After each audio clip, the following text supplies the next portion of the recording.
Well, today marks the midway point in stage 1. That's right, we're already halfway done.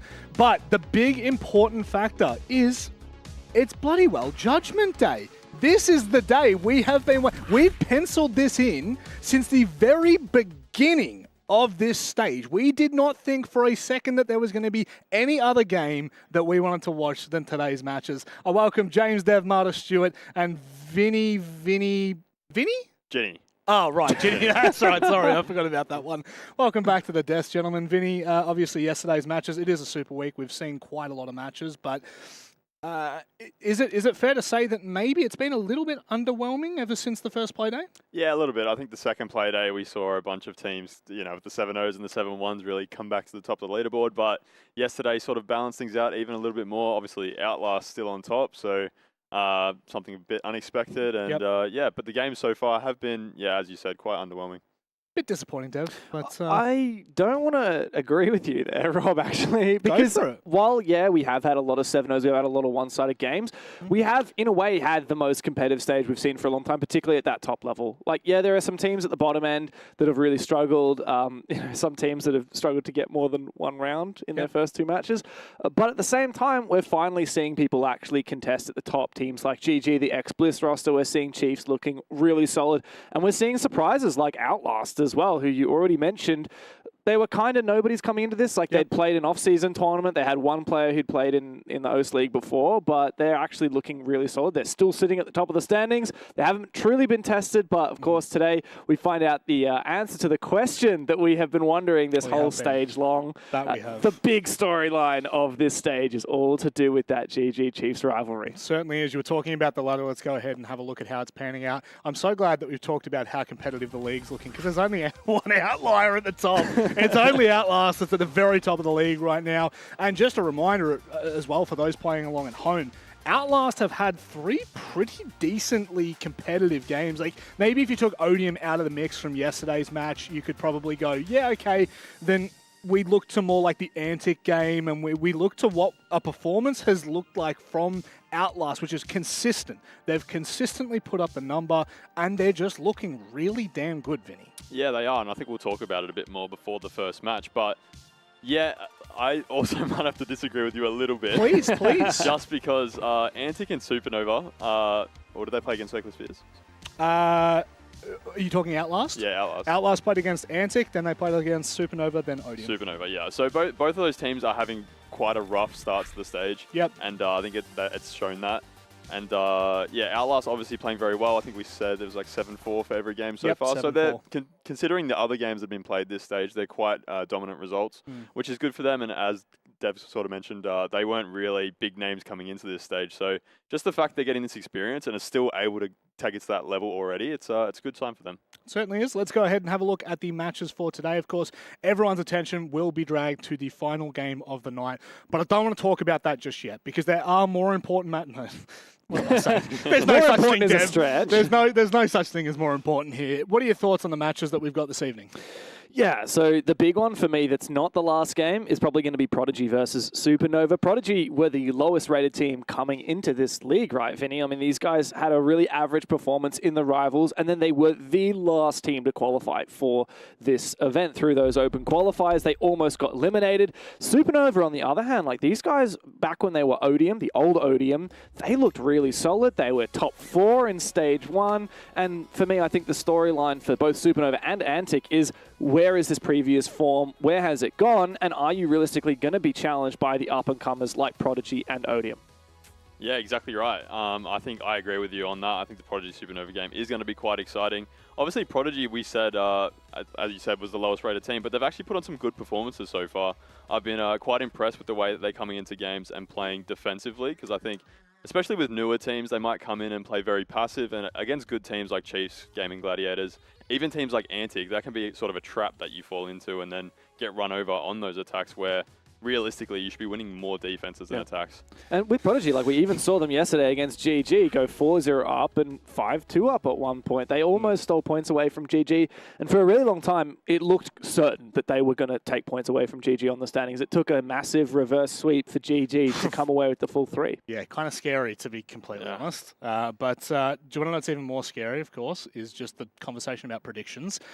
Now, for those of you that aren't aware, I coin flip for all of my predictions, and we've left the Game and Gladiators and Chiefs game until last to do it live on air, which always goes really well. There's a couple of things you really like to do on air, and it's math and then live skits. They never go wrong.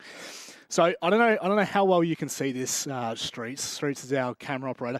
This is yen. That's 10 yen. Okay, so unfortunately, I don't have like a heads and tails, but what I do have. Oh, I went to Japan. I went to Japan. I'm just that kind of guy. So what we'll do is because Chiefs are a 10 out of 10 roster, they will go on the side of 10. For the love of God, hit 10 for me, baby. Let's see. All right. Oh, that actually went half decent. What is it, Rob?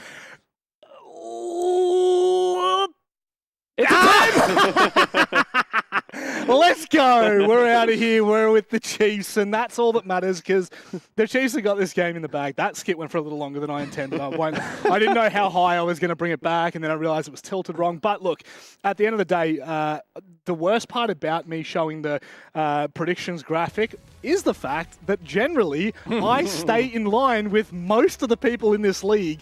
I'm only one away from the Dev Martyrs and the Vince Sears of the world, and I'm dead even with Guz, who has always been the APAC region king when it comes to predictions. That's just sad. How am I the only one that's gone for Chiefs? Well, you got the audience and production on your side, apparently. But no, I do not count the audience. Okay, Rob, look, you've had the mic for a little bit. I want to hear from the expert, Vinny. Mate, there's a reason why we've gone for GG, right? These guys have been the best team in the region for 2 years. Rob's just off with the fairies. He is. I mean, we're talking about the X-Bliss roster. They've made majors. They've gone to Invite. They've got a new player, but I don't know. I don't think it's enough to really tip them off their game. You don't reckon? No. Oda was talking yesterday that he's only been there for 2 weeks. That's all he's had. He's only had 2 weeks to kind of guide these boys, get them ready. But what I will say, the way he was talking last night didn't seem super confident in the game. Oh, okay. What he was saying was on the day they're going to rock up and see how they currently match with them, but their focus is going to be towards BO3. So I think today GG are going to come out swinging, and they're going to win the match. And on the flip side, the GG interview we got yesterday. 5 new players. With Titan, I can't remember a single thing that happened, to be honest. There was a lot of 12 minutes of my life I'm never getting back, by the way. Yeah, there were a lot of words that were said. All I remember is, by the way, Game and Gladiators, we're not the old Game and Gladiators, we're the new Game and Gladiators. Basically, no one plays the same, so that's why Vince here. You may have gone to international events. You may have dominated this region like no other team has before, but today it ends with a somber loss to the Chiefs. The copium is unbelievably real. We didn't even get to talk about any of the other predictions because none of them matter, but the rest of the predictions... we agreed on pretty much all of them anyway. I think someone went for Supernova. I don't know who it was. I think it was Jake. He just likes to be a point of difference. And funnily enough for us, that does mean that after today, we'll actually be tied up with Jake because Jake will obviously get that one wrong. He's somehow fluked his way ahead, but don't worry, that won't stay that way for long. He is full of shit. I'm telling you right now. If anyone was ever, I'd be worried what would happen if you squeezed him too hard. Let's go ahead and start talking about the first matchup. Circular Spheres have not had the best start. In fact, they really have not started, Vinny. They've really struggled out of the gates. They haven't. We were looking at the stats pre-match. I know I'm not really the stats man. I'm going to leave most of that to Dev. But for right now, they were 4-21 in attacking rounds so far this stage, which is it's not going to win you games. It's not. We saw last night they got OT defense on Nighthaven, and of course, because they are unable to win attacks, they weren't able to win either of those OT rounds, so they ended up losing the match, and those matches are really important for them. We've been talking a lot about the confidence coming into playoffs and playing against teams like Circular Spheres and teams like that. Like, they need to be able to get these points. So really struggling. Obviously, I think the big talking point so far for us has been Killer Man. Yeah, he's been struggling a lot on the entry. I don't remember the exact stat, but yesterday it was 0-8, I believe. Yeah, so that was a bit outdated. Yes, it's actually outdated by one play day. So. It's even worse. It's a lot worse. Yeah. Do you have the actual stat? I'm currently resyncing my database. It's okay. I have it because I wrote it down yesterday. Thank you, bro. Only 5 successful attempts out of 18 engagements. Bang. That is... And to nail it as well, like, Sage is the only player who has a positive KD, and he's the only... Actually, I think he still had a negative KD, but he's the only player that has a positive EPS above 100. Yep. And he's still getting target banned every game. Like, yesterday we saw the Goyo Finker ban come out for him. Yep. This guy's playing Fuse, not to play Shield, but to play the LMG that he likes on Finker. Like, what is going on there? I love it. Look, whatever you got to do, you got to do. The worst part about the conversation for Circular Spheres is obviously huge shake-up throughout the break. Not even nearly the same roster. But we were kind of talking about this as we left the studio last night. Doesn't feel like there's a very strong leadership figure there. And it's not, we're not knocking players, but it's very hard to look at that roster like you would say an Antic or a Chiefs or a GG. Yeah, those teams look like they have that really set leadership structure. I don't think Circular Spheres have shown that. I mean, obviously we've got Physics and Japo who have been around the longest. They were two of the core remaining players from the last stage. But yeah, 20 and 33, man. Yeah. He is struggling. And honestly, it's going to be players like Killerman now that need to step up to really get some results for the team. Obviously, you were talking about saves. The target ban on Finker reminds me of the old Siege way back. People used to ban IQ. God, that was so like ugly. That was so ugly.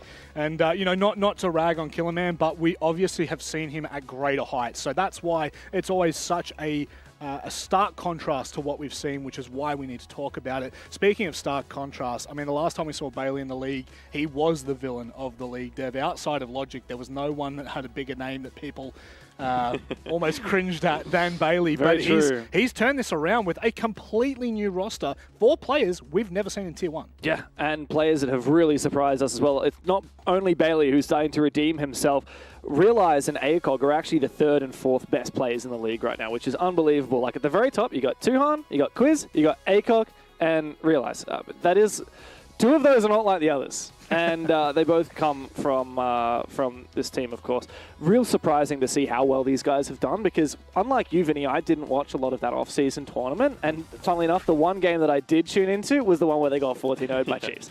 So crazy. I had very low expectations. I thought, okay, these guys can farm in the farmers off season, but when it comes down to actually playing against big teams and players that I know and respect, like all 5 of these players on Circular Spheres, I expect that they would struggle. But now, like, this is a no-brainer. Everyone is picking Outlast for this game. It's so crazy how quickly those tides have turned as well. Just the tune completely coming in. Like, if you went back and had a look at our power rankings from Playday 1 to now, I don't want to use the word disgusting, but I look at that league and go, wow, I did not expect anywhere near that kind of performance from some of these teams. And I mean that, like, I actually mean that in a negative way, but for such a big positive for Outlast. Now, just some context as we go into this one. Outlast have played Skyscraper, Consulate, and Clubhouse. We've seen Labs twice from Circular Spheres, and we've also seen a Club. So with Clubhouse being banned out first, I mean, that kind of makes it a little more interesting for me at the very least. And are we going to Skyscraper again for Outlast? But this is the first time I'm going to see it in the stage dev for Circular Spheres. You worried? No, I'm split. Because on the one hand, Outlast obviously did play Antic on this map and they won it. That's a huge win. That was really when we got a lot of respect for Outlast. Opening play day. On the flip side, Circular Spheres in the Rivals played this map in the semi-finals against 5 right? 5 So I think, and they lost it. So I feel like Outlast should be doubling down on this map. Like, this is everything pointing towards them. Circular Spheres, they didn't get the choice of this. It was either this or Bank, but yeah, I don't know.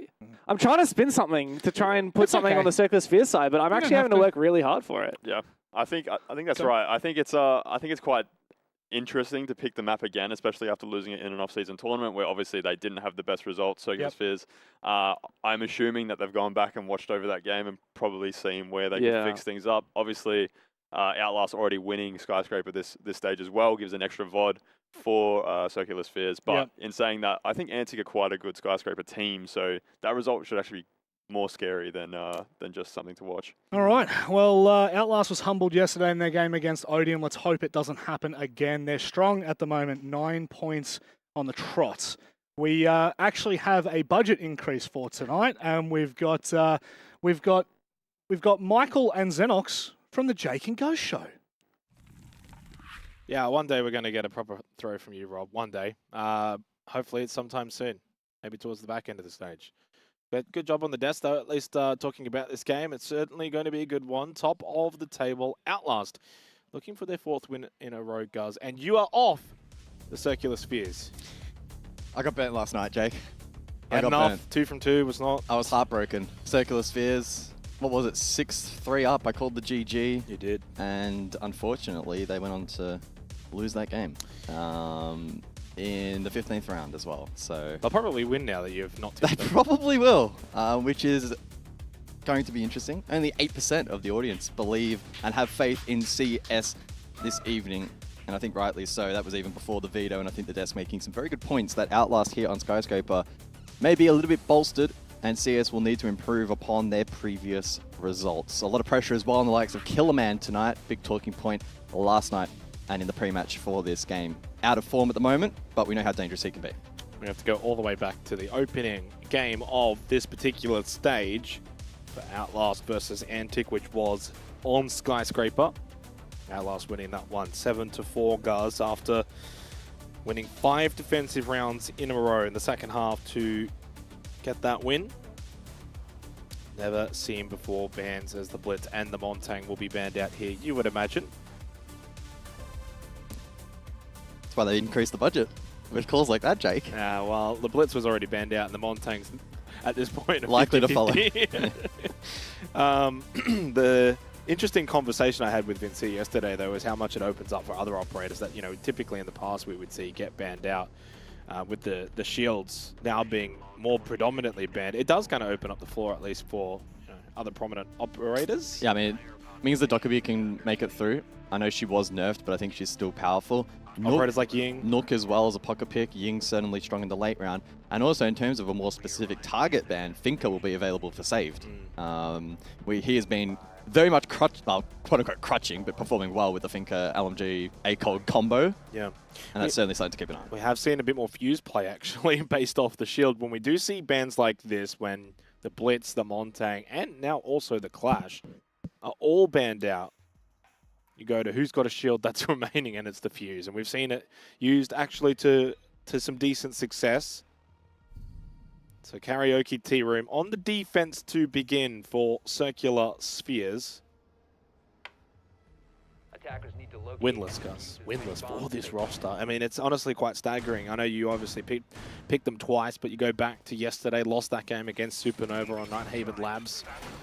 Before that, they ended up losing to Antic 7-0, total calamity. And then in the opening playday, yes, overtime again, but lost to the Chiefs. Is that a saving grace in some ways? They've had 2 overtime. So yes, they're winless, but and it looks really bad up the top of the scoreboard where it says 0-3, but in reality, you actually go to the standings, and despite being winless, they're only 1 point from 4th.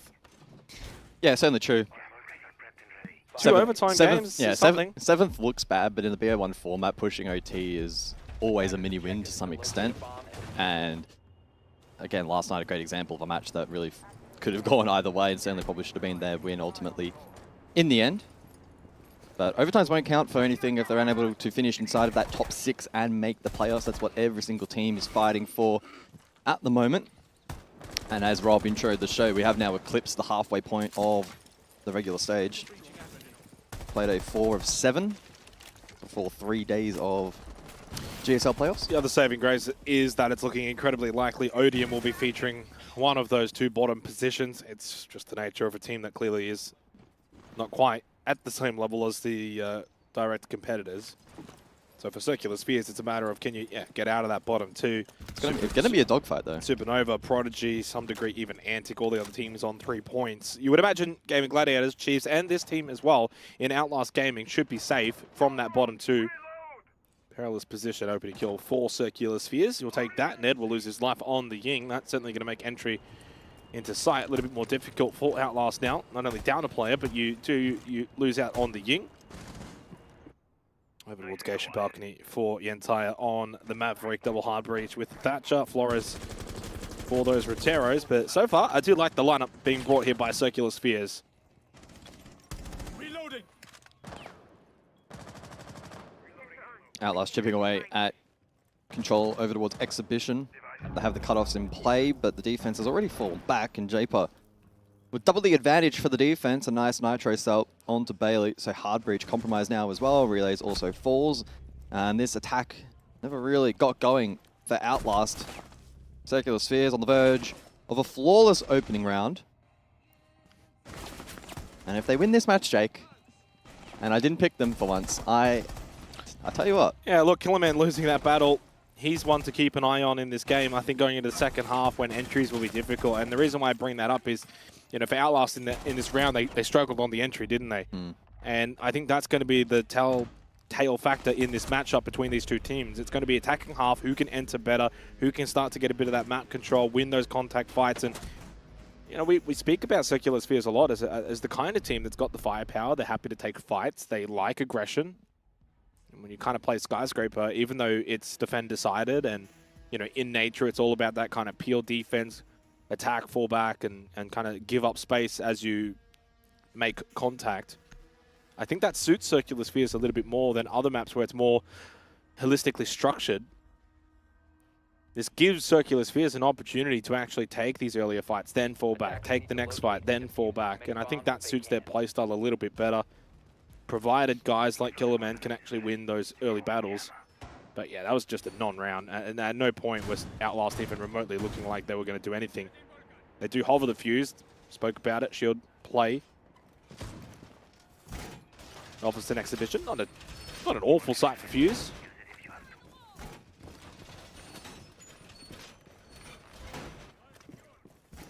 Bring the secondary hard breaches as well. You've got Thermite. They'll opt for the Grim, though, instead of Flores and those Roteros. Similar looking lineup for Circular Spheres. They do drop the Cap Can. I'll bring in the Legion.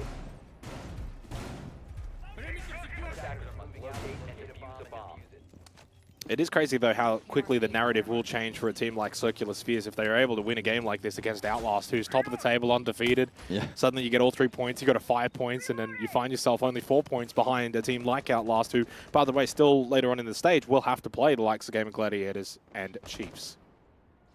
There's that shield play. I got confused the other day when we were casting. I thought it was a blitz. Yeah. It's a similar kind of style. You look away, you come back, and you're like, oh, very similar. But yeah, this could indicate quick entry for Outlast that, you know, Circular Spheres, if they're not prepared for, especially with the triple shield ban. That's the beauty of the Fuse here. And I think, yeah, playing off the hard breach opened up immediately. Yentai to try and make swift entry. Relays actually was smoked out. Headshot from Killerman. That's an opening kill on the entry. Big for Killer. 1-0 here on Skyscraper. It is now 2 rounds in a row that Circular Spheres have been able to find the early advantage. To offset that, though, Bailey, headshot physics. Taken down. A little bit of help from the Quan Hive launcher. Yeah, Diffuser still stranded outside. The 4 versus 4 now in play.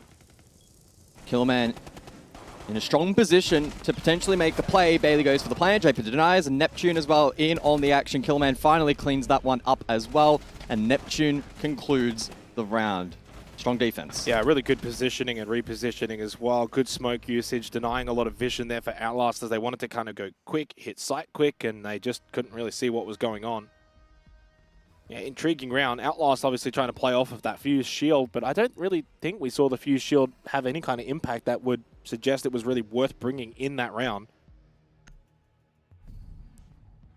I mean, typically with the Fuse shield, you kind of want to emulate the Blitz as much as possible, that kind of sprint gameplay, run at them, try and get some melee kills, but it wasn't successful. They lost one very early. Good opening kill for Killerman. Great for the internal confidence as well, both individually and as a team for Circular Spheres to begin this way. But it is Skyscraper defense, and, you know, similar in nature to like a team starting well defensively on Labs. Yeah. You got to kind of just take it with a grain of salt. Everywhere to which the tertiary side is the make or break here for both teams. I wouldn't be shocked if they have teething issues on the attack for the 2 primaries. That can be the case on a map like Skyscraper, especially with double shield ban. It can make it quite a slog on the attacking half here. So for Outlast, well, even triple shield ban, if you think about the Clash being denied as well, I mean, at the hands of Circular Sphere, sure, but when Outlast go into the defense later on, Clash is so good at just being able to deny that entry position on a map where it's already quite difficult to entry You think top Black Stairs, for example, that Clash can just be an absolute nuisance. It's really good at denying space, denying area. Not going to be there to lean on in the second half. But you're right, this tertiary site's going to be so important over the barbecue. And suddenly now for Outlast, the pressure certainly on them for the first time in this particular half. Must win the tertiary, must get on the board.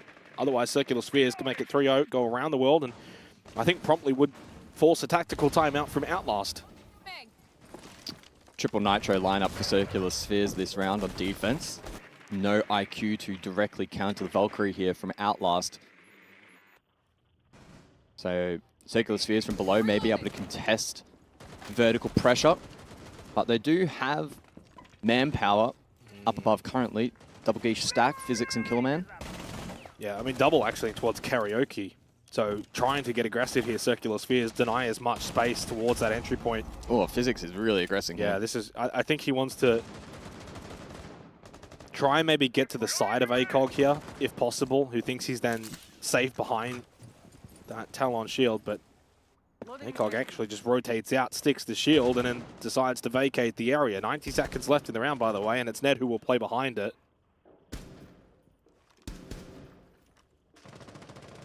These players do know the angles if... Do they know Physics is there? I mean, if he gets droned, it's a certain death. Well, Physics as well has the option of also pre-firing through the softball and trying to get that lined up so that it hits the side of that shield and gets a free kill. But you're right, if they don't know of his presence on the right side of Karaoke, could go undroned, unnoticed, in towards Pantry. Saved. Doesn't spot much. In fact, it's spotted the other way. ACOG will spot him inside of Pantry. Drop, trying to just get a little bit more presence onto site. They're doing well, though, to deny a lot of the movement up above, just controlling this hallway. Yeah, and Relay's on the Karaoke Repel as well, holding this cross, and that is facilitating the plant. At least it did initially. Denied, though. Physics is still inside of Karaoke, has not been properly cleared by the attack. Still not cleared. Just going for the replant. Tries to open up the floorboard with the shotgun. That Nitrocell's not going to go down. He died anyway. Oh, Japer, though. His Nitrocell is good. The plant still not down. Neptune with a big kill over towards Sushi. Kid in the hands of Ned, inside of Barbecue, relays towards Kitchen, so no top floor presence now for Outlast. With 15 seconds left, they do have the advantage in terms of numbers. In terms of time, though, not a lot remaining, as Neptune can start to make his move. We saw a yellow ping, the timing here, watching that doorway position as Ned will get the plant down successfully. It now becomes a more difficult prospect for Neptune, but he hits the headshot onto Relays, and suddenly that difficult prospect becomes a little bit more possible. Talon shield up above. Well positioned by Ned in the 1 versus 1. Neptune does not have a read on this position. Yeah, I'm seeing double right now in terms of Neptune cameras. Over towards Black Stairs, outside, not spotted, not moving. Swing to calm, it's decent, it's great from Neptune. He will clutch up this round. Circular Spheres will make it 3 straight round wins in a row to kickstart this map of Skyscraper, and that tactical timeout has been called immediately. That's some really good problem solving there from Neptune. Really good problem solving. Had a phenomenal read up above. Sensed that Ned was outside and able to land the swing. It was a pretty volatile round there for the defense. You think back to the hold inside of Karaoke, the double cross being held by the attack. The fact that this was initially denied was a big oversight by the attack. There's a 4v2. Eventually they did clean it up. But then a couple of ill-advised swings made it hard. Those players in the post got caught, and information being fed there onto Relays. Relays doesn't do anything wrong there, by the way, because he's just sitting behind a wall, not moving, not He's just swinging, getting yellow pinged. and he's just getting yellow pinged. He has no idea. Big for CS, though. Yeah, it's honestly been a much improved performance. Again, that grain of salt does get a little bit bigger. Of course, having won now the tertiary site, you go 3-0 up. You get to go back around the world and forcing that time out now for Outlast. And, you know, dare I say, for Outlast Gaming, is this not just maybe the first time in this stage where they've really been put under the pump? Shaw started a little bit slow against Antic, and bringing back that game in particular because it was on Skyscraper. They only got 2 attacking rounds. I say only, but right now they haven't got any. Now, mind you, they did then go and win 5 defensive rounds in a row, so they do have that capability. So even 1 attacking round for Outlast could be enough to then force OT later on. We also know, for Circular Spheres, that, as of yesterday, choked the lead. Got off to a great start. Had a very good defensive half. They got 4 defensive rounds on Labs, and then ultimately they couldn't get the job done. Even going up 6-3, they still fell short of the mark. So both teams have kind of had storylines that are polar opposite throughout the first 3 play days thus far, coming into the 4th. That in some ways what we're seeing right now isn't too far from the course. That we shouldn't be too overwhelmingly surprised. Yeah, the dynamic of this matchup is significantly different to the Outlast v Antic face-off. As you mentioned, Outlast won 2 attacks in that first half, but those came in rounds 2 and 3. So that first initial rotation was far more successful for them. This time around, clearly unsuccessful. And off the back of that tactical timeout, we'll now see if they can clean things up on the second rotation, the second attempt here from Circular Spheres. Well, right now for Outlast, the only way you get to 2 rounds is you win a primary. Right? Yeah, that's just simple math. So you can get 1 on the tertiary if things don't go well in the 4th and 5th round. But otherwise, and the likelihood as well is it might actually now have to be 2 on primaries if you're gonna make it happen. Because if you win a primary here, then suddenly it's 2 primaries that are essentially going to be remaining for 5 and 6. Killerman, opening kill again. 2 from 0. Trade is very quick though. The down on to Killerman successful. ACOG should be aware of that. I'm pretty certain he saw him in the window. But not much he can do about it. Doesn't want to overextend. And well, Killerman's able to actually just crawl his way back in towards Drum. Still not a perfectly safe. I think he wanted to wait for the cross. And well, he couldn't punish it. And that will be a revive onto Killerman. So no trade comes through. It's a successful entry or opening kill for Killerman, who now goes 2 and 0. The spotlight was firmly put on him coming into today. So far, he has been able to do an incredible job for Circular Spheres on the defense. Yeah, Neptune as well off the back of that prior clutch, 6-0 heading into the 4th round. So standout performance from him as well, by far and away the top rated in the lobby currently and on the Melusi here for the 4th round. So Outlast again at the disadvantage. They need to win 1 of these primary sites in order to remain competitive in this match, and ACOG does fight back. Killman finally in the grave, confirmed. But only a minute on the clock now as they wrangle for more map control. Yeah, and they haven't got any. Everyone's on the exterior. Everyone's out on balconies. Everyone's out on rappel. So, I mean, it's a difficult site to actually get that map control in terms of T-Room and karaoke. Sure, you can just kind of play outside the exterior and play this balcony position for a little while, but certainly getting some hallway or black stairs control so pivotal. Double kill for CS as they do lose a life though to a Claymore. Yentai needed that one, but Ned falls, stop black stairs, and now suddenly the 1v3 for Yentai, who still finds himself outside. Just lack of control really inside of the map for Outlast Gaming has cost them in this 4th round.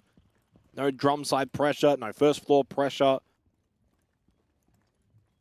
Certainly no on-site pressure for that matter. 15 seconds remaining. Falcon canister will blow up. That's the round, guys. It'll be 4-0. 10 seconds remaining. Yeah, I think the way Outlast are playing at the moment, it was difficult to foresee success on this particular site. Office now their last remaining opportunity to win a primary and again remain competitive in this matchup. 2 likely the minimum required. Funnily enough, 2 more opportunities to achieve that feat. It's been clean from Circular Spheres though tonight. A far cry from some of their other defensive efforts throughout this particular stage. Cast our minds back only to Monday, where they actually were 7-0'd, and they're not playing like that so far tonight. Yeah, and I guess you should probably add that if CS had lost this game, it would have been a really difficult prospect to see them getting out of the bottom 2. Sure, they still play teams like Prodigy and a couple others around them on the table,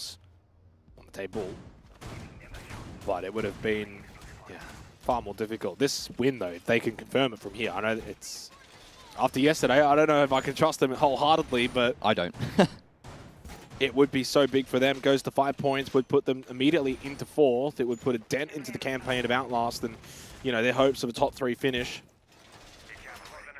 0 and 4 for Ned, 1 and 4 for Bailey.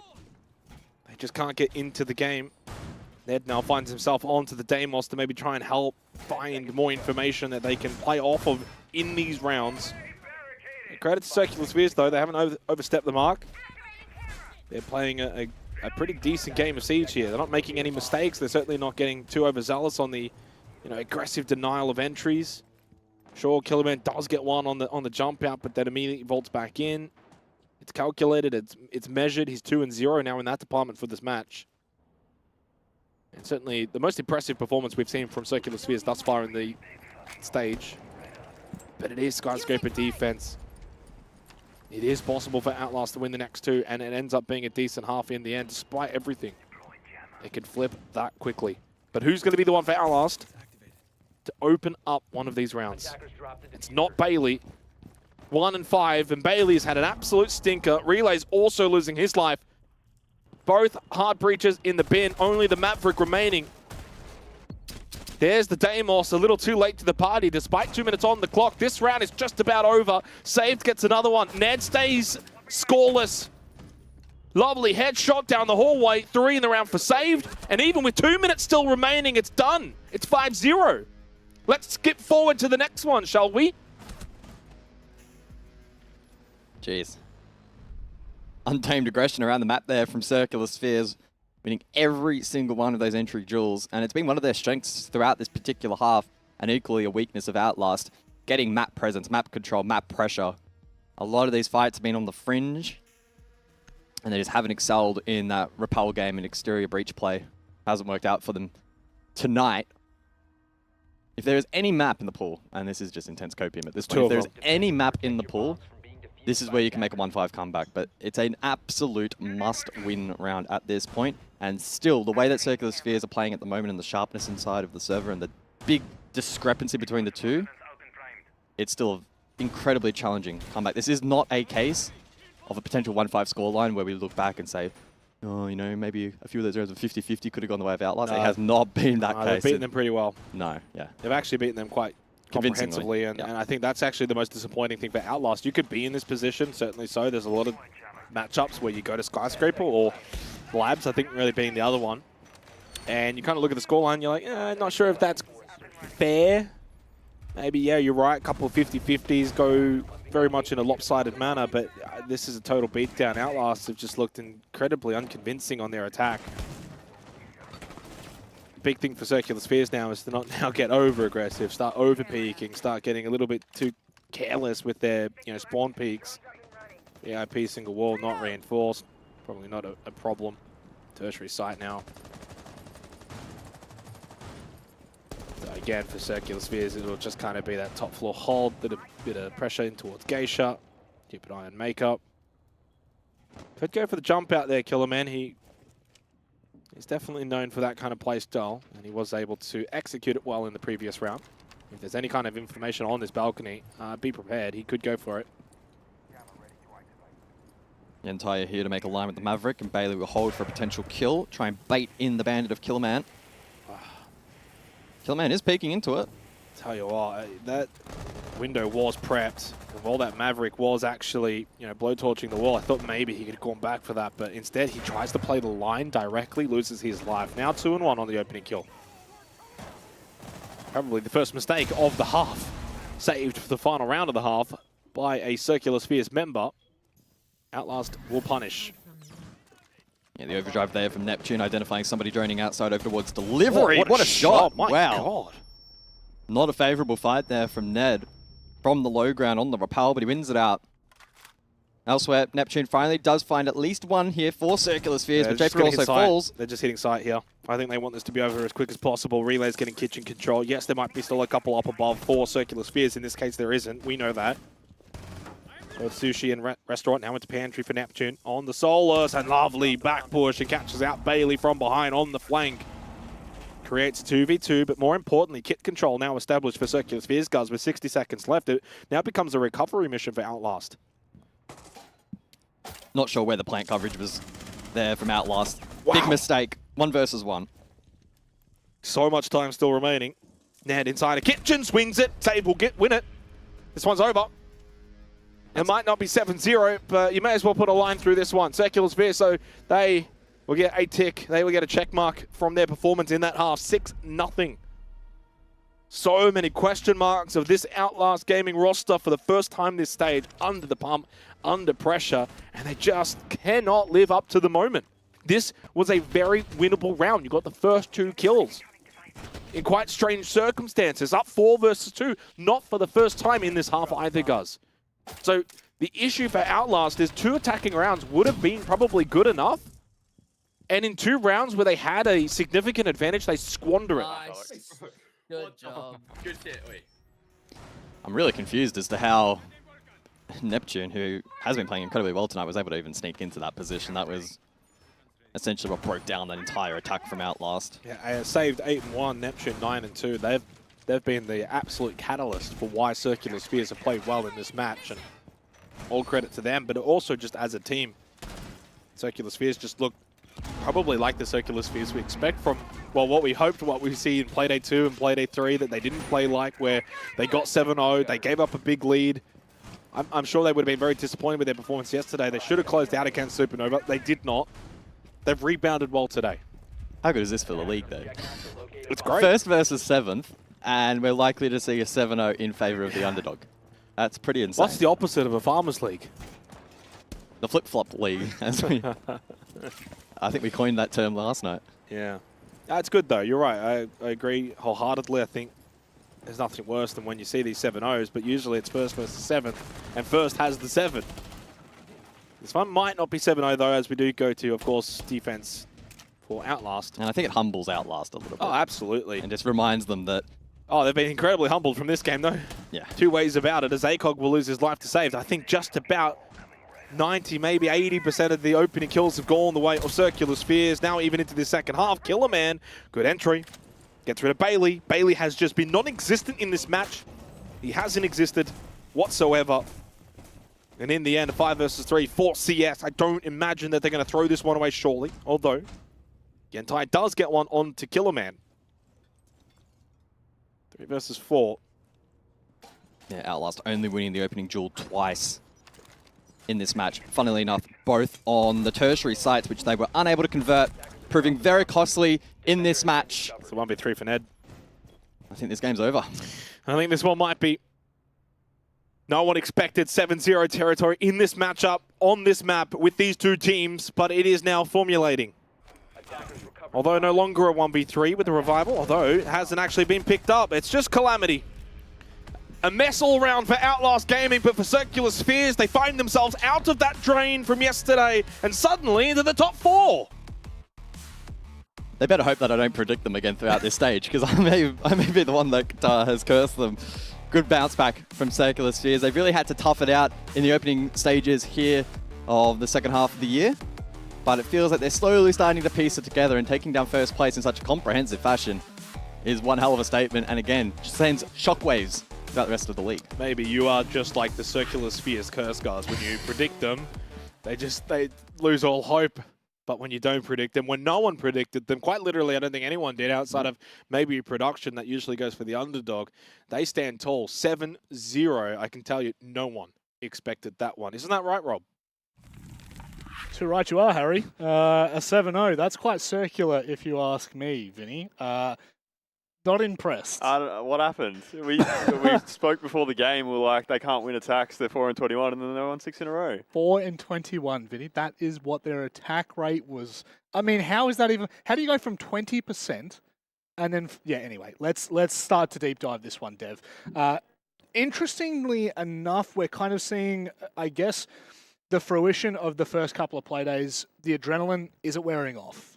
I don't know, man. I at this point, seriously, with Circular Spheres, like, how do you describe this team? This is the 7th 7-0 these guys have been involved in this year. What? About half of them have been in their favor, and about half of them haven't been in their favor. Like, literally, you flip that coin, and I reckon you'd have a better chance of predicting a Circular Spheres win or loss compared to actually using your brain and looking at their gameplay.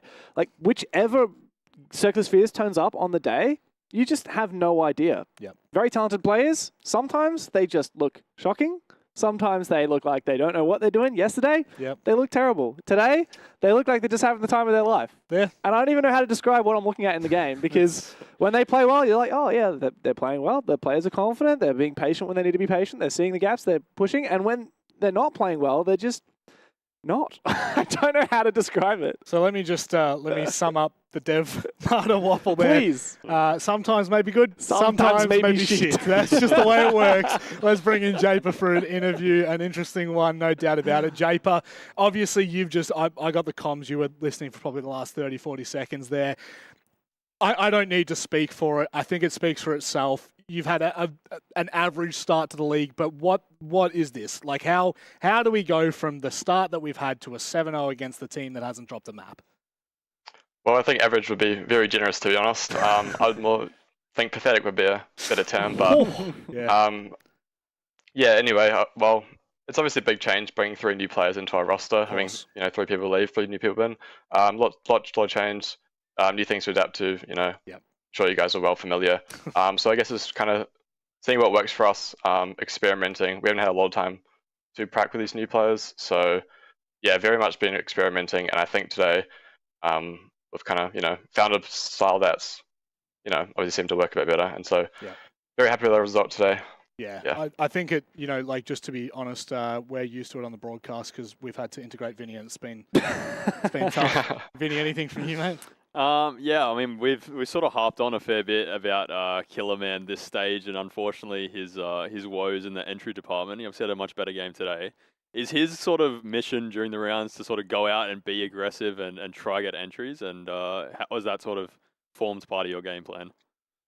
I mean, we were kind of trialing him on that, obviously, the first few games, and it wasn't really going as what we had wanted. So today we kind of, just put him more into like a role that, he's comfortable and played in the past, and, as a result have been a lot better. Yep. Yeah, man, I wanted to ask a little bit more detail about the roster changes you guys made. Obviously, the old Sector Spheres, you guys have been playing together for ages. I mean, you'd had a little bit of change here and there, but now you brought in Killerman, Saved, and Neptune, all of which are very established players in the region, have played many times before, particularly Neptune, who's kind of been in and out for years now. What did you think coming into this new roster? Like, what were your expectations? Did you think you would be a better team than you used to be? Did you think you would be a worse team? And how has it actually panned out, you reckon? I still think we're a very good team. Like, once we iron out all these little things, that will definitely be a top contender. Just obviously a terrible start, but happens when you've got more than half your team new. In terms of your question, I guess, pretty different, but obviously it would turn out alright, I think.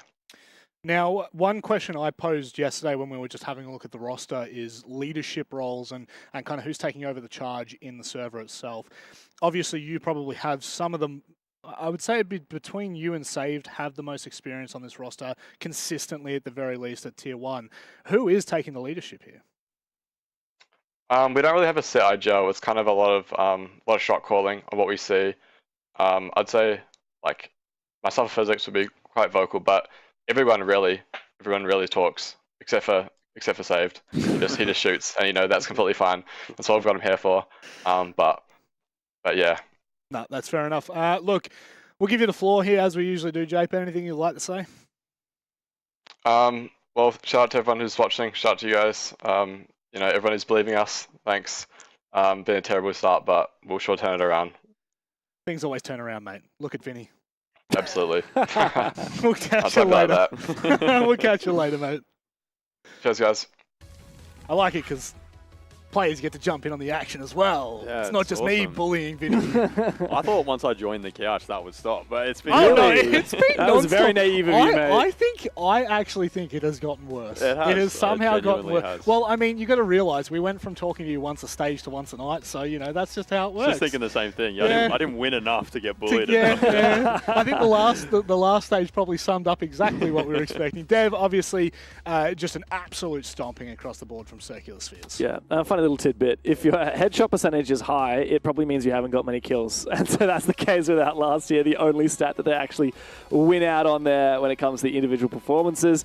Yeah, CS showed up to play. If anything, I was just a little surprised at how, I don't know if nervous is the right word, but shy Japer seemed in his interview. Like, that was not the interview of a guy who had just won 7-0. That was the interview of a guy who was just thinking about how much they got destroyed in their first 3 play days.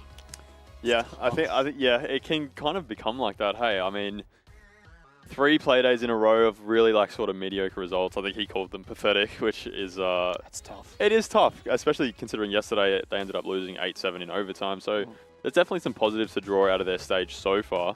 And obviously, this is a massive stepping stone for them. Outlast were on top of the table before that match. I think they still technically are, but it's probably not going to be the case after today once the GG Chiefs games go through. True, and speaking of Chiefs, like just to give CS a little moment of credit here, like they're the only team that's taken points away from Chiefs so far, and that was in their opening play day. They pushed them to OT. Yeah, they ended up getting 7-0'd by Antic. Yeah, they lost in overtime to Supernova, but I think once you look holistically, it's actually like one team that they probably should have lost to, two teams they probably could have beat, and now they've really smashed Outlast, who were potentially going to beat them, and certainly after the results of this stage, we had certainly thought they would. So I don't think Circular Spheres should beat themselves up too much. A lot of stage left to go. No, we do that for them. But actually, I don't think I really looked too much into the Circular Sphere storyline. I kind of just wrote off that they were at the bottom of the board 2 points, but it is 100% right. I mean, outside of your second matchup, I do think that it was there for the taking for Circular Spheres in 2 different occasions. This time, they were given the opportunity. Outlast, they were humbled in their game yesterday, and boy, this is, I don't know, what do you even call this video? Is there how do you put it? It's not humbling, is it? It's a Thanos is gone. he's gone back on the other side. Well, it is time for us to go to a short break, but on the other side, Supernova take on Prodigy. Don't go anywhere.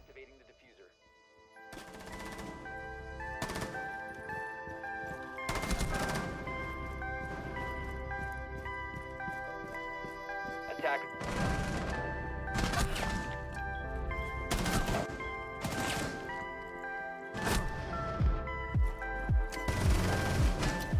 Attackers recovered the defuse.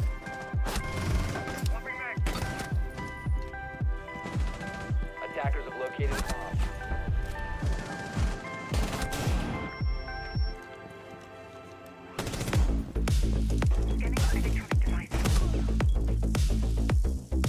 Attackers have dropped the bomb.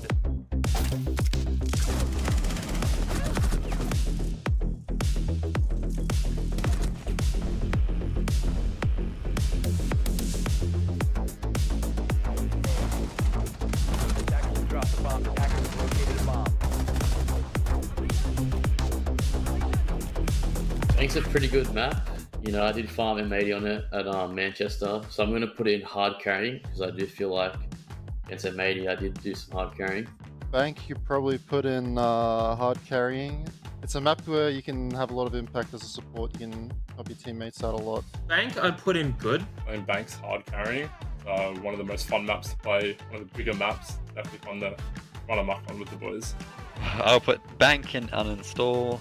I don't even play that map. I'm going to put Border at good because it used to be a really strong map for us, but now every host team has kind of picked it up and they all just run around and sprint at me. Border, I'll chuck in good. There's a lot of cheesy things you can do on that map. Border, I'd put in hard carrying. The entire map is destructible and I just shoot people through walls. I think Border's a really good map. I'd put it in a good category. Once again, it's very fun to play, very wide, open map. Border, I'll put that in hard carrying. Probably one of my favourite maps, just from ranked and comp. I'm going to put Chalet at mid. It wasn't really a default map. Everyone used to play Club Oregon, and then all these new players have come into the competitive scene, and they've picked up Chalet as a default map. So now everyone plays that map. It's not as fun, and you just get jumped out on all the time. Same with Chalet. Border and Chalet, they're both pretty small maps. Put them in goods. Chalet, I'd put in I'm Tilted because I get perma-tilted whenever I play this map. Chalet's a good map as well. Very fun to be able to sit and bait outside solar window most of the game. Put Chalet in mid. Don't really like that map personally. I'm going to put Club at hard carrying because it is the most simple map to play.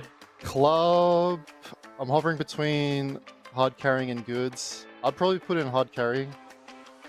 It's like a comfort map for me, I think. Clubhouse, once I put in uninstall, it's so boring. Clubhouse is a hard carrying map, in my opinion. It's great because there's so many spawn peaks on it. Very fun to build the other players with. Clubhouse, put that at good. Map's always been good. It's just like a very balanced map, I feel like, for attack and defense. I feel like Consulate before the rework was really good. And then after the rework, it kind of dropped a bit, but now it's kind of grown back on me. So I'm actually going to put Consulate in good. I feel like once you get used to the map, it actually plays out really well. I'm leaning towards good on mids. We've had a lot of good successes on Consulate, but I'll just chuck it in good. Consulate mid, because it's like a 50-50 between I'm getting spawn peaked and I also like know where I am. Consulate, we go uninstall. Absolutely despise Consulate. I think it's one of the worst maps. There's about 1,000 windows on it, and I still don't know where to look through any of them. Consulate. Oh, that map's a good map if you're starting on defense, and if you're starting on attack, that's a bad map. But we'll put it at good. Cafe's a bit of a hard one. I know Guz is not a fan of casting the Cafe. I'm going to put Cafe in an I'm tilted. When you take Cafe to Latam teams, you are tilted. I remember our first major, we versed W7M, and we got 7-1, and we just got slammed, so that's a tilter. Alright, Cafe, I'll just chuck it in good. So like another, technically, you know, a big map. It's got 3 floors. Lot of team play to be had. Cafe, hard carrying. I really enjoy playing Cafe. It is a lot of vert and very fun. Cafe, where it's a good map. It's a good map, it's a lot of fun, a lot of runouts, a lot of different strategies you can do with the team. Cafe is good against a noob team, but I'm going to put it in mid, just because good teams will sit on repels the whole round, and that's just very fun to verse. Lair, straight up, uninstall. The map is so bad. Lair, it's new, so mid-tier. Map doesn't tilt me, but I'm yet unproven on Lair, so... There I'd put in good as well. Like, similar reason to Bank, where there's like too much on the map, it's very big. Lair, where I'm tilted, mainly because it's just so new to the map pool that not many teams know how to play it. It ends up just being 5 people running at each other. Lair, recent addition to the map pool. I'm actually going to put that in hard carrying. Labs is another hard carrying. I think this is one of the best maps they've ever brought in to comp. I think it plays out really well. It kind of is like a clubhouse in a way. Labs, I would say... I'll just put in hard carrying. It's just, I don't know, a comfort map that I feel good about. Put Nighthaven Labs in hard carrying. Actually, put Labs in good. There's too many window cutoffs that I'm going to die to, where I'm like willing to not just completely start coping. Nighthaven, I say, is a good map as well. I think it's a very good map. Layout, on the play, lots of different angles to go from. Nighthaven Labs is going in uninstall. I hate that map. I'd always go 2 and 10 on it. Skyscraper. I've permabanned this map for 2 years, so it's definitely going down into an uninstall. Not a crazy big fan of Skyscraper. I think it's the east and south side, but it's just like 90% repels. And that kind of just makes rotating around the map a pain, so I would put that on uninstall. Skyscraper uninstall. I hate Skyscraper. And Skyscraper, I'll go uninstall. I think that is probably the worst map to pull. There's just too many runouts and not much you can do on either side attacking. And we'll finish off Skyscraper in hard carrying. That'll be my favourite map in the game.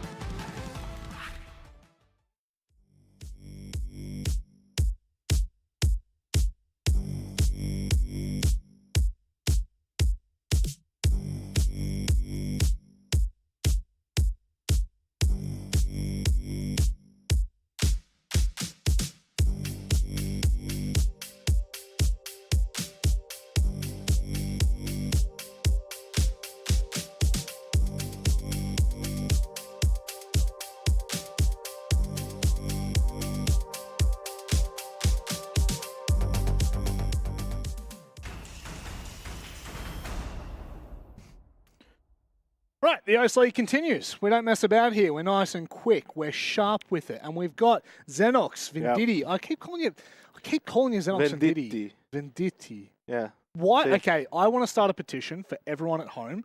I said that this when he changed his last name, I told him he needs to change his alias. I said Vendetta. Imagine this, right? I get to say, welcome him back to the desk. It's Jake Vendetta Venditti. Instead of Jake Xenox Venditti. It doesn't have the same feel to it. So one's in chat if you agree with me. But Jake, you're back. I am. You are. Fortunately enough for us, the content is here. Yep. It has arrived. It has. Well, actually, I'd say the content arrived in the first game with Very true. Yeah. Is that because you were casting that game? Is that why the content was Absolutely there? not. It had nothing to do with me. It had everything to do with Circular Spheres, and their performance was a good game. And obviously, we turn our attention over to match number 2 now, Prodigy and Supernova, for what promises to honestly be maybe just as much of a curveball, because no one expected Circular Spheres to win, let alone to win 7-0. Yep. And so far, only one person expects for Supernova to win. And who's that? And that would be me. No, it was you, you dirty dog. Yeah. No, Vinny, surely we're not backing that in. Yeah, I don't know. When I picked Prodigy this morning, I thought maybe that was a bit of a curveball. That was the curveball. That was the curveball, but then everyone sort of went with me as well. So, yeah, I mean, after that first game, I'm not even going to bother saying who's going to win. It's like, at the moment, any team can win any game. Yep. And, yeah, I backed in Prodigy because I think they played pretty well yesterday against GG, and they're just more informed. Yeah, I hit the coin flip, and I saw Prodigy came out, and I thought, not bad. It's an underdog story. We're on here, but it's not to be the case. No one agrees. Are they the favourites, though? Like, realistically, I know we've had plenty of times in the past where, you know, the whole panel has gone for a particular team, but yet they're not really still the favourites. No. We have to preface and say, well, how has this happened? But it's always that percentage, right? I do genuinely think that this is a team that either could win, should win, and that for me, this matchup ends up being quite 50-50. I think they got a bit of a reality check yesterday, and I think, you know, guys like Davey, who started the league hot, now kind of cooled off quite a little bit, obviously being around the block, but I think there's enough on this roster. The issue is, because it's a new roster, usually you can go in with a trope like, oh, they're just learning, but these guys have been around a long, long time. They're also the oldest roster in the league. So they've been around a long, long time. They're in a very strange predicament, Vinny, where it's kind of like, how much more can they really learn or grow or get better outside of just playing Pro League for the first time? But they've played for so long. Yeah, and I think from the first few play days, most of their attacks have revolved almost solely around the shields. We saw yesterday against GG, they put it to great effect. In their first match on Border, they also ran Blitz every round, and that came to great effect. But I am a little bit worried about this sort of dynamic nature of attacks in this map. If the shield gets shut down in today's match, I don't really see where they're going to find rounds. They're going to ban one shield, though. And these guys aren't going to ban a shield. Exactly because right. Davey's going to want to play the Blitz or the one tag. So it's sort of a toss-up a bit. Which one do you deal with better? Is it a coin flip, is it? Could be. Could well be. We're on a nice edge here, they say. Davey kind of looks like he's about to tell me that, you know, like he's had more hot meals and I've worked hot days, you know? Or is it the other way around? I can't remember. But this roster, honestly, I've been impressed with them to kickstart. Obviously, yesterday, if you weren't watching, 7-5 lost to GG after going 4-0 up in the first half. It looked dangerous and it looked very close. Supernova are yet to hit the mark in the way that we had hoped. Obviously, yesterday we spoke to them in their win against Circular Spheres, and President was kind of saying, Vinny, it's teething issues. They didn't have enough prac coming into it. They weren't fully prepared, and I mean, to be perfectly blunt, it has showed. It has shown. And again, another team that's really been struggling on the attacks. We thought once Prez came back from his snowboarding trip down in New Zealand, they might be able to sort of bring that back and sort of balance it out. I think they did a little bit yesterday. Yep. They were able to bring, I think, what was like an 11% attacking win rate up to a 25. But in turn, their defensive win rate did come down without the presence of Pinku basically 1v5ing every round. But yeah, I definitely think it's more about teething issues. I think Prez has got the ability to be a great leader, and yeah, with the amount of talent that he has at the moment, I think eventually they'll start to get it to click. It's a strange graphic, Rob. It's not often that you see a team with a 64% attacker win rate and then a 29% defensive win rate. That's very true. To the point where I have to actually question, is this legitimate? It very well might be. But, I mean, at the end of the day, then of course for Supernova, it's kind of inverse, but probably more expected to what we would usually see in the meta. Precedent, he made his return with a pretty good performance, and I think he's the kind of player that can give them a bit of that stability. But I can't help but feel, and again, this might end up being a situation, we've had plenty of players in the past who are really good but just can't play because of schooling or, you know, uni or whatever, or work even. But I'd love to see Pinku back into this roster. He was so amazing on play day one. Who would you take out? I mean, if I had to be completely brutal, maybe Palarazi. He just hasn't quite had the same impact, and I think you could end up getting a like-for-like where you're just going to get more out of Pinku. I certainly wouldn't be taking out a President. I think what he brings to the team, he plays the hard breach, support, that kind of role, that anchor. You don't need him to frag out, yet when he came back, he kind of did frag out. So I think there's definitely a missing piece here on the Supernova roster. Starts with P, ends with U. Vitoes, let's go there and start breaking this one down. For me, I probably want to see Supernova keep it to something where they can be explosive, where they can utilize shields a little bit more. I think once it starts to get to an open territory, I actually, maybe this might be a little bit how you going, but I do back Supernova in here, Vinny. But that's just my preference. I think when I look at the roster, in years gone, I feel like President has had enough structure to lean into that conversation. But you're giving me the sideways look, you know? Just after yesterday's performance, obviously they lost this map 8-7 and didn't. What was that? Supernova won this map. Supernova won this map? Yeah, they came back, remember? The game oh, against that's CS. right. All yeah. defense, baby. Wait, yeah, Supernova are favourites now. Let's go. Yeah, no, they looked good. I mean, they, again, weren't able to string together too many attacks. I think they won 2 in the second half, and then it's basically completely defender-sided after that. I think this is going to be a good test for them because Prodigy is so strong on their attacks, obviously, with these shields. Yes. And I think they'll end up banning Monty and Blitz will be on the board. I think Blitz is a fairly good pick on this map. There's a lot of map control that you can take, specifically rafters for the top floor site. Yep. And yeah, I think it's going to be actually a pretty close match. I honestly am disappointed that Prodigy haven't gone to bank here for what is a map that should be a little bit more of a facilitation for their attacking style, their attacking win rate, playing into the shields. I think Nighthaven Labs, when you know, Vinny kind of pointed it out, super defender sided, that fits probably more what Supernova want to do, how they want to play.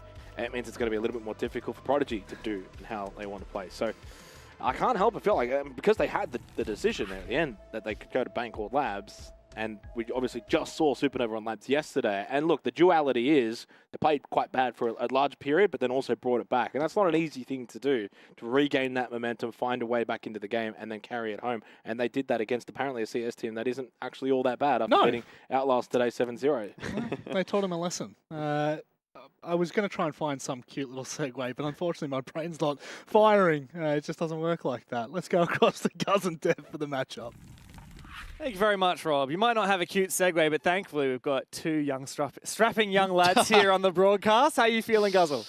Well, my self-confidence has just been shot absolutely through the roof after that, James. That may be the nicest thing that any other human being has said about me, so thank you. Oh, well, maybe I need to give you more compliments. Maybe Jake needs to give you more compliments. I mean, he's Jake from the Jake and Guz show. You're Guz from the Jake and Guz show. Surely you guys can serve each other up a couple compliments every now and then. Boost that ego. I don't think Jake has had anything nice to say about anybody ever. Well, to be fair, you probably don't need to be giving him any confidence. I think his ego is inflated enough as is.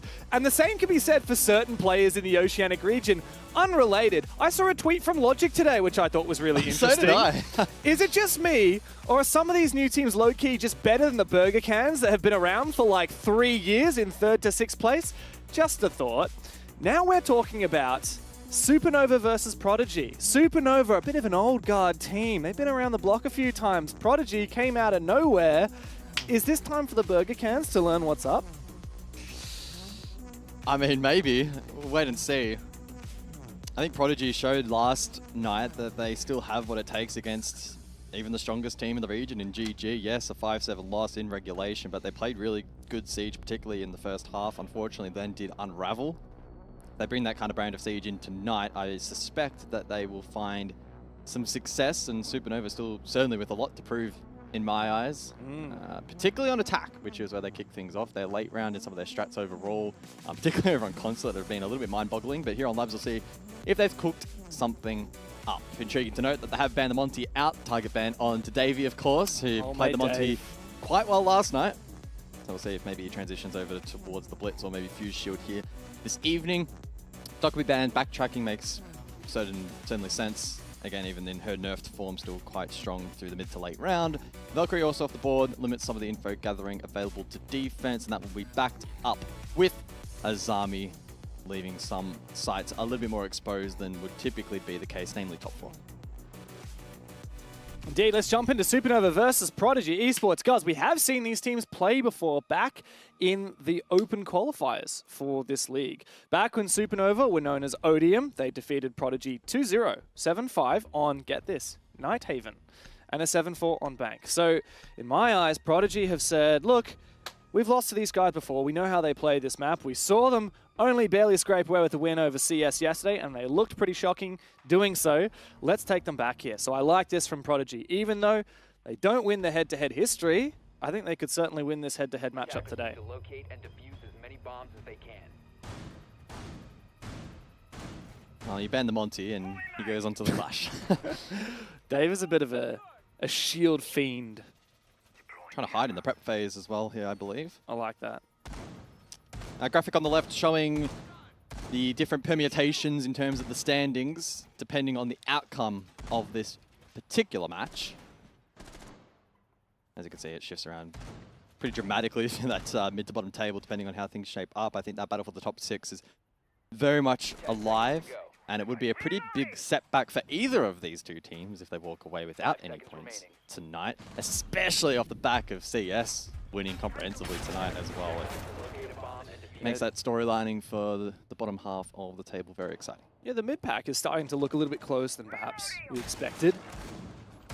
Both of these teams currently sitting at 1 win and 2 losses. We've got the shield on the attacking side as well. It's Quixie. He's had his fair share of moments. I admit, guys, I prefer seeing him on the Blitz than on the Ying shotgun like we saw on this map yesterday. That was terrible. Not great. Yeah. Terrible. I was going to say terrible. I thought that was maybe a bit harsh. It was terrible. It was, yeah.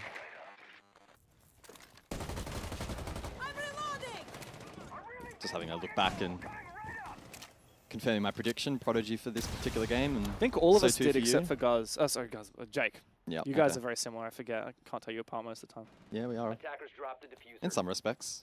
Different in others. He is double my age. And about half your height. And maturity level. I think Jake is lucky that we got Vinny now because he shares being the punching bag sometimes. There's clearly something being cooked up here by Quixie. Yeah, top blue hit. Send the blitz forward, maybe a bit of counter pressure. IT breach potentially at the same time, although Thatcher's here as well, so we'll see. In the face of the deployable shield, might be risky here for the attack. Well, Mackenzie finds Palarazi on that entry into Garage. Oh, that's awkward. Quixie likely thought the shield was in front of his face, but somehow he gets the angle around it, and Quixie's very upset about that in the all chat. 1 kill back, and the shield cleared, but not enough for Supernova. Yeah, I like that. So deployable shield with the mute jammer behind it as well, so counteracts the Flores, the blitz potentially as well, if the shield was able to close distance. So some good foresight there from Prodigy. And I think strategically, Prodigy have really been up there and quite impressive throughout this stage so far with some of their ideas that they've been able to implement inside of the server. Minute on the clock then, though, and still a chance for Supernova to be able to bring this round back, but it will be tough. Key position still being held, namely electrical. Mirror windows as well, standing as well, so it's going to take a lot of work to break this down, and with the Clash still playing the front line here for the defense, Supernova have their odds against them. There's no way for Bappen to take out the mirror windows with his Atch breaching rounds. But since this wall's been reinforced, it doesn't really matter. Overpeaking here is the way that Prodigy lose this, and Baker's already discovered that. 3v3, and one of those 3 on the defense is the Clash. Oh, there's a good swing from Mackenzie, though. He started this round, and he might be helping it come to a close as well. The EMPs to come out and try and counter this Clash. I think that they likely will land, indeed. Dave doesn't have the ability to use his gadget any longer, but Mackenzie has tripled down, all up to Prez now. Oh, there you go. You'll find a consolation frag. Technically, it is possible, but he's not even likely able to find anything here. And Prodigy kicked things off with a pretty confident defense there. Yeah, the top blue push there for Supernova completely falling apart. Had a couple of stages there initially, the Blitz unable to get activated. Great play behind the deployable shield, I believe, from Mackenzie. And then even the follow-up late there from Bappen in that round just didn't find much in the way of success. Here's a look back at the opening portion of the round. Swift double for the defense. Salvage attempt from Bappen, but again, shut down. Mackenzie locking down. Oh, that was nice. With a nice shot. Nice attempt there with the EMP to counteract the Clash, but at that point, the damage had already been done. And with Prez the 1v3, 5 seconds on the clock. Never a round that they were going to realistically convert. So good start for Prodigy. First round under the wing. And basement we go here for the second round.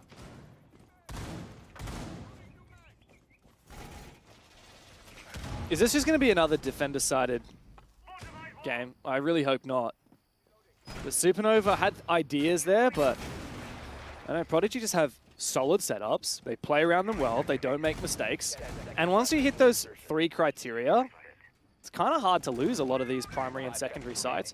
The conversation may change a little bit if Prodigy over-aggress on their roam here and get picked apart, or when we move on to that tertiary bomb site because it is so much more roam-centric.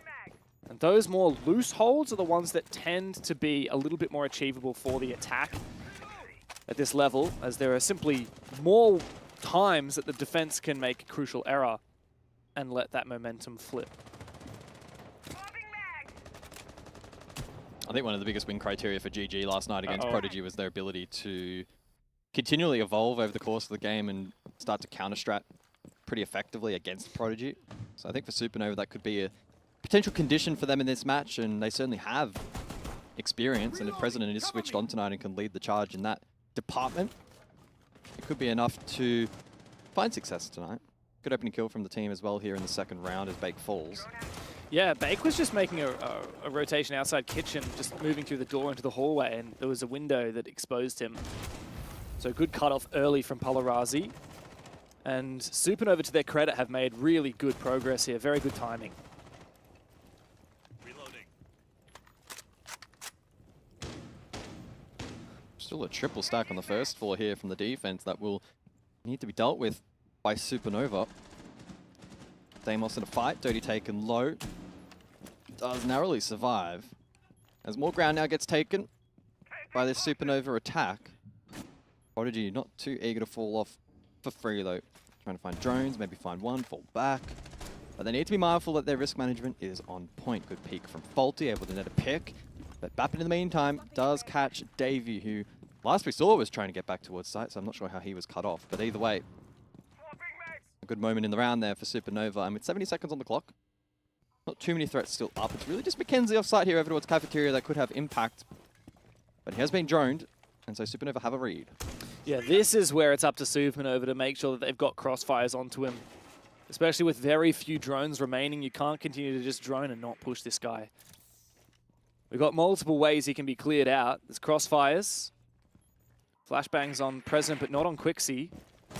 And there you go, Mackenzie takes his one on a Bappin. No refrag as of yet. Supernova looking very awkward. Dirty really should have been getting a scan onto this guy with the Deimos. And, oh, well, I think that this round's pretty much over here for Supernova. 30 seconds to play. Faulty desperately dropping in. And he does find one. Quixie and Dirty now to try and conjure something up here. Two different locations. Dirty is a dead man walking. There's no two ways about it. Low HP. His feet spotted. All up to Quixie in a 1v2. He has information on one player. There's a good shot. This is very winnable for him. Spotting the player. Doesn't land the headshot. Faulty's got to win this. But he just needs to hide. For some reason, Dirty is peeking while he's still reloading. And for that reason, the round is over pretty convincingly, I guess, at the end of it. Prodigy lock in their second defense. Yeah, scrappy conclusion to the round. Pretty impressed from Mackenzie there for Prodigy. Good job on the roam. Didn't panic after finding the kill onto Bap and wasted quite a bit of time and the resources of the attack. Supernova then pivoted on towards the objective itself and tried to get something going. Fortunately with Dirty so low, it did mean that Quixie was left in an awkward 1 versus 2. Initial shot was pretty clean here onto Mackenzie, got caught on the off angle. Thought he was going to win this, to be honest. Well, he had first contact there onto Faulty by a narrow margin. Had first contact again on the second spray, and then, as you said, peaked while reloading. Peaked while reloading. So, I like a discipline there and composure from Quixie, which has happened a couple of times throughout this stage, I must say. He's often being caught in really awkward positions, just misplaying on a more micro level, but again, it really wasn't around for the attack to be winning anyway. Prodigy finding themselves in a bit of an awkward position in the latter stages of that particular round, but they get away with the win. And onto the tertiary we go of storage. I mentioned this during the round, but I'd like to see the Deimos utilised a little bit more. Nope, he's going to be swapped off of. Yeah, it's been a bit hot and cold. You got no Dokkaebi because it's banned by Prodigy. You're not bringing Jackal. Bring that Deimos. Like, it's just going to expedite this roam clearing progress. Dread mine out. That's all good. Bounced off his teammate, irretrievable on the roof. I mean, it's not the absolute worst place to have an ANF not, so it could be worse.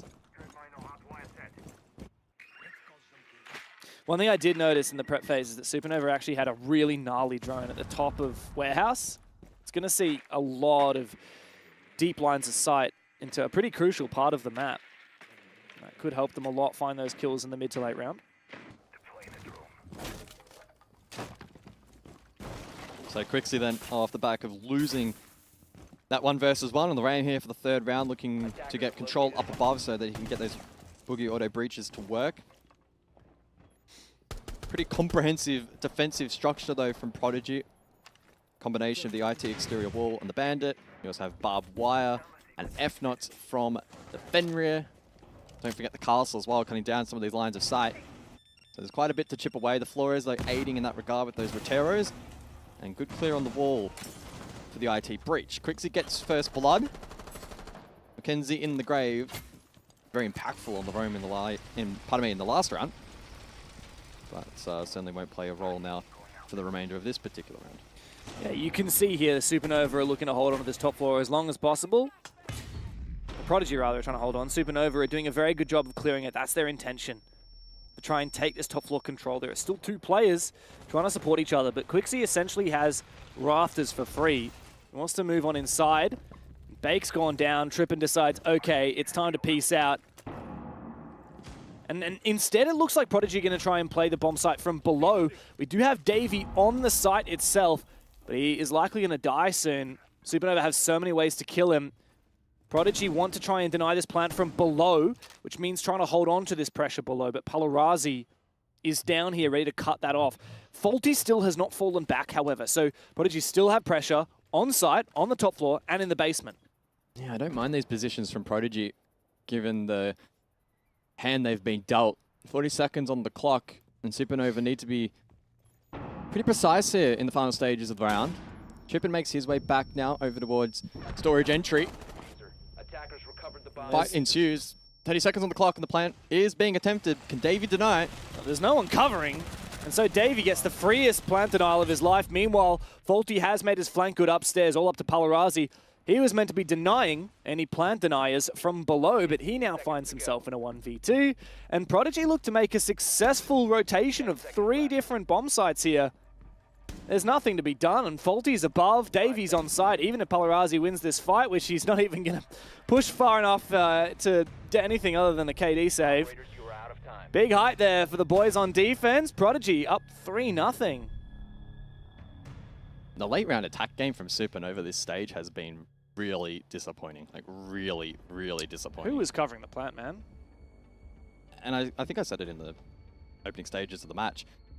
I was of the mind that maybe it was a consulate-specific issue, or maybe a couple of the sites on consulate that hadn't quite strutted out properly. But a round like that, just mind-blowing. Prodigy were not in the best of positions. I think they optimally, played, again, the hand that was dealt quite well. With that initial pressure down below, they still had a player up above. But it wasn't even that had impact. Davies just being able to sneak through side and deny plant absolutely for free. So I don't know if this is a strategic problem going into these rounds, whether it's a shot call issue in the late round, maybe a combination of both. Are they lacking direction? Is President calling the wrong shots? Are people not listening to Prez? We don't know that because we don't sit in the comms, but... It does feel like from a big picture perspective, Supernova knew what to do. Clear the top floor. They did. Almost. Asterisk, I'll get on that later. Yeah. Clear the top floor, have someone in the bottom floor making sure that there's no plant denial from below, and then go for a plant with cover. But the problem is, when they cleared the top floor, they didn't actually check all of the rooms in the top floor, at least not in that little bit of the map that they were trying to take control of, and that meant Faulty could flank. When it came to the basement and denying any plant denials from below, yeah, they succeeded in that. It doesn't matter because there's actually more than that you have to do in the round. When it came to going in for a plant, well, you didn't have anyone covering. So they did one of the 3 things right, but you need to do all 3 of them right. Otherwise, you're just going to lose the round. Yep. Yeah, certainly some shortcomings in the early stages of this map for Supernova. And they didn't take their tactical there, right? They did. They did, sorry, okay. I heard it was a tech at first, but I saw on the screen we saw the tactical timeout. Yeah, I thought it might have been a tech as well. Needed, right? Surely Supernova needed. Definitely the time to play it. Attack rounds coming at a premium here. Needing to bag at least one primary, you would suspect, to stay in touch in this particular match. 2-4 is what they're aiming for now. Realistically, I mean, you could try and go for a 3-3, but 2-4 I think would be solid considering how poor Supernova started. Supernova on the bottom too. Right. 4th place team in stage 1, by the way, guys. 4th place in stage 1. Oh, how the mighty have fallen. Clutch and play again here from Davey. We don't see the blitz this time around. Last time Supernova tried to go for a top blue stack early on into the round. Good counterplay though from Mackenzie up close, had the deployable shield and mute combo. This time it's the shotgun in the hands of Faulty though. They're even more aggressive than last time. Quixie though, back on the Ying. Shotgun not in hand tonight. Thank goodness. Could be a vital tool in clearing these positions. He's dead. Hence I use the word could. You got to stop saying people's names. You got to stop saying, oh, look, this is great for Supernova, because you're just cursing them. Opening kill now for Prodigy. Supernova not looking too hot. Straight after their tactical timeout, they were trying to cook. If there's any operator you want to cook with, it's that Ying, and she's gone. It's crazy to me, guys, because in their first match, Supernova took GG to 15 rounds. Best team in the region, they took them to 15 rounds. And they were playing with a sub. No prez. We had the little cat enjoyer, Pinku. I don't know what we've seen since then, but it just has not been enough. I start to think maybe you should be dialing up that sub again. Get Pinku back in the server. I don't think they're lacking firepower. I think it's lack of coordination and teamwork. We'll see if that improves over the course of this match, but round 4 not off to the greatest of starts. Util dump in towards Electrical. Palarazi got time there on the cross. Not sure if he saw it, but either way, there was a pick elsewhere. So 3 versus 5. Palarazi still stalled out, forced now to vault and make a play, but immediately slain. Now 2 members remaining for this attack, which hasn't really sunk its teeth into this defense. President will go for some exit frags, but at this point in time, that's probably all he and Bappen will be able to achieve. Especially with that clash up. Dave's going to be able to stun them continuously, shock them, slow them down. Trippin's aggressed here, and he's actually allowed a player to go around IT behind him. He does go down. 2v3 now. 10 seconds left. President, clearing rafters, reveals his own position. Actually finds the clash in the back. Oh, not Prez. What are you doing, Prez? Don't bring out a thermite charge. Wrong time, wrong place. Prez was in the perfect position. He was the playmaker. He could have made that winnable. And yet, Supernova flounder again. And I really would love to know what they said in that tactical timeout.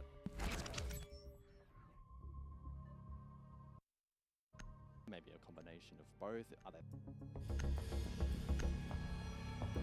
not listening to Prez? Well, that was that was insightful. That was me talking, which is not what you want to hear. We will get a chance to hear the tactical timeout in a moment. Start playing the win con, guys. Come on. We're so much better than this. That was a 5v3. We just need to play the win con. Play the strat. They're good rounds. We just need to finish them off. Alright, it's 3-0 this, boys. 3-0. Damn. So interesting that Dirty is taking the charge there. I would have thought it was maybe a bit more vocal from Prez. Again, we're only catching the tail end of it, I think, but certainly intriguing to note.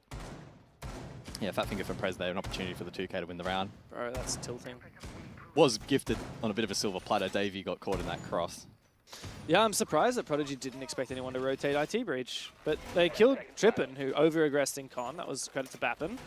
And President had the perfect flank, despite exposing his position, because he actually did fire some shots at rafters. So I think if Prodigy were a little bit more aware, they would have heard him. But no, he's still got the backstab on potentially 2 players. It would have been a double kill had he not brought out that exothermic. Well, Dirty wanted all 3 rounds. The best he can ask for is 2, but it is still very possible. These rounds have not started well, though, for Supernova, and that's the biggest red flag. So many opening kills against them. Quixie again. Ooh. Achieving control of Dirty. It's away with that one. Should never have won that fight, but he does get traded and traded back again. So at least Quixie is there to keep that numbers advantage here for Supernova. 4v3, this should be so winnable. Onto the basement, there are so many ways into that bomb site. You still have a hard breacher. I just hope they actually use it. I hope they actually do their due diligence here, open up as many different avenues as possible, and then just lock down any re-aggression from Prodigy. Yeah, you lose this site from this position, you're chalked. I think it's unofficially GG. So important that they do play into the win conditions, as Dirty was saying. During the attack, pause. Vertical in play from Davey. Looking for, I believe it's Palarazi inside of server. Faulty as well, as we just saw prior on a roam over towards cafeteria. And we've seen this position be a threat in the past. Don't take Bappin had a read, but he lost the duel. How do you lose a 4v3, Gus? By feeding ones. By feeding ones. And what is Supernova doing? Feeding ones. Why are they doing that, Gus? Oop, there's a shot from Quixie. He's been stared at by that BPC. He doesn't have the Gun 6 for some reason as well. He's got that pistol instead. He wants to get around and shoot that BPC in the side, but he's going to expose himself to the bandit, or rather for Davey on the mirror. Deep in the sight, now contesting the vert. Numbers advantage. Oh no, Prez! You can't be dying at Capcan traps with a minute left on the clock. There is no excuse. None. Diffuser is down on site. Quixie's already landed one really nice shot. He needs more. Palarazi going for that plant. And not a kill coming out. Davey's still alive. Didn't realize it, did you, Quixie? You thought he had the down. 1v1 now for Davey. Palarazi, a significant health advantage. He's got the better angle. He unpeaks from it. He might give Davey away back into it. That was the unlosable round. And Supernova continue to implode. Prodigy are running away with this one, 5-0. You could almost call it GG right here, right now. Oh boy. How do you even mentally recover from that round if you're Supernova? You don't, bro. Like, that's it. Oh, so close. Everything that could go wrong was going wrong for them, though, towards the late round. As you mentioned, Quixie unable to clear the BPC. We saw the frag grenade up above, not land. In the meantime, Prez lands himself inside of a Capcan trap. Plant cover then was quite awkward. Left it in the 1 versus 1. And Prodigy now one step away from a flawless half. Was that diffuser? Quixie got so aggressive. He really did Davey not die there, though, to really, be fair. I mean, how did either of them not die? I'm surprised Davey didn't go for that repeak. Nice, David. Default. Let's go! Get finessed. I like that. What did he say? Get finessed. Get finessed. I think. I hope that's what he said. Well, it was an F word of some description. I think either one would have been an apt description of the round. Oh man, yeah, Supernova really are getting railed here. 5-0 for Prodigy. Supernova, man, after going 8-7 against Circular Spheres yesterday on this map, maybe going back here was not the play after all.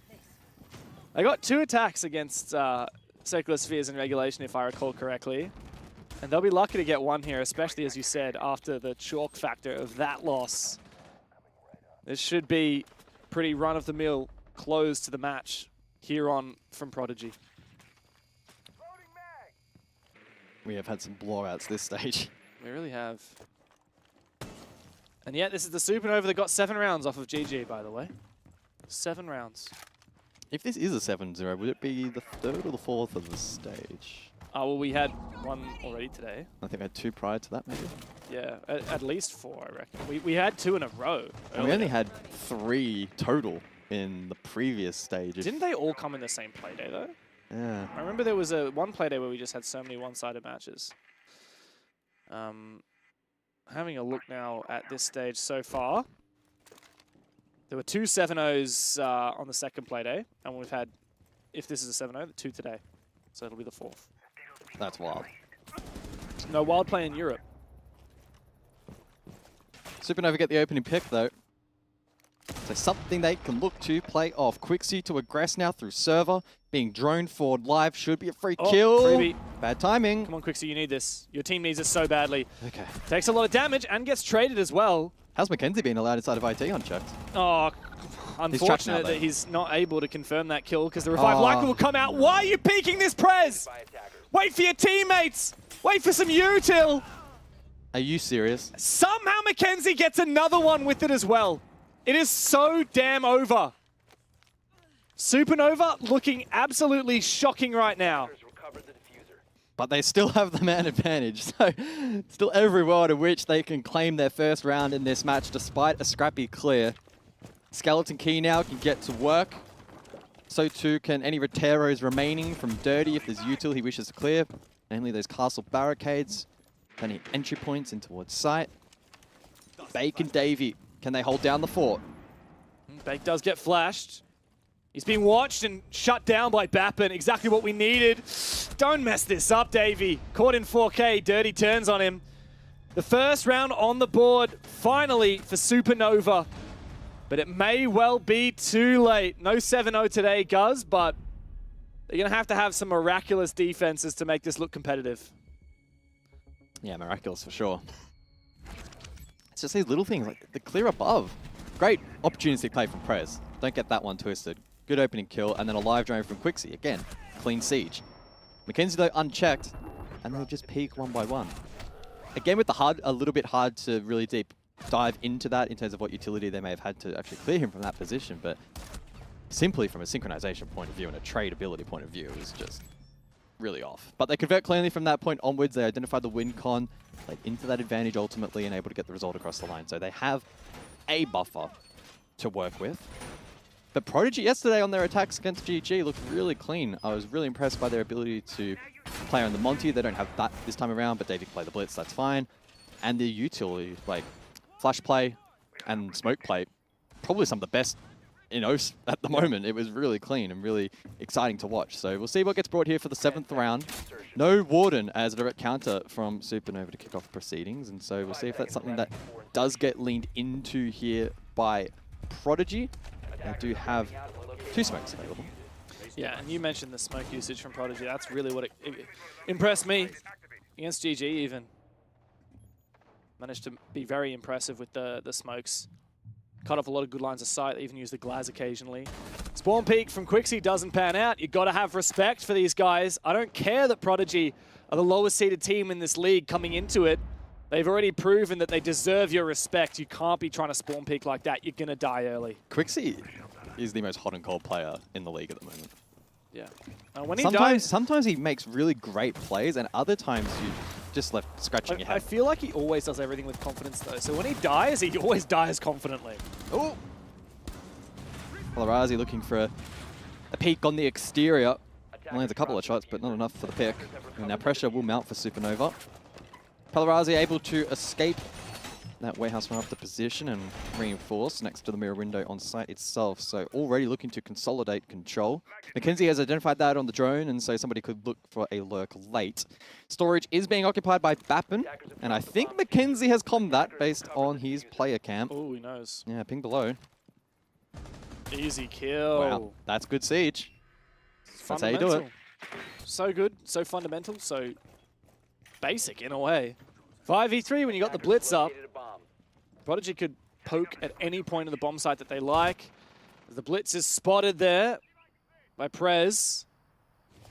The key here is to not feed Prez a pick though. Palarazi does find Faulty on the rafters.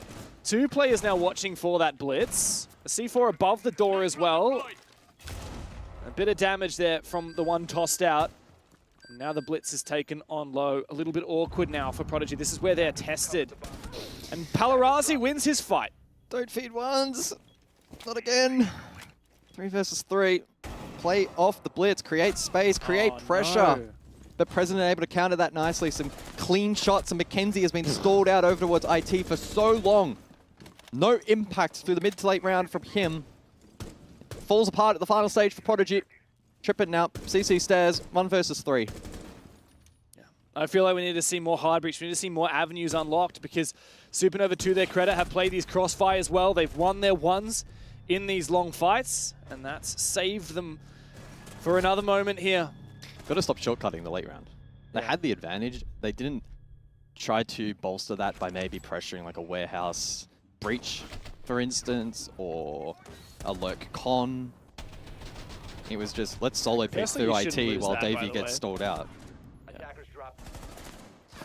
Yeah, I think that really just breaching a little bit more on Warehouse, exposing those positions, and then trying to corner those players on site, using that blitz might have helped. If Warehouse was open, the 2 players anchoring against the blitz could not play there. Exactly. They would have been screwed. Exactly. Oh well, live and learn for Prodigy. Supernova can start to build a little bit of momentum. We'll see how they go on the basement, guys, because this is a very roam-centric site. And if that round's anything to go by, maybe Supernova's guns are firing after all. Yeah, Vigil here for the 8th round in the hands of Bappen. 4-6 for him tonight, so still trailing the rest of his team who, to their credit, have had a consistent spread tonight. We'll see what tools Prodigy may elect to bring to counteract that roam game.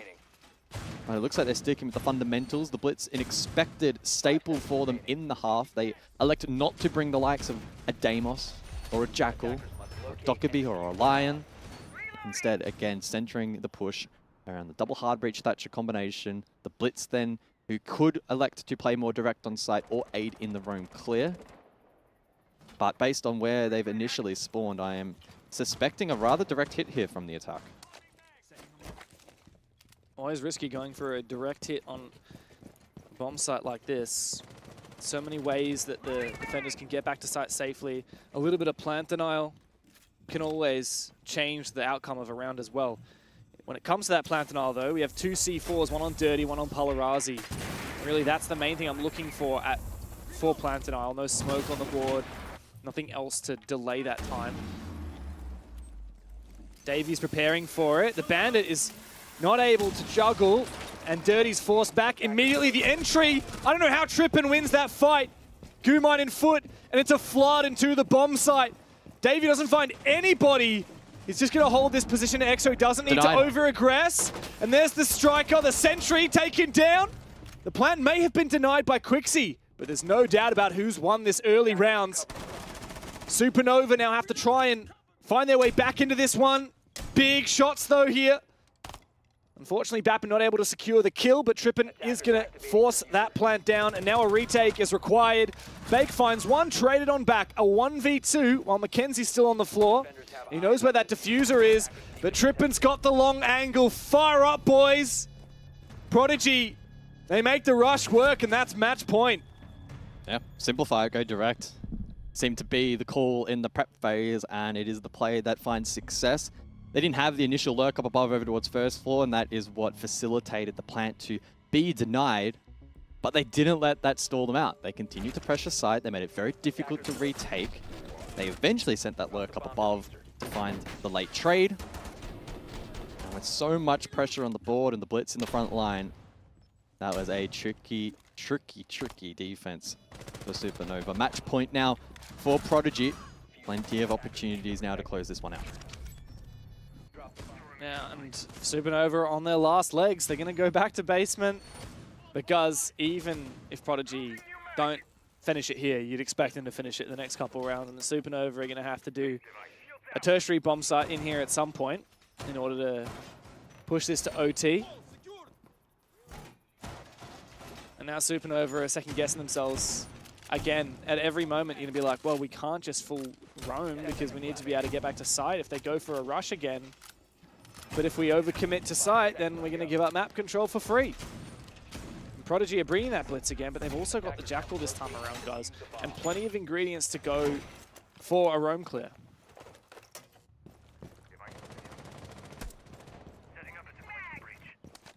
Yeah, stark contrast in composition, no Thatcher this time around. Heavy vert play will likely be how Prodigy look to break down those off site. In response, we do see double hard breach denial from Supernova. The Bandit and the Kaid combo will help cover those walls on site, but also the likes of IT breach up above. Prodigy may elect to just completely ignore that, however. Already getting control through Con. This is cheeky. Yeah, other side of the map, Bappen, certainly one to keep an eye on. Quixie as well is just proning. The problem is, though, this isn't the meta where you can just send a solo roamer to deal with the likes of the blitz. No, you can't. Even the best players will struggle in the one-on-one. You've got to duel the roam if you want to really target that shield. Honestly, this Jackal have an influence, though. Prodigy need to make sure that all these roamers are forced back. Oh, that's an interesting electric claw there. Far back so that it's not vulnerable to any pocket EMPs. We still have a roamer here. I believe Dirty is in storage. Quixie. Not Quixie, rather, in storage. Spots out that blitz. He's trapped now. Don't think he's going to be able to fall on back. And if Davey can get around him, this is really nice from Prodigy, though. They know not to overextend. They just have people everywhere.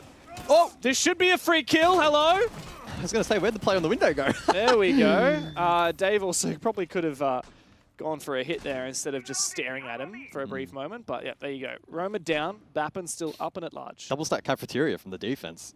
Okay, let's see if this works out. I did mention before, to take down the blitz, you need to work as a pair. Maybe Supernova, with one last roll of the dice, can try to break down this attack. This is ambitious. Bappin, he's about to find someone. What is that timing? I think Trippin must have known. He must have had an inkling. Mackenzie, I don't think was on a drone, though. And Bappin did activate his gadget to prevent him being detectable by drones. Maybe that was just really good timing for Trippin. I think it was. 4v3 now. Palarazi, the last roamer alive. There's still one C4 up as well for potential plant denial. Really, Prodigy here just have to do their due diligence. 25 seconds left to play as Dirty has finally finished off Trippin the buck. 3v3, Dave has got to have a big influence here. Good smoke. He needs to take this 1v1 here with the sentry. He's closing the distance. Bait comes in to support. Now he knows where Dirty is as well. Can't go for the ADS, but it doesn't matter because he's just feeding his teammate. All up to President now. Where's that diffuser? We got to see Prodigy pick it up. They're not going to have the time. There's no time. Oh, man. They had to decide to go for the kill or the kit, and they made the wrong choice. Prodigy just barely losing that one. Present very lucky to have won the round on time. Supernova still alive, but just barely. They got insane value from the blitz in that round. It facilitated so many kills. We saw the clear above of Quixie, and then the 2K sight. But I think there was just that momentary little moment there of half a second to a second where they weren't sure whether to commit to the kit or whether or not to commit to Prez. I don't think they knew exactly where Prez was because we switched off. Maybe Davey was still chasing down the corridor, certainly a possibility, but yeah, not quite enough time for that diffuser to be collected. And even if it was with a second or two more, I think Prez would have denied anyway. So good work from Prez. 9 kills from him so far in this game. Plays time well there in the 9th round. And just keeps the head above water. Yeah, but you flip it and you compare this defense half to the defense half we saw from Prodigy. That was much more convincing. Yeah, there were a couple of clutches here or there, like we've seen from Supernova. But it just feels like the flavor of that first half was so much more Prodigy favored. Supernova, though, to their credit, have won a couple of solid rounds here on their defense and maybe put forward a case for being able to keep this one going. That said, we still haven't seen them tested on a tertiary site, guys. And, of course, as they'll go back to their primary, this one they're most likely to be favored. But if they win this, they, of course, have to go to either kitchen or storage, and I wouldn't put too much faith in them on those bomb sites.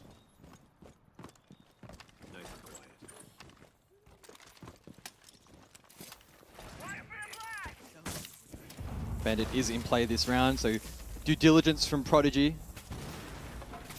Dissuading any attempt for the Bandit juggle. Dirty, though, over towards concurrently, and so that's not a concern. Quick fall off again over towards Warehouse. Supernova have been pretty keen in forfeiting that position. And it does open the opportunity for this lurk. Bake currently over towards bottom Warehouse. To deal with the defaults, and has the potential now to have an impact. Does have only the one Ash charge, though, in play. Why is he not on Buck? I mean, this is a really nice way to try and clear these positions that previously made it impossible for Dave to move forward from top blue on that blitz. Perhaps it's a bait after all. Bake shooting a few shots through the floor and now looking for his own flank. He's going to get juggled. Well, that was dirty from Mackenzie, though, in the meantime, with the prone peak. Weakens that pillar position. I do wonder if Bake is going to aggress directly below here. Yep. Ash charge in hand. He's going to time it.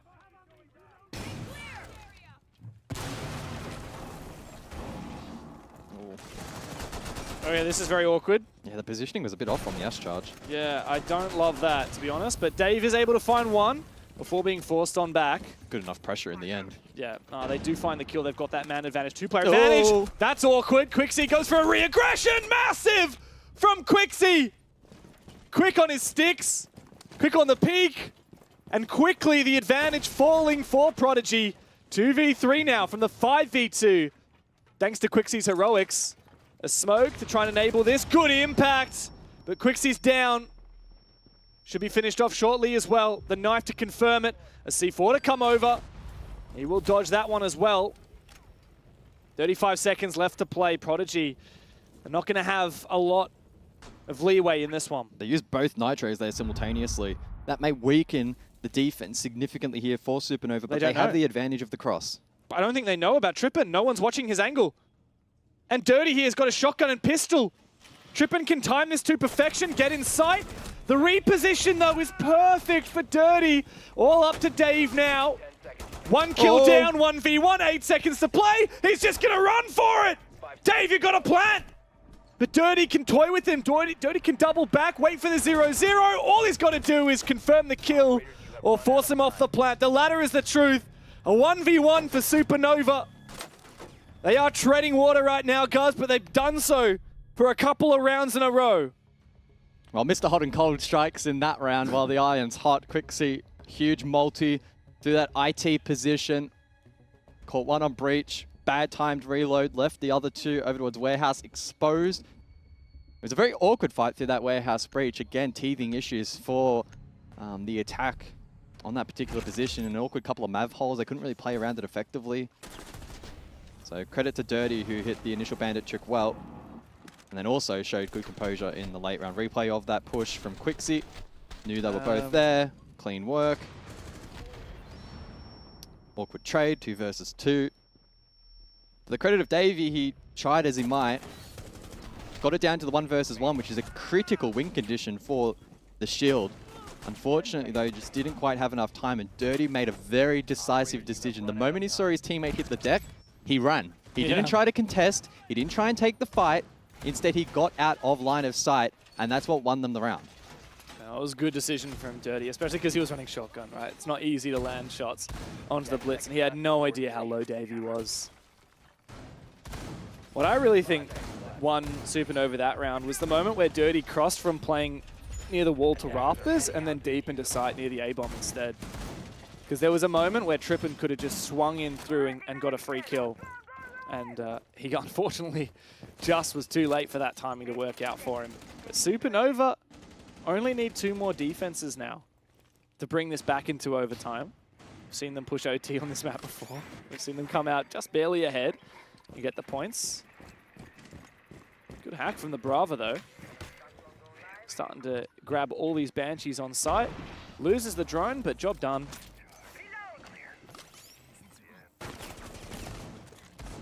Claymore spotted by Bappin, but you'd be a brave soul to go for the jump out now with the Claymore buff. Oh, he goes for it. And he lands the shots. Well, the delay on the Claymores may be gone, but you can still outmaneuver them. Solid work there from Bappin to give his team the edge. That's a big pick as well. Trippin was big in the last round. Have a look at the aim that it takes these days. You cannot, there is no delay these days. That was really close. Yeah. He did whiff a couple of shots and still hit it. You need to land it before your feet touch the lasers. There's no delay anymore to that detonation. Still Prodigy cooking something up here. Davey's tempted to go for this jump in. I'm not sure if this window's been double hit already. He might just be able to vault it straight away. The goo mines may slow him down. As the Twitch drone goes in to try and look for something, likely looking for those Twitch drones, trying to clear them. Mackenzie's got control above. In he goes with that jump. Spots the lesion, takes a bit of damage for his troubles. Quite low now. Needs his teammate to come in and support. Desperately trying to take fights with that pistol. It's not likely to work out, but Prez and Palarazi have both gone down to Bake. Coming in behind the blitz.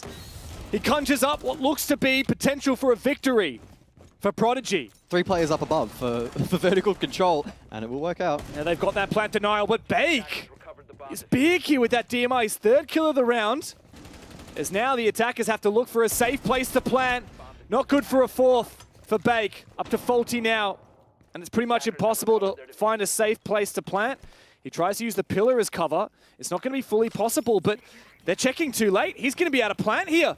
This could become a post-plant position. He hasn't gone out as of yet, but the crossfire with Dirty coming in from above and Bappin at the same time is enough to keep Supernova going. They've built up this momentum here. 3 rounds in a row. 1 more needed to go to overtime. Prodigy doing well in that round.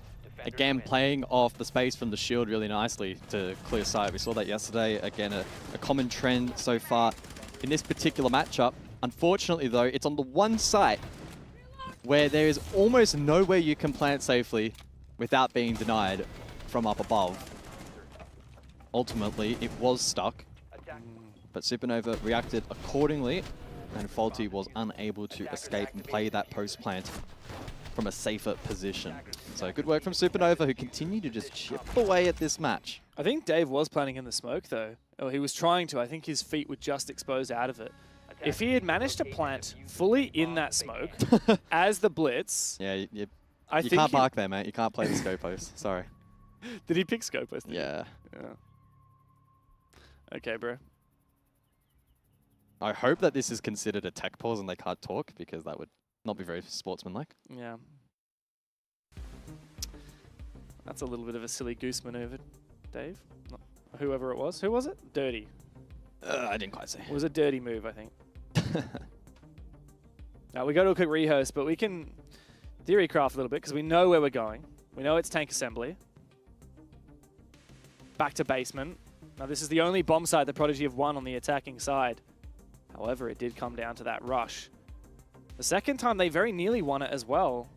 Just came down to Prez stealing it away on time. I'm going to go to a quick break, and we'll be back in a moment.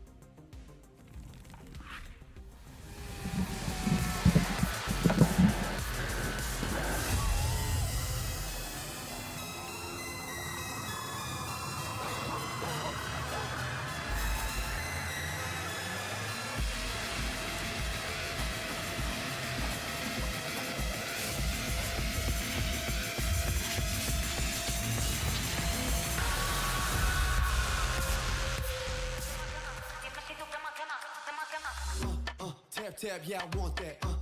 No lines, I don't cut back. Sweet, salty, and all that. Let loose, come get that. Can you play that back, back, back? Can you run that back, back, back? I'm trying to play that back, back, back. I want that. Tap, tap, let's go, let's go. Tap, tap, let's go, let's go. Tap, tap, let's go, let's go. Right here, can you feel? Let's go. Tap, tap, let's go, let's go. Tap, tap, let's go, let's go. Tap, tap, let's go, let's go. Right here, can you feel that? Ooh, you feel that? Ooh, the real back. Ooh, I'm still that. Ooh, you catch that? Ooh, I guess that. The best back. Yeah. 30,000 up on my pallet. Might jump out if I'm wildin'. Catch my flow, I'm so stylish. Tap, tap, real smooth. Can you play that back, back, back? Can you run that back, back, back? I'm trying to play that back, back, back. I want that. Tap, tap, let's go, let's go. Tap, tap, let's go, let's go. Tap, tap, let's go, let's go. Right here, can you feel? Let's go.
It's total calamity, total mayhem inside of the server. Now Out of nowhere, they find their round back into their favor.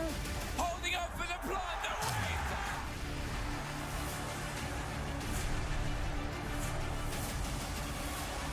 And I think he might just find it.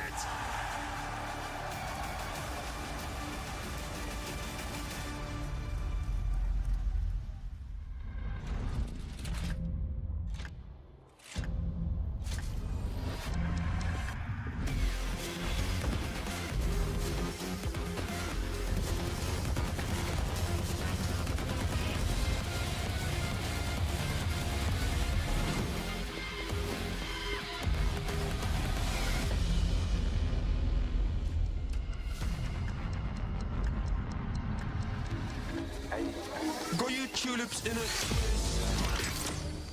Hand up boss like communist. No, I can never ever get back all the things I missed. But I'm that man that think you got the gist. Got you tulips in a twist. Hand up boss like communist.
Tap tap, yeah, I want that.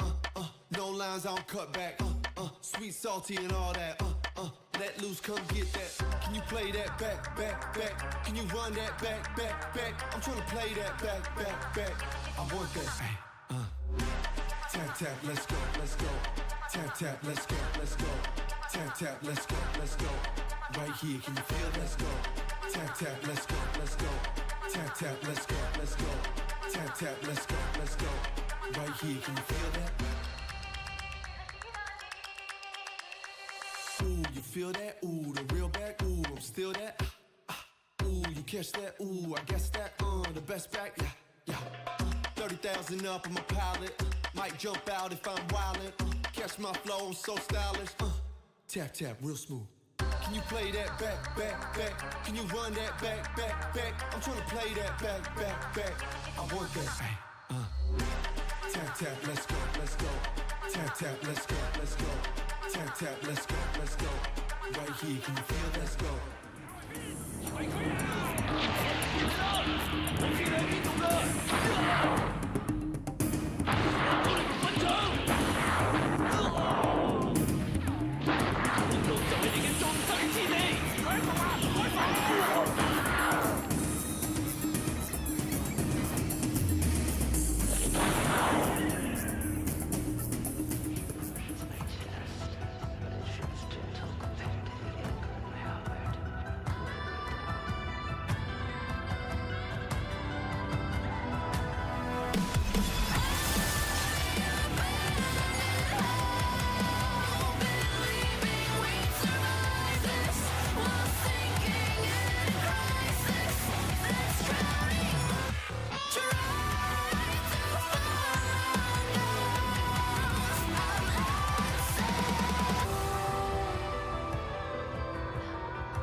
It's total calamity, total mayhem inside of the server. Out of nowhere, they find their round back into their favor. Holding up for the plunder.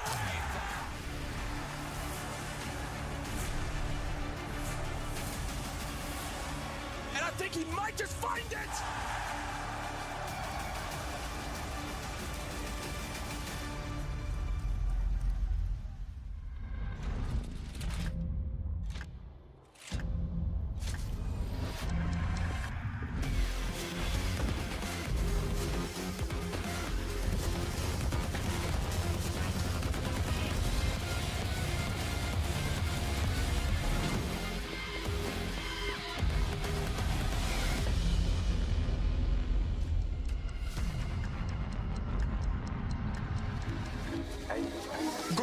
tulips in a twist.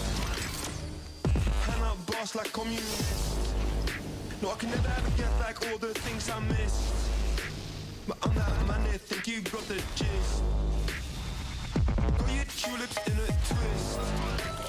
Hand out boss like communist.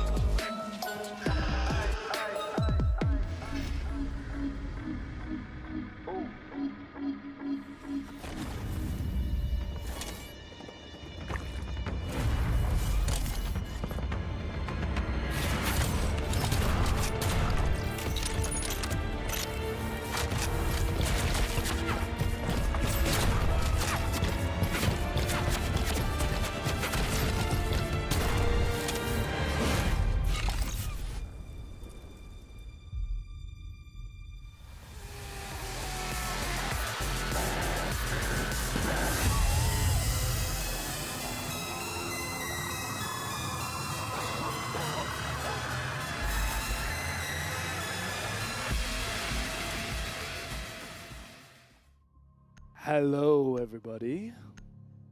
Welcome back. It's 6-5 in favor of Prodigy over Supernova, who have gone nuclear in these last 3 rounds to bring it back to overtime potential. One more round of defense is all that Supernova need to start the path to redemption, because they needed a bit of redemption. We were pretty disappointed in them. We have been, and we continue to be. But if they bring it back here and win like they did yesterday over Circular Spheres, maybe that'll change the conversation around Supernova just a little bit. Yeah, we'll say one more round to secure overtime in this matchup. And maybe Supernova can lift themselves out of the bottom to this evening. Basement we go. Prodigy falling short in so many of these attacks. There's been a couple of rather close rounds. None probably more so than the last time they attacked this site. President able to survive on time. Diffuser was not in the hands of Prodigy in the dying seconds of that attempt. It's looking like a pretty similar setup. With Blitz still in play, the Buck and the Jackal combo to help facilitate a roam clear, which is being committed to by the defense. Yeah, this is a big roam. Even got bandit batteries here on the IT wall. Despite the basement being the bomb site, means it's going to soak up a lot of time here. And time is what eventually lost Prodigy their last attack onto this bomb site. Early entry here for Mackenzie. He's in the building, looking to push these players back, and Bappen will go back. Not actually running the Boss G this time around. His teammate Quixie has lost his life very early on this exact cutoff from Faulty outside. Very dangerous to be going past these areas. It looks like the Bappen, I don't know how he got out there. Managed to sneak by just briefly, but he only survives for a couple of more seconds. Fake finds him, trade from Prez. Still this roam is going on. And I feel like him and Palarazzi feel like the need to put a little bit more pressure onto this roam before giving it up. Still one player down. Oh, this is high risk, high reward here for Prez.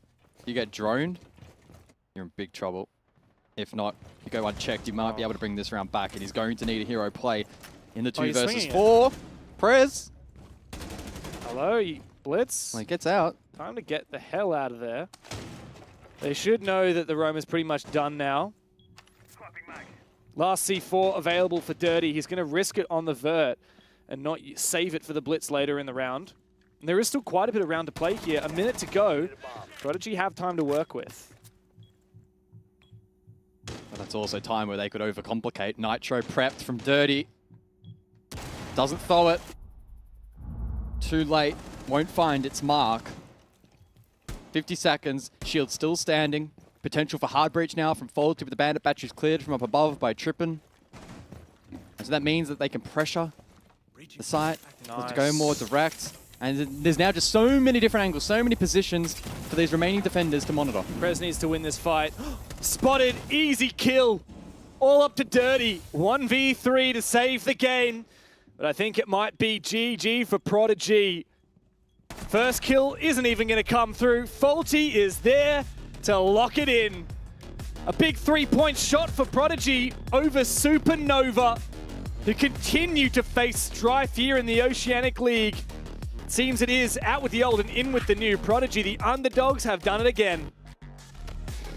Yeah, good resilience from this squad after what was a disappointing result yesterday and what was potentially on the cards to be a disappointing result today. They were able to flip that around. They were finally able to activate that playstyle that they were trying to brute force for the majority of that half. Eventually works out for them. Critically, a full 3 points, which is great for their standings. Unfortunately for Supernova though, Dev, it is pretty disastrous. Now in the bottom 2. Yeah. Certainly didn't expect to see them there. The top 4 team in stage 1 is now at the bottom 2 and at risk of not even making playoffs. A rough start of the season for Supernova, but for Prodigy, absolute elation. History does not repeat itself. They don't choke their 5-2 lead again, and they get a full 3 points on the board. Mortifying to know that it's not just Supernova that are in 7th place, technically collectively on the same amount of points are Antic. Did not expect that coming into this stage. 2nd and 3rd from stage 1. I think that's probably the 5th time I've said it, and they are just, they're not hitting the mark, Vinny. They are missing. No, it definitely had remnants of yesterday's match, didn't it? It was very defender-sided. Xenox was saying it basically throughout the whole game. Was he? I didn't hear him say it once, actually. He's quite humble like that. But yeah, I thought maybe with the blitz, they might be able to sort of bring something different to those attacks. But I think Supernova did a decent job of dealing with it. But in the end, I think just too far behind, just too much to chew. Jake, you do we dare say what you said when we were 5-0 up? If they win this round, it is possible. And it was. And it was very much possible. It was very possible. Yeah. Sorry, what did you say, Michael?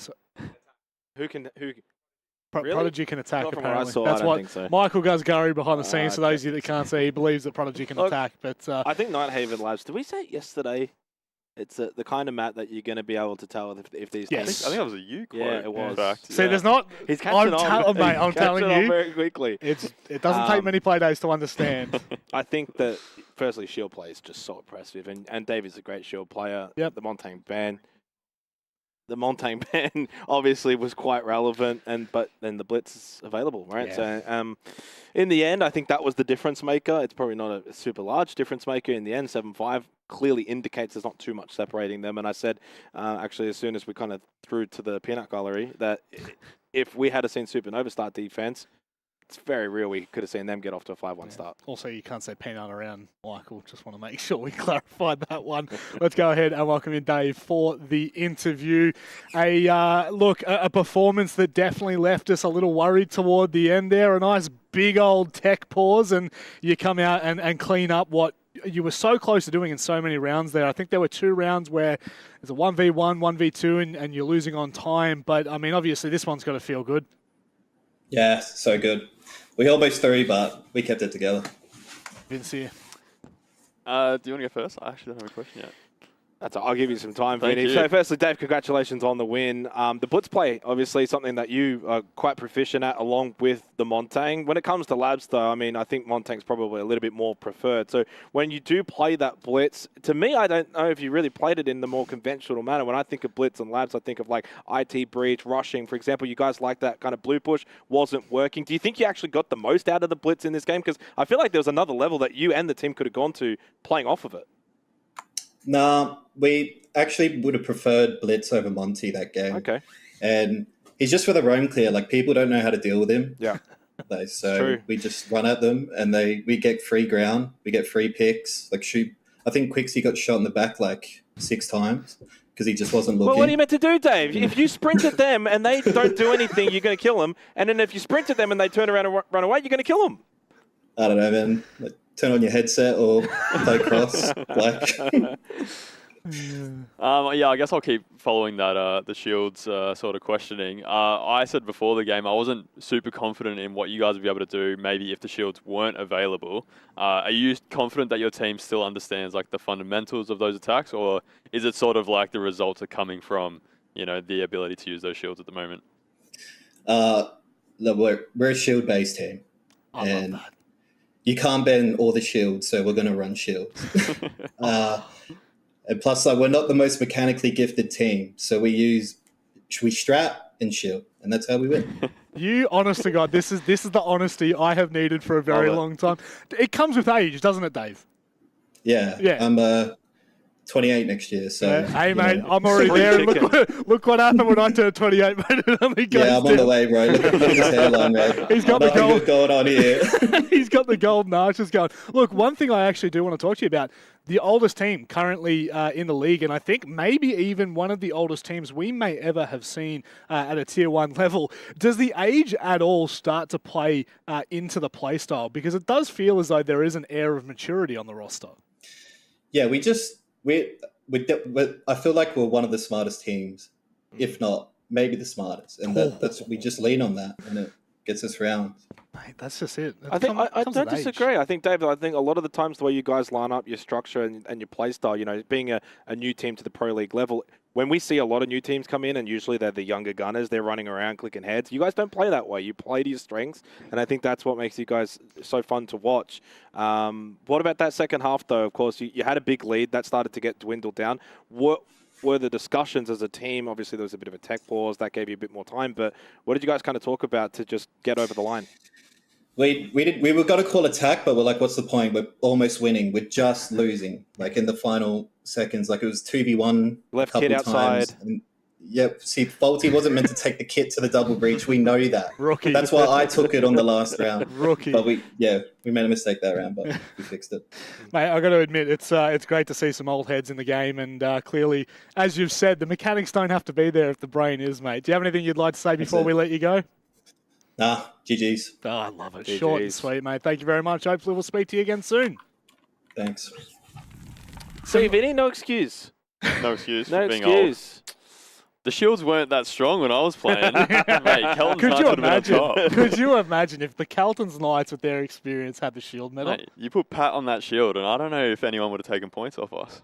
Oh, okay, okay. Let's run it back to stage 1 this year, and let's see how well you did. Overall, I think realistically, Prodigy has been the biggest shock to my system, Vinny, because Outlast, obviously 5-sharp in the preseason, we had something to go off. They went flawless until the grand final. 0-14, always like to bring that up. But Prodigy just swept under the radar, came into this league. They obviously have names that we've seen before, Faulty, Dave, those kind of players.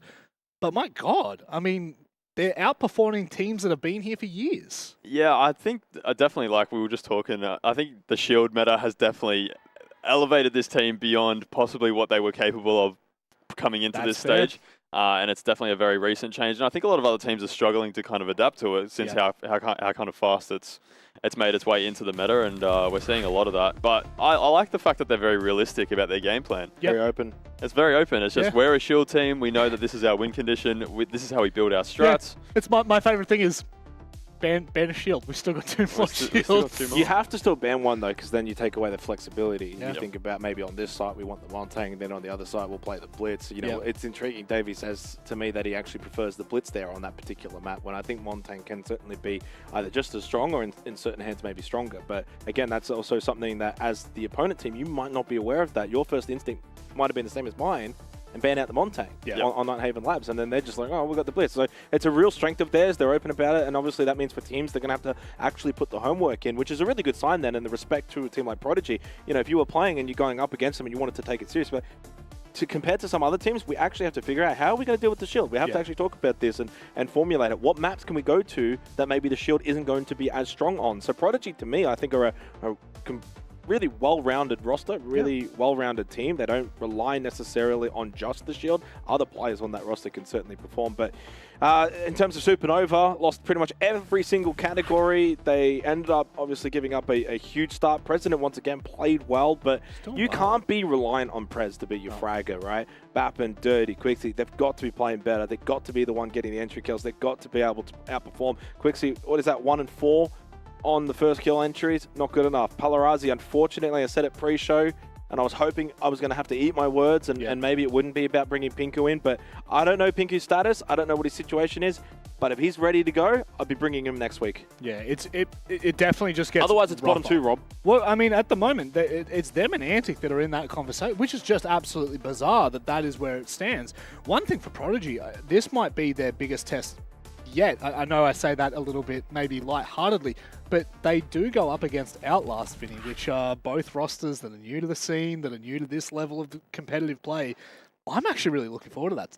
Well, yeah, that game would have been a shoe-in for Outlast probably coming into that game up before today, but obviously they got 7-0 today by Circular Spheres, who we don't consider at the top of the table right now, so it's all over the place. I love it. Yeah. I'm here for it. Well, it's a bottom of the table clash. Can you believe I'm saying that? And it includes bloody well Antic. They go up against Odium. We'll be back after this.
On to the second half of the night, and this league just continues to shake things up every single play day. Expectations are shattered. Michael Guz Gurry joins us back on the desk again.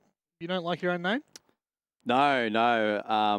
I was just trying not to burp, just scoffed down my Classic professionalism. lukewarm Palmer. So thank you very much to, who was it that picked the scope boss? I think it may be Dirty. We had like a 10-minute rehost, and then that's what it was. Then they went on to lose the round. He destroyed his own team's momentum, and then lost the game. Yeah. So Me and Vinny were a little sus on it last round, and all of a sudden 2 players on a losing team have a magical issue. But yeah, that kind of narrows it down a little bit more. Vinny, we now move on to a matchup that is the bottom of the table, but it should really be a clean game for Antic. They take on Odium in a matchup where Odium are really, really out of it in this league, unfortunately. Like, no disrespect to the players, but they just are not at the level at the moment to compete against some of the best teams in the region.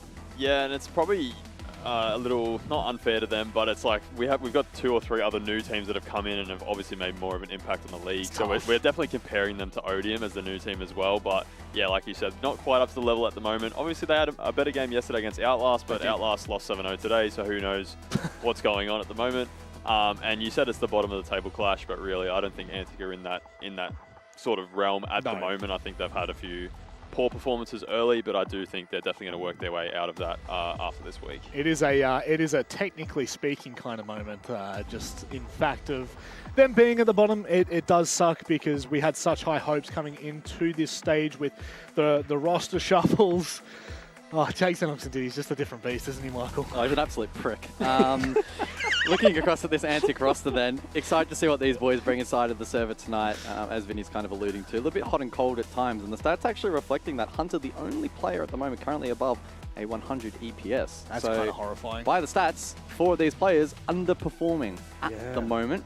But if there's any opportunity to pad your stats, it probably is against Odium. So looking to see them bring a cutthroat brand of Siege into the server. And a team that can sometimes lack discipline, hoping that we see it tonight. I think we will, and hopefully that's the case. What's with that smile, Lunchbox? He looks like a Joker from like one of the comics, bro. That's got me all twisted. The big issue, obviously, 4 players not performing isn't great, Vinny, but when you're IGL, like really the hard support player that this young gentleman has been Hunter for the last 2 years, is out-fragging all of your players and outperforming, alarm bells really start to ring, especially when you've just bolstered this roster. After bringing in Scars from last stage, you bring in 2 gunners like Jkenna and Lunchbox. It's just not gelling right. Yeah, not quite, and I think it can be a bit tough for someone like Hunter, who probably doesn't have that much IGLing experience. So I think we're seeing the frags because you can kind of see everything that's going on. I think it'll come together eventually. We were talking before the show about Jkenna, and I think this is the kind of game where we say Jkenna is back. This is the kind of game where he goes like 20-2. It's great to hear your voice come back as well. Thank you. Yeah, it's been nice, the voice cracks. Anyway, let's talk about the next team. You're just gonna leave me hanging? All right. Let's talk about Odium. That was really bad. I do apologize. Can you host the segment? No, I'll host this whole segment. Yeah, let's do it. Let's do it. So, yeah, we're talking about Odium, obviously having a pretty poor start to the stage so far. Yeah. And looking to get a few more attacking wins on the board. Unfortunately, they were like 1-6 going into last night. Yep. So definitely need a bit of work to do. And today, honestly, Antic could be the game where they get a few back. So it'll be interesting to see. That's a bit spicy. Any thoughts, Guz? There we go. Didn't mind that. And you give him the bird. That's great. We all love each other here in O's. We do. In terms of the head-to-head, it's not listed here in the graphic, but I'm looking across that entry stat. Both teams have found it a bit of a struggle so far heading into this play day. 45% for Antic, certainly not a disaster, but for Odium sits at 27%. Of 26 entry battles they've had so far, they've only won 7 so far, which has compounded to issues in the late round. It's better than Killer Man. Oh, wow. Wow. I left the space here to host, not to roast, brother. That's all I'm saying. Clubhouse is where we go for this one. A map that every team in the Oceanic, just Siege in general, should know how to play. Fundamentally, a very simple, I say simple with quotation marks, match to have your fundamentals right.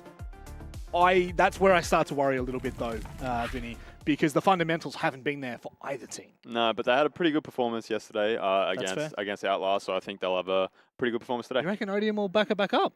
If they can get as close as they did yesterday, 7-4 wasn't a bad scoreline, and I don't think Antic are quite on the level of Outlast, actually. Wow. I don't know. Who knows, honestly, That's after spicy. today. That's a bit of, okay. Do you want to throw it? No. No. I want to hear a throw. I Can we get a Vincia throw? Go on. Finish it off. We'll be here all day. We'll be here all day. All right. Well, apparently stage fright. We all have performance issues. Some are worse than others. Mine's shocking, but these two, I don't know what to say. Thank you. Thanks. Thank you, Rob and all the guys on the desk. That was really All the guys. all of There's only the two. everybody on the. Thank you guys for the. We got a game. Time to clubhouse, Jake. Sorry, I'm a bit shy. Can we just? Yeah, sorry. Can we take that again? Can we do a retake? I'm a little bit. I don't know what to say right now. I don't know. I think what we've learned from this is, as Vinny's Rob a shy said, individual. Everyone has performance anxiety. Yep. You know, it's totally normal. Everybody gets it, and I don't think Vinny should be upset with himself I at all. figured it out. What is it? Odium has performance anxiety. Oh, that's the secret ingredient. If we were playing this off air, offline, no one watching, best team in the region. Oh, hands down. Hands down. Hands down. But we're not. It's online. Everyone's so, watching. 7-0. So they get a bit nervous. 7-0 might be a possibility. Yeah, well, we did see Antic 7-0. Rufflecopter, not Rufflecopter. Why do I keep Rufflecopter? Circular Spheres Where's and Boydie? Rufflecopter Where's have Boydie? the same place in my brain. Anyone that's been watching OS for a long time, remember on a good old team called Rufflecopter. They were the memers. It's basically a game of Gladiators at this point. They were the memers, and Circular Spheres are the new memers. So for some reason, What is Lunchbox doing, James? Crossed. He's spinning on his chair. He's standing on his chair, spinning around. And then he's got. Wait, what? Is this the Zoomer meta? Is that how he gets out of his chair? There is some Zoomer meta stuff going on right here. Let me have a look. Closer look. Top Box, left. what's up? Lunchbox. What are you doing, Box? Come on. I like your shirt. But, whoa, hang on. What the? Is this like a pre-game ritual? Like, you know how Is people this a warm TikTok up? thing? I don't get it. Yeah. Damn. Oh, What is he's headset off. taking headset off again? He's going for a jog. Bro's got so much energy. Damn. This is the new meta, by the way. The Zoomers have taken over. There Box you is go. back. It's Oh, back. it's back on. All right. Phone is out again. What is he doing? Is he timing himself or something? He's typing something. Ah, okay. that's what's no one up. cares. I see. No one cares. I see. Okay, bro. All right, well, we're going to head into this game, James. Now, Antic are defending first. Yeah. And I was walking past Prod Room, and I saw the fact that Odium were attacking. Prod, Yeah. You know what Prod said to me? What did they say? 7-0. Oh, wow. So even Prod is on Antic here. Can't blame them. Yeah. Look, Antic haven't been the best, but this map is the one map where they have won, and they looked pretty good. They won 7-0. I'm surprised Lunchbox even locked in his operator. It wasn't just zooming around. Like a puppy. Yeah. Like an infectious little energy. puppy dog. I want to know, now that Jakenna is actually on a team with Box, like, Yeah. does that mean that he... Jake Hender's the old guy? Well, yeah, but also, like, you remember Lunchbox always used to shout out Shan. Yeah, that's right. Is he going to Which still is, shout out Shan? Of course, his mum. Yeah. Well, I mean, I think, didn't he get a list the other day of everyone's mum on the team? Yeah. You had Melissa, you had Shan, you had the whole 9 yards. Was there a Nicole? I think there was a Nicole. That was a Nicole, yeah. Yeah. Oh, good. Wow. That's so lovely. I just know Antic are such wholesome people. Do you reckon right? he's... Yeah, I mean, look... I don't even know where to take this anymore because Antic really should be winning this game. I want to set it nice and early. They know they should be winning this, but it should be in that kind of 7-0, 7-1, 7-2 territory. Anything above that would be okay. To be fair, Odium played this yesterday, and they actually got a couple of rounds, looked a little bit better. 4 rounds against Outlast. Yeah, and honestly, that was also an Outlast roster going in at that point, you know, undefeated and looking pretty good and sharp, and, well, then they, dropped the bundle a bit today. Let's have a look back. A zombie's bad! Ah, who do I play? Judge, you're on. Judge. Okay, Box. Zombie's bad. Who do I play? Can you do the scream? Can you do that scream? No, I don't think anyone wants to hear that. All right, if Box hits a big play, we know what to say. We'll do the. I think Box scream. Lunchbox, though, as much as he's having fun, he does need to find improvement here. He have you got his numbers by any chance for the stage? Like his phone number, or Well, I have Shan's, but I don't have his. I wouldn't want his phone number. I'm looking him up. Bear with me. You're looking up his, on the in the white pages. I got the white pages. Yeah, he's got 107 EPS. 14, Okay, that's not 14, awful. 11. It's not awful. 1 and 3 on entry, 61% cost. 1 and 3 entry. That's the one. It's pretty dead. That's the one. Pretty dead average. Can he improve in a game like this where Antic are quite superior to their opponent? Lunchbox should be... Clearly, he's having some fun. This is the game, though, I want to see Lunchbox. You know, I got asked yesterday, one of the games Antic was in, who's your favorite player in the lobby? I said Lunchbox. And then they were walking around saying that, I said he's the best player in the world. I obviously didn't say he was a good player. I just said I think he's my favorite player in the lobby. But I want him to be a good player, and I want him to have that infectious attitude and love for the game and have fun and keep improving. And he's definitely got something about him that, to me, I think says in the future he could be a really good player. He was roaming in secret, but it looks like Jake, his dad, has come picked him up and said, all right, son, back to site with you. So he falls back. And honestly, respect to Antic right now, but they're playing this in a very conventional manner. 5 in towards basement, 60 seconds left. They fall back, give up secret, give up main stairs. That's fine. You've got vault cams you can play off as well. You can go play blue, force Odium to push into you. I've been saying it for the last couple of days at this point, I think, and I'm getting a little bit sick of hearing my own voice, but we all are, mate. Please just force these guys to swing you. Don't swing them. Yeah. Oh, one thing I like about Antic, though, is we've seen our Valkyrie, and it's seemingly been unaddressed. Scars is constantly being able to check those cams. Box has managed to sneak a little bit deeper. He was revealed by the Bees briefly. Looks like the execute from Odium is starting to go down from bottom main and Church. Oh, this is so aggressive from Box, playing on the pit side. Does leave himself exposed to the drop, but he's actually wary enough to actually watch for it, and he does get himself a really deserved kill. Somewhat scrappy, but don't catch all of the action, but for the most part, it ended up coming down to that whole exchange of, like, they've got to push us. 20 seconds left. They've got to clear angles. So, really normal round from Antic playing basement club. It's kind of what we expect. It's why we come into this map, this game, this half, and say Antic should be winning and winning comfortably because of rounds like that. Odium just have to do too much, and unfortunately for the team that's bottom of the standings right now, they just don't have the same skill level as their opponents. Yeah, there's no two ways about it. Odium in their first couple play days have barely found a few rounds. 7-1'd by Prodigy in the opening game, 7-0'd by GG in their second game, and in their third game they found 4 rounds against Outlast. Here in their fourth, I wouldn't be surprised if it's another rough one, especially starting out on attack, as we've said. Doesn't do them any favors, especially going up against an absolute Chad like Box. Really, not an enviable position. Jakena's got the Boss G out. There's been so much discussion about this deadly weapon recently. Disgusting machine. I expect we'll see, as the game goes on, Jake, I expect Antic will probably get more and more aggressive and have less and less respect for Odium. I think we'll start to see some ego swings come out. Yeah, I mean, it's difficult to disagree with you, James. I'd love to see a little bit more shield play here from Odium. You got both shield operators available, the Montaigne, the Blitz. And I'll make the Fuse. Everyone forgets about my homie. Well, don't forget about Fuse anymore. He's actually quite relevant. when teams go for the double shield ban, in some cases triple, including the Clash, the Fuse obviously makes it through, and we've seen a little bit of it. Yeah. It's not quite as effective, but it still has all the same hallmarks. But I think, we saw, I don't know how much you heard with Dave in that last interview when he was kind of saying pretty openly, we're a shield team. Yeah. That's our identity. If I'm an Odium, I kind of look at that and be like, maybe we should look into, how do we get a leg up? We should be a shield team. You've got to have a player that wants to play it, though. That is that's true. The thing, right? Yeah. That's what Dave is on that team. That's like Razor. Razor actually is a little bit of a Kali main. Yeah. Yeah, I don't know how much I rate that. It has its place occasionally, but Kali is really not a common pick and not a necessary pick, and sometimes you can overforce operators like that Kali. Talk about shields, though. Someone we haven't seen play shields recently a lot is Hunter on Antic. Now, maybe we will get to see it in the second half. I'd hope so. But he was a very prolific shield player, known in the region for how good he was on the Blitz. And this was back before that shield rework, before it got buffed as well. Yeah, I think you can also play the Clash here, especially Gym Bedroom, control that sort of 90 hallway, top main, push in towards Con at times. There's a lot that you can kind of deny. But Odium, I mean, to be fair, they played the Kali. So at that point, you probably don't want to bring the Clash.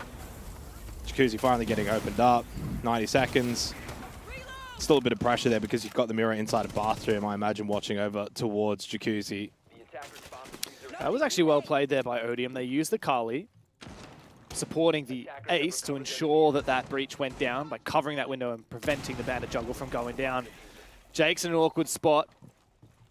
Needs to make good on the one shot that he gets out of that Boss G. first slug always counts when you're using this weapon. He does have a teammate to support him, though. Yeah, I mean, so Jacuzzi opened up, good perceived pressure, but they are kind of still stuck towards Balk and a bit of con side, especially single opened up. They do get an opening pick, to their credit, and they'll double down very quickly after that. Chef Jeff, not quite sure how he's died there to Razor. Below. And Hunter, though, does at least get one back from below. 45 seconds, although Freelo and Razor doing quite a lot. And towards Jim now for the Kali. Now, Razor's in the building as well, but he's looking like he has to go deep. I don't know why they're not looking for a safer plant position. Hale needs to not overextend. They got sight. Does start to go for that plant. Ooh, box. Come on, mate. No, doesn't land that shot. It's all up to Hunter now. And it's going to be a retake. He spots out one player. Hale turns around and gets him. A bit of a messy one, but a first round on the board for Odium. That's big. No 7-0 on the cards today. This is a team that went into yesterday with no attacking rounds in the opening 2 play days. Yeah. Yeah, that's a big round. That is a huge opening attack for Odium. They don't win basement, but Jim Bedroom's just as good, just as big as... I mean, you can't really call it the primary site, but it's one of the primaries when it goes to club house. And I think we did hear a bit of a tech pause called out here, so I imagine we'll be spending some time playing some Clash of Clans if you're Lunchbox. But he needs to work on his entry back into sight there, especially with Red Ping Intel. Yeah, it was a bit of a weird one. I'm surprised that we actually didn't have anyone go below and try and deny that plant vertically. We saw a kill come out through the office floor, and that was really impactful. I thought they would continue roaming below, and maybe I didn't see if they had any C4s still up at that point. But yeah, you don't actually need a C4, especially if, as you said, there was red ping. There's info on site. You can just yellow ping, you can red ping, you can deny that plant from downstairs in bar. Well, that great control into sight because they had won the combat battle. Hale then goes play this bomb chassis, looks in towards logistics. They've got Jacuzzi, so they had 90. They had bathroom into gym. They had everything. At the final moments of that last round, Antic are completely off site. They got nothing. They have to retake entirely. And then what does Lunchbox do? Well, he goes a little bit solo. He plays off the red ping, and then he looks away from it, and then he's moving in, and it's just all uncoordinated. So unfortunately for Antic, probably in a position that I honestly don't think would have expected to be in a game like this against Odium, where they're actually having to retake a site. Yeah, like, I don't want to get too ahead of ourselves, but yeah, I think there were a couple of things that went wrong in that mid-round. Antic just didn't have a way to really play their solid positions on site, and they lost the entries, and it snowballed from there. Credit to Odium. They're a player that knows some of the fundamentals. Yeah, played it well. What did Chef say in the chat? Don't give me that, Razor. I'm assuming Razor said something we didn't get there. Can I beg the obs to open the chat window? I want to... Hey, obs, please, open the chat window. Might not be Hey, here we go. Nutman. He's not looking Nothing. at me. No. Oh, here we go. This is the part where you say, ah. Oh, right. I see. Don't give me Thanks, that tone, Razor. Tone. Well, at the end of the day, an early attacking round for Odium could be enough hope for them in a matchup like this that says maybe we can do something pretty awesome here. So Antic right now, what are they, 6th? You lose this game against Odium and bottom 2 suddenly looks a little bit more of a possibility for a roster that shouldn't really be anywhere near it. No. I mean, the fact that Antic didn't get any points out of their Outlast game and didn't get any points out of their Chiefs game doesn't really matter. You can 7-0 a team like Circular Spheres. It doesn't win you enough points to be a contender for playoffs. It's still early days, though. I think, you kind of said that maybe give it a couple of rounds and Antic might actually start getting a little bit egotistical, but that might be a good early reality check before it even becomes a possibility that says, hey, if we're 10, 15% off here and we start to get a little bit too cheeky, these guys are still more than capable, and if we give them too much leeway. Great use of the yokai here to spot 3 up above. Scars playing the Vigil with the Boss G has been very strong. Scars and Hunter, for me, have been the best 2 for this Antic roster. So, Lunchbox, Chef Jeff, Jake Kenner, is there a world in which they can start to, step up alongside those 2? And a good opening kill for Scars as Ray's going to fall. That will be the Ash dealt with, and one of these mirror windows has already at least been broken. Lunchbox, though, gets involved, and he also will get rid of Hale on the Grim. And suddenly, this round looks almost over for Odium before it's even began. As always, see the ego chows come out, Jake. We're seeing the early beats. I don't think it's ego. I think it's just a really good play off of the Echo and the yokai. Yeah, true. But aggressive plays for sure. I mean, that's clearly part of the identity this team wants to adopt. A down onto Crine. Yeah, Mozzie here as well got a drone. So much information in this round for Antic, a big reason why they've got this lead. It's not just ego. It's not just them doing silly things. They've got Drone. They've got Yokai. Like, I mean, at the end of the day, he's going to swing it. He's going to go for this. Freebie. Not the second, though. If he hadn't hesitated, he would have been definitely good for 2, but Crying low HP, that was still a worthy 1-for-1 trade for defense. You take that any day of the week. I mean, this is where you can ego peek if you want, because you know full well that Crying has just been brought back up. He's very, very low. Another C4, bloody hell. That was tossed all the way from top red. Here's the ego chow, and it just baits him into moving into Scars' line of sight. This is such a cheeky angle as well. He saw his head as well. Yeah, that's a great round. Very dominant one from Antic. You called it, Jake. It was the information gathered by the Echo and the Mozzie that really read that for Antic. It was pretty straight up and down from then forward to go for the aggressive peaks and go for those vert C4s. So back to Church Arsenal now for the 4th round. Intriguing as well when you kind of look at the cameras at the end of that round for Antic, where less of that attitude and smile and fun and games, and it was just a little bit more serious and back to business after losing that 2nd round. So I don't think Antic are going to take Odium too lightly from here.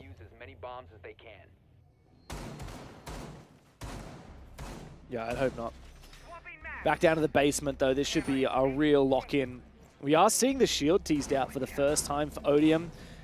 We've talked so much about how that shield meta is very potent at the moment, and if Razor brings it, it might gift Odium a way into this round, but you got to know how to use it. Yeah. I don't know whether they would take it blue or, I mean, probably dirt. It's usually where you see shields, but without that Monty, dirt can be a death sentence, because as soon as you exit dirt, you're in a crossfire. You just need that blitz to try and pinch with players in blue. Saw someone use it yesterday, and it was, yeah, secret rush blue in towards Arsenal, and they just completely caught the back Arsenal player over towards dummies off, and that was the way that they got sight. We've also seen the dirt side push as well, where, you know, you can, I think it was yesterday as well, same thing, dirt all the way through Arsenal, breaks the mirror window looking in towards blue, and then they started planting behind that in the reinforced wall. That can work, but there are narrow margins that can make that not work. For example, a C4 tossed over or the crossfire from Church. What I like, though, from Antic is we're seeing the repick of the Valkyrie. Now, Valkyrie was so powerful last time on this bomb site. Mate, you do not know where its default camera is? Okay, there we go from Ray.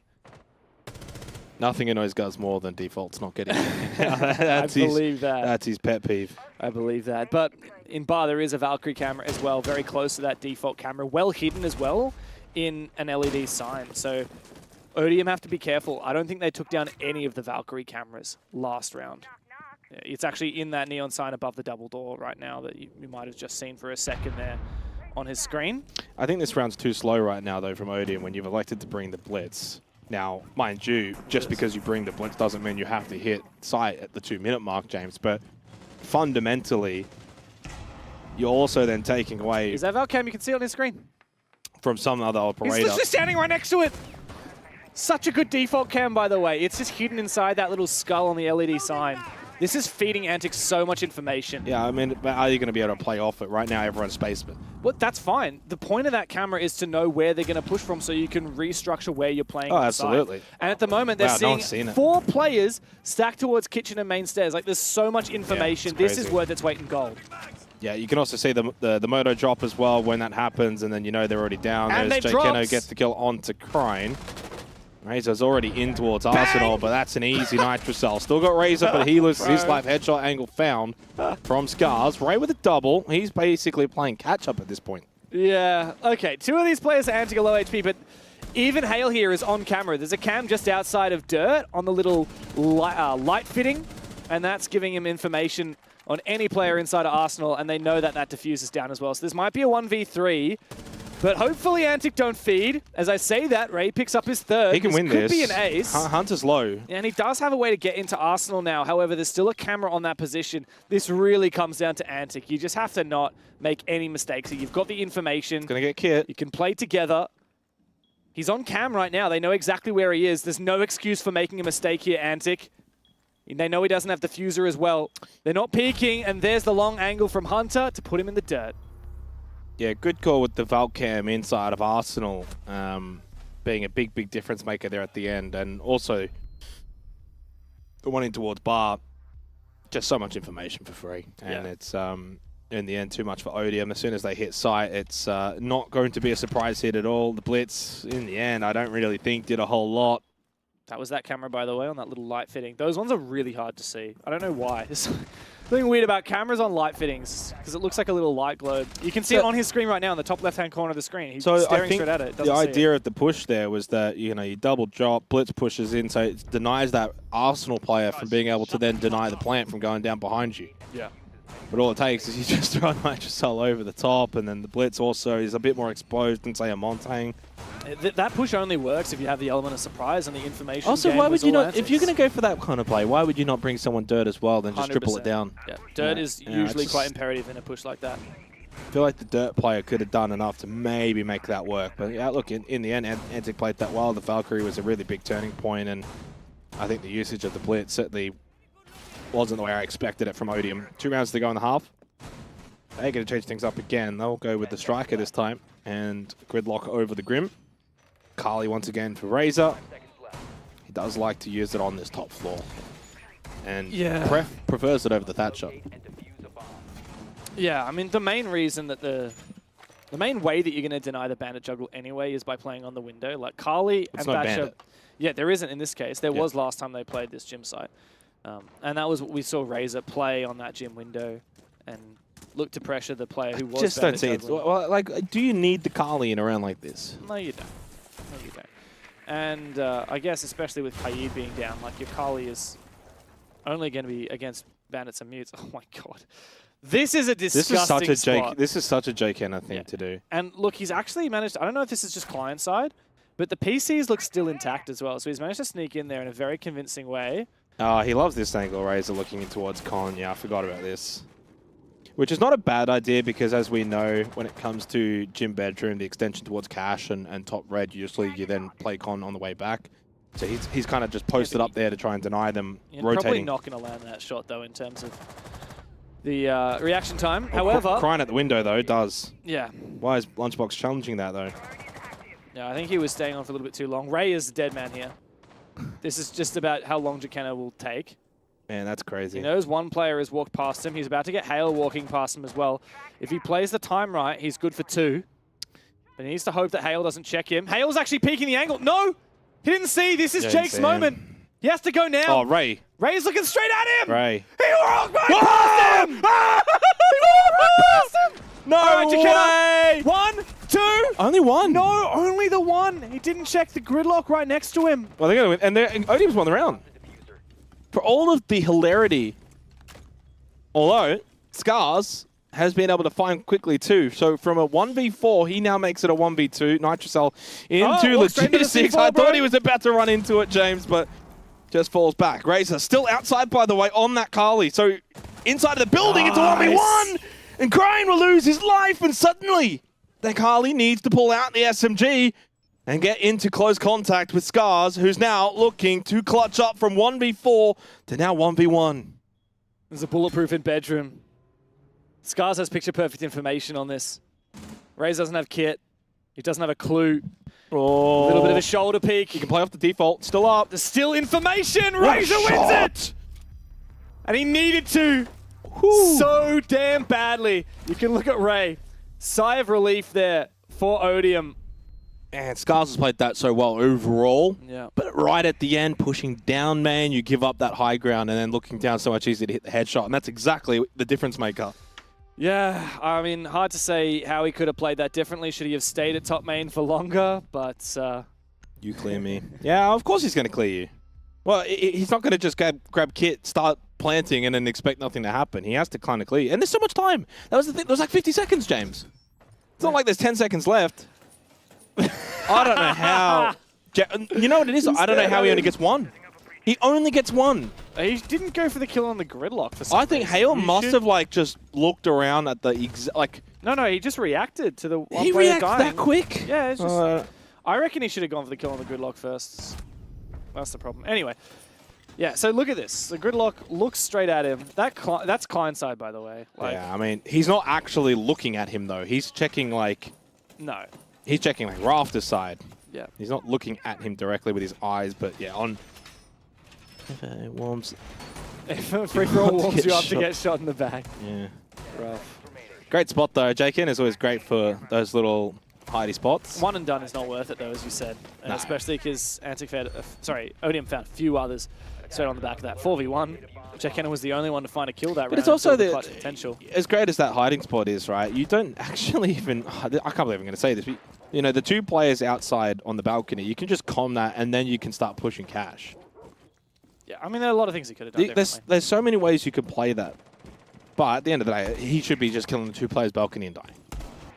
Yeah, or just killing the gridlock. I stand by that. Oh, well, round's done. Montang, by the way. Not going to get that spot again. We see our second appearance of a shield. This time the Monty. Good for Rafters. And Scars is not likely to win his fight here against that Rafters player with the Boss G. Well, Noah's Army, so does make the Montang pushing up to Rafters a little bit more comfortable. No Legion either. Now, Ray, I'm almost certain his leg was spotted.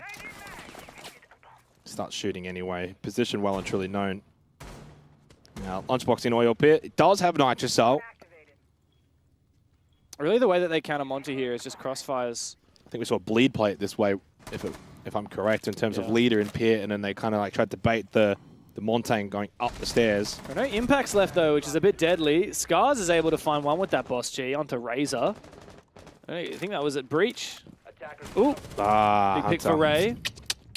Got to be now greedy. The Monty is making this very difficult. The Boss G is not going to be helping him out here. Oh, good timing though. Don't know how he just died there. Freelo just got shot through his shield seemingly.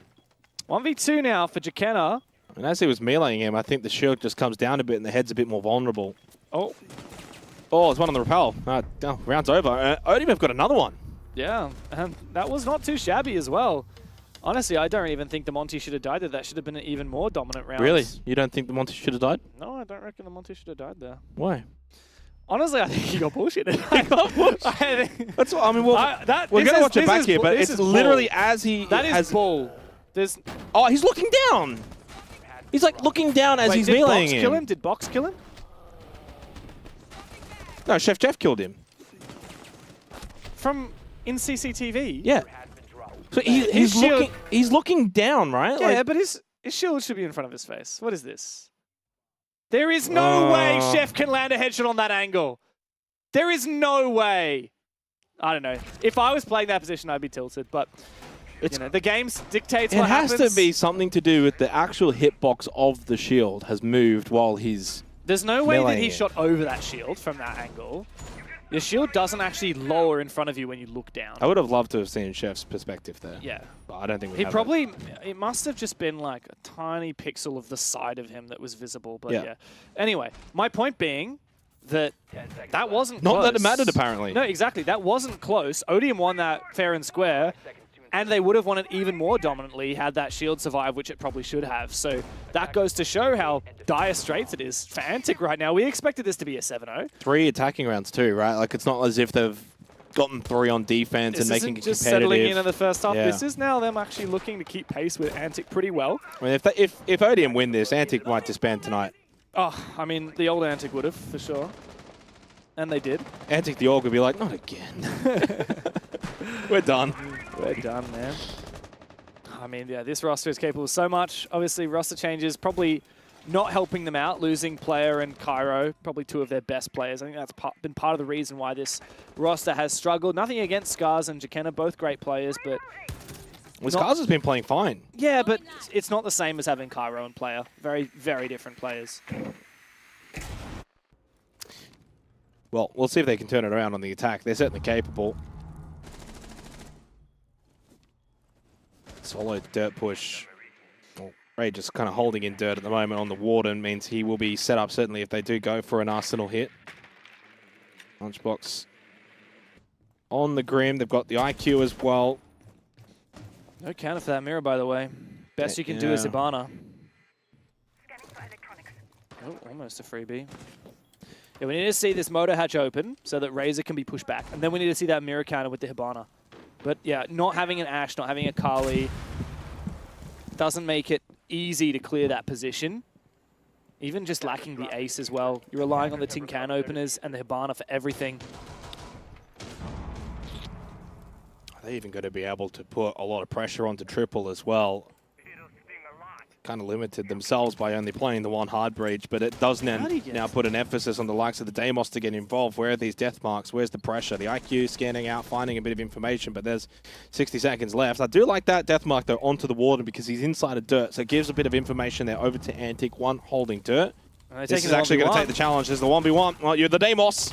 You've got to be winning those, and Jkenna falls short, and that's a huge win for Odium. 50 seconds left, player advantage. You've got dirt control. You dealt with the Deimos. No more death marks. Huge chance, but Hunter gets one back. Free kill indeed, James. Needs to make good on the numbers advantage now for Antic. Still, this mirror window is attacked at bot main. But the push is not coming from bot main at all. It's a drop in through kitchen, and it was never read by Odium. Old school. Very solid attack from Antic, pushing everywhere and then together executing. Man, I looked away for 2 seconds, had a drink, and it was 4-4, then down to 1v4. How quick it can go in this meta. I thought this is, you know, fine. If you're playing Deimos, you almost have that license as you use the death mark. Your ping is a little bit better. So, like, the reality is you're going to be taking 1v1s if you're playing Deimos. The problem is you just can't pre-fire. That's the one downside of playing Deimos. You get 6 bullets in that pistol. Yeah. And then you got to reload, and it's a pretty long reload. And in that position, the other guy can pre-fire too. He's got the SMG-12, which is insane in close range. So, I mean, look, at the end of the day, maybe there's a world in which Jkenna doesn't solo push that, and they play off a bit more, but in the end, they do win the round. And it's a big round 2 win as well, winning out basement here in Clubhouse to begin the second half. Antic needed that because, honestly, momentum was starting to shift away of Odium. Now we go to Gym Bedroom. Rather than looking to repeat. And they've opted to bring the clash as well, James, on freeload, 4 and 7 at the moment. So that's been Ray in terms of the fragging department. You know, everyone's actually negative for Odium except for Ray, despite the fact that it's a 3-4 scoreline. Scars is 10 and 4, by the way. Hunter 7 and 3.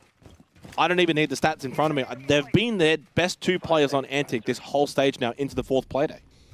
Yeah. And this is actually concerning for me because I need to see more out of Lunchbox and Jkenna to actually start matching these guys. Well, it's funny that Hunter is actually the 5th best player in the league when he's typically playing support on this roster, or at least 2nd support. In this case, he's on the Ashe. It does go to show that there is actually a lot of firepower on this roster. But yeah, I would agree with you. You expect more out of Jkenna and Box, especially because compared to, say, Cairo, who they're replacing. I definitely expect more out of Jkenna. Box I can give leeway, still a young lad, learning his trade. And he's playing aggressive roles, but I definitely need to see more from Jkenna. I mean, I think that Antic... From one Jake to another. You would know, mate. From losing a player like Cairo, who not only has great clutch potential, but is extremely versatile and extremely... Man, you're so big on Cairo. Vocal. Well, he was the best player on this team and he's gone. That's just the fact. Cairo's a little bit also momentum-based at times. He can have some really bad moments too. So. That's true. He is the top-rated player on... actually, 2nd top-rated. Quiz actually beats him. Yeah, Quiz is really good this stage. Don't forget, by the way, everyone, little highlight, the GG Chiefs game to come after this to close out the play day. Game of the stage, no doubt. I will see. Someone to deal with the mirror window. You do also have the Ashe as well with the breaching rounds. That Summer hasn't. Oh, that's ballsy. Yeah, that's something that we do typically see, though, from the contest of the mirror. But the second one will work. Although, you can still fight it hasn't dealt with the mirror. It's only made it difficult to play behind it. And Hunter's gone in deep. Oh, this is awkward. Hello, goodbye. Hunter is no longer just a support. He's farming. 4v2 now makes it a 4v1. All up to Hale. 1v4. A lot of work to be done. This plan is going down. Doesn't matter if you got that mirror window, mate. You got to push now or never. The double swing. That is disgusting. Hunter gets him as he goes down. And these attacks from Antic are looking extremely solid. Yeah, lucky Chrome was in bathroom because he shit himself there as he turned back around and this guy peeked him in the hole. He just had no idea. As you said it, after hello and then goodbye. It was that quick, over in a flash, and timeout now for Odium. It's one thing to have a nice attacking half yourself, but defensively, you've got to get the job done. It's been an attacker side of Clubhouse. Probably not something we anticipated coming into this game. Yeah, very much didn't anticipate. I really like how keen Antic are on these entries, and it's look, he was even on the toilet. Well, at least he didn't make too much of a mess. There's been 5 rounds of attack to 3 rounds of defense in this game. Odium yet to find any success in this second half. Yeah, and credit to Antic as well, because it's not easy when you are probably not happy with that opening half 3-3 scoreline. You gave up a lot of attacking rounds to statistically the worst team in the region. Yeah. And for Antic, I know it was spoken on the desk by Rob, but they were bottom 2 or in that conversation coming into this game. If you then lose to the bottom team, your odds of getting out of said bottom 2 drastically Antic lose reduced. this, and they're probably not making playoffs. They do have like a full 3-point win under their belt, and that's big. But oh, sorry, they have the 7-0 that they got against CS. That's really what's kind of helped them a little bit. Lunchbox needs to put the phone down though. He needs to put the phone down. I know he's having fun. He looks like an energetic, fun kid, and he's doing all right. But focus in, lock in. Yeah. Think about what you can do. Communicate with your team. Get off the Clash of Clans. Yeah. Come on. Oh, here we go. What's Sheffy? What do we got? What is 2048? Oh, so everyone's playing their phone games. Everyone's playing their phone games. Except for the players who are actually fragging, by the way. Hey, haven't seen that from Scars or Hunter. Yeah. I don't want to be too critical. I'm assuming this is a tech. It was a tactical, and now we're into a technical now. Yeah. So, I mean, look, I'm not going to be too harsh at that point. If it's tech polls, that's fine. But also, like, between rounds and stuff, just stay locked in. Yeah, that one. Better than leaving a game early, hey? Do you reckon player will do that today if he beats GG? I feel bad now because I think in some ways, You just wanted to get on Reddit, didn't you? No. God, you're worse than Guz at this point. Can I have Guz back? Where is he? Where's my Guzzy Wuzzy? Was he having a go at you, was he? Well, because, he thinks I'm a liability. Every time we get on a broadcast together, he's not sure if he's going to have a job the next day. I don't blame him. He'll have the job. It's you that'll get the boot. It's kind of like when I go on the couch with Rob. I don't know what's going to happen. Oh, yeah. Oh, yeah. Are we talking on or off broadcast? Oh, both. Absolutely both. To be fair, I was actually worried because I was on the couch when he had the interview with Titan. I say interview with Titan. It was more so just Titan's the monologue. Monologue. Yeah. No, I saw you there. It was you look like you're having a great time. Maybe one day we'll make public the footage that we took of you listening to that interview. All I'm saying is I hope we don't get something like that again tonight. Oh, yeah, well, I don't think GG will get an interview tonight. Oh, really? No, I'm just stirring the pot. I think Rob's the only one that actually ended up going for Chiefs in that game. Yeah, and he's committing. And he just coin flipped it. He's committing to the bit as well. Well, tech pause over. 5-3. Still difficult to sort of make a lot out of this because Odium are on defense. They're more than capable of getting a couple of rounds just through the side of the coin they're on. But yeah, they need to start reading these a little bit better though, because Antic have been quite unpredictable in some of their executes. Even the fact that last round on that gym attack, yeah, we slowly and surely making progress on the breach, and then suddenly Hunter's in, found 2 picks. Yeah, 7-5 now as well for Lunchbox. Had a good couple of rounds. He's certainly pulling a bit more of his weight in this game. Hunter and Scars keep leading the way. Can I also just take a moment to talk about what we just saw from the observers then? The mirror window that's popped here at top rafters. I have very rarely actually seen teams do this before, but it's a really nice way of really making safe your player on rafters from the breach while still allowing them to have a line of sight to crossfire if there is an eventual execute into sight. Especially from CC window. Exactly. And what's more, it also means that if you lose rafters control, the attack actually don't have the ability to enter the plant spot safely without them jumping through the window and exposing the top red. So it's actually a really cool little innovation. You don't really need that second mirror window up anyway. See, this is the kind of color analysis I don't get from Michael. That's so true, man. I don't know if he could bring that kind of depth. I feel like bringing yourself and me onto the same cast. 2 play-by-players that don't know what we're talking about. It's just... You keep saying you're a play-by-player doesn't know what he's talking about. When you used to work desk overseas, you've done color work, you've played this game for like 15 years at this point. You probably... I heard you telling, who was it, Dave, how to play I didn't Blitz tell in your Dave how to play Blitz. Get off it. You know what? I'm done. You've been listening to Guz too much. A minute ago, you wanted Guz back, and now you don't want anything to do with Where's either Rob? of us. Where's Rob? Bring the bold man over. I think it's time for you to become an analyst, mate. You spent some more time with Rob and Vinny. I do like hanging around with Vinny, though. He's good for a chat. He's Cash and a nice little punch CCTV, bag. though, not much has really happened here in this particular round as Antic just slowly trying to open up the site. They're actually going for a bit of a con side hit right now because they haven't really done a whole lot over towards Garage. Chef Jeff on the Grim, trying to get a decent line of sight in towards Cash to get these bees buzzing, and they have landed successfully onto Razor, who has a Nitrocell. You can kill this prone in his hand. Yeah, he can get this kill from the prone angle. Oh, never mind. Hunter's got him. Hunter again just going in deep. 2 big kills. He's got Diffuser as well. He needs some sound cover to make this safe. He's worried about Rafters, though, because they'd never put any pressure in towards Garage, so now he's expecting that flank to come through, but go back to that mirror window you spoke about, and that's exactly what they're playing off of. Rather than playing the doorway, you can play off the mirror window. Well, that opened mirror. And same can be said here for this other mirror top red, and that is the real problem now for the attack. Hunter goes for that plant. The coverage is there, though, and Odium are looking very grim. 1v3 for poor Hale, and the downside of this mirror window setup is that now he has no way back into sight without jumping through the window. Nice shot onto Chikena. I think the setup's fine. He just needed everyone else to probably not throw their positions. Yeah, look, 1v3 is never going to be easy. Tracked by the Move, though. You got to move. Got to make something of it. Hop on over. Start clearing out towards Con. At this point, though, there's not really a whole lot of time, and they can push all the way to Logistic, Bedroom. There's a drone. I saw a drone. Yeah, I mean, you can't really throw this here for Antic.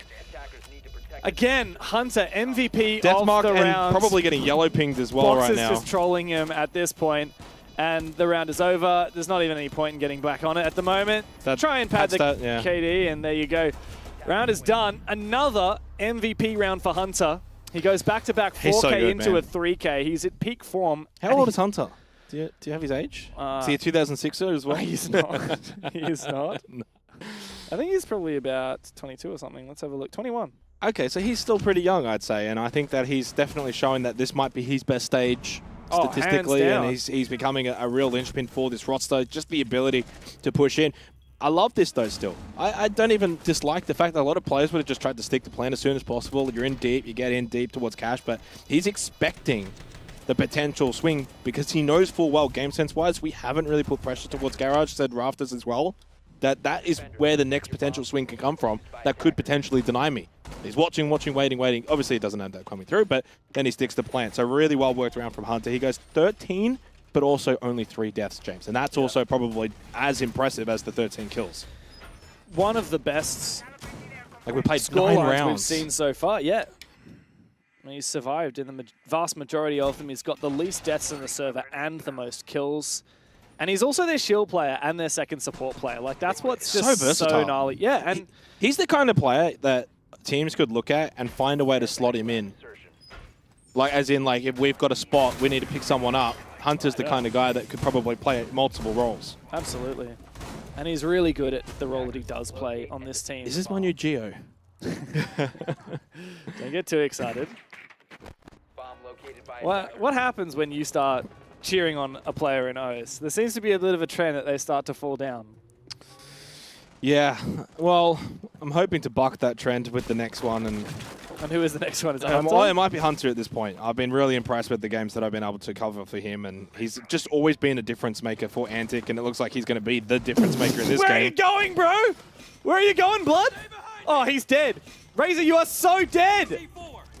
What are you trying to do here? What on earth is that? Boxers dropped down and come to support him. Okay, that was pure desperation from the Pulse. Do you want to tell everyone why he did what he did? I have no bloody idea why he did what he did. Bro Bro saw death. He saw the Grim Reaper. He made eye contact with him and he ran for him. Oh, you're dead. I want to take an actual guess and hope that the idea was if I run past him, he might pull his pistol out, I'll swing around and headshot him. It was simple. He was just trying to kill the guy that was playing behind the Monty, and then he's like, oh shit, there's no one playing behind the Monty. Yeah. And now I'm trapped between outside the building and Monty. He honestly still could have almost killed him with the Nitro Cell. 8 HP. It was close. Yeah, I mean, true. Hunter shouldn't be losing that. He didn't. Thankfully. It does change how they're going to clear Rafters, though, but it looks like it's been a full forfeit of Rafters. I don't think I've seen this in the last 5 years, but a team holding CCTV cash has forfeited control of Rafters. Krine has just died from below.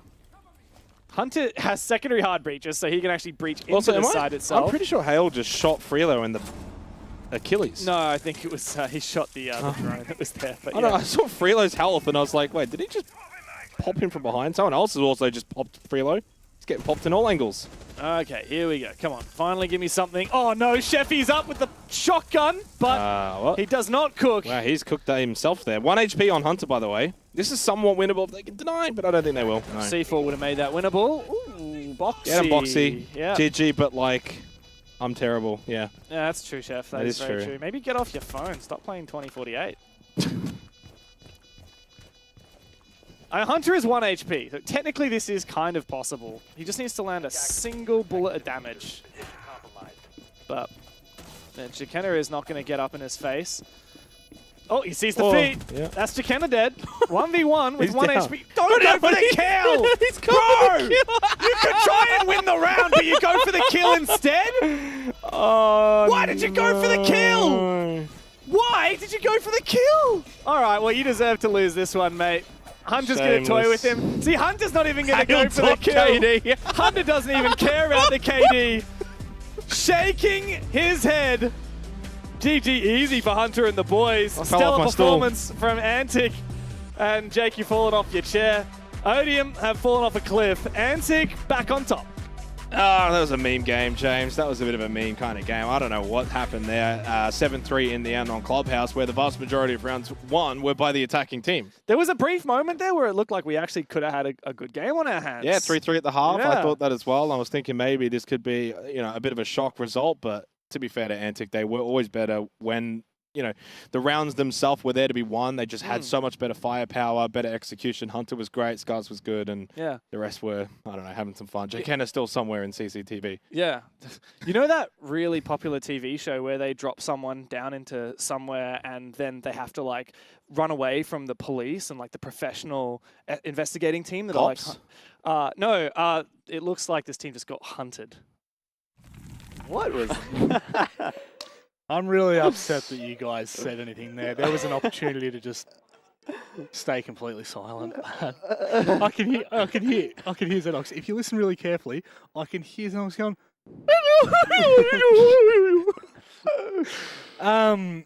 Does that sum up the match we just watched?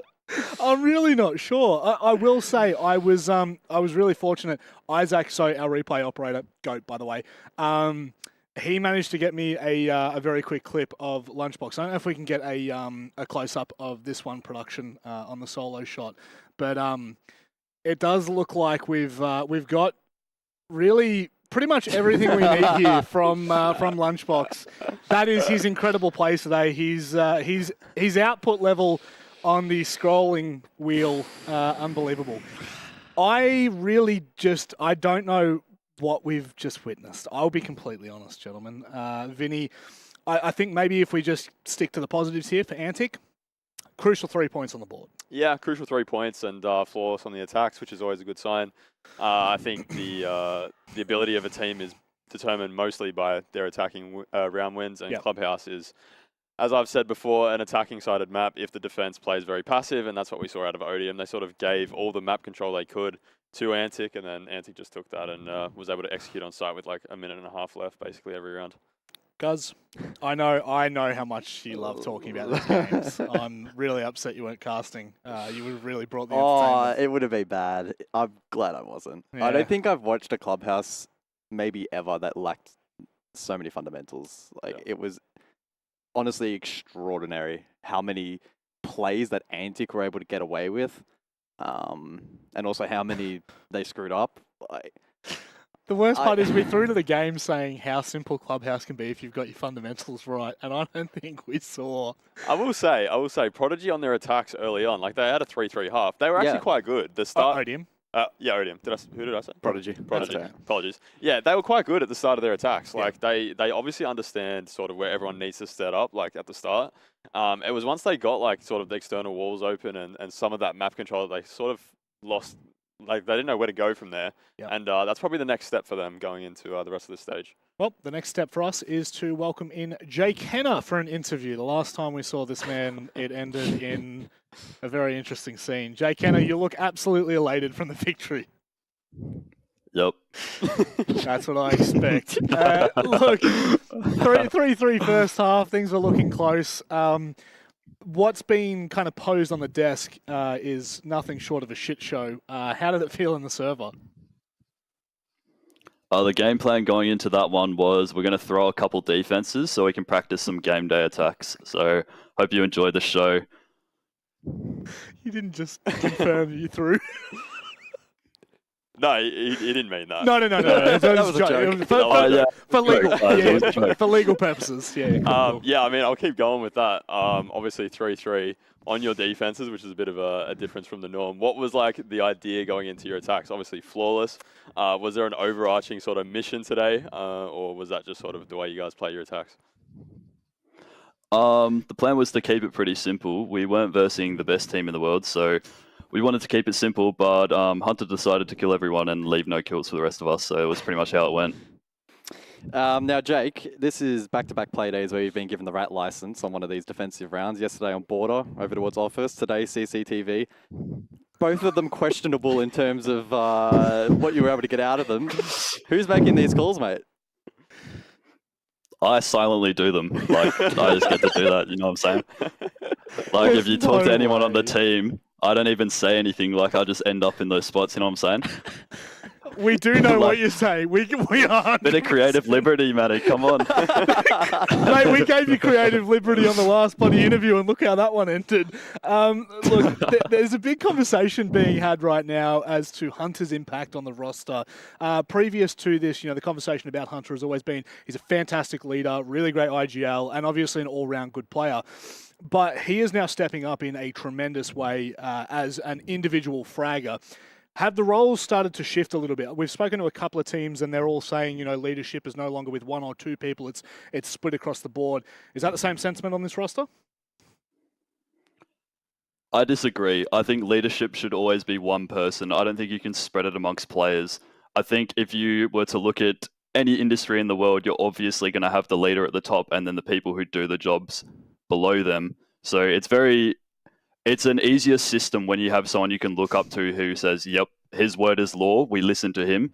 And I don't know, Hunter's just insane. He's literally the Australian Licky Fact, does everything for us, kills everyone. Like, I think it's better to have a system like that than to have like, oh yeah, everyone can just call whatever. Like, obviously we can all call, but it's better to have that defining word, if you get what I'm saying. God, hearing that come out of your mouth, I was not expecting something. Yeah, that was way too serious. Way too serious. That was way too serious. And on that note of how serious you are, anyone's mum you need to shout out for tonight? Shout out Shan, of course. Japer didn't shout her out earlier in the interview. That was pretty poor performance from him. Shout out Paul. Big ups, Paul. And shout out the rat. And he had a little message for you, Manic. He said, oh, no. Wait, what did he say? Let me double check.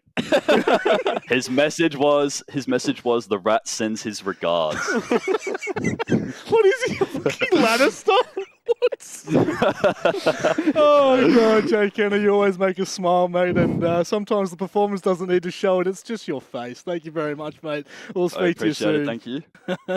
Hopefully. Oh, God, if we're not, we're in big trouble. That's all I'm saying.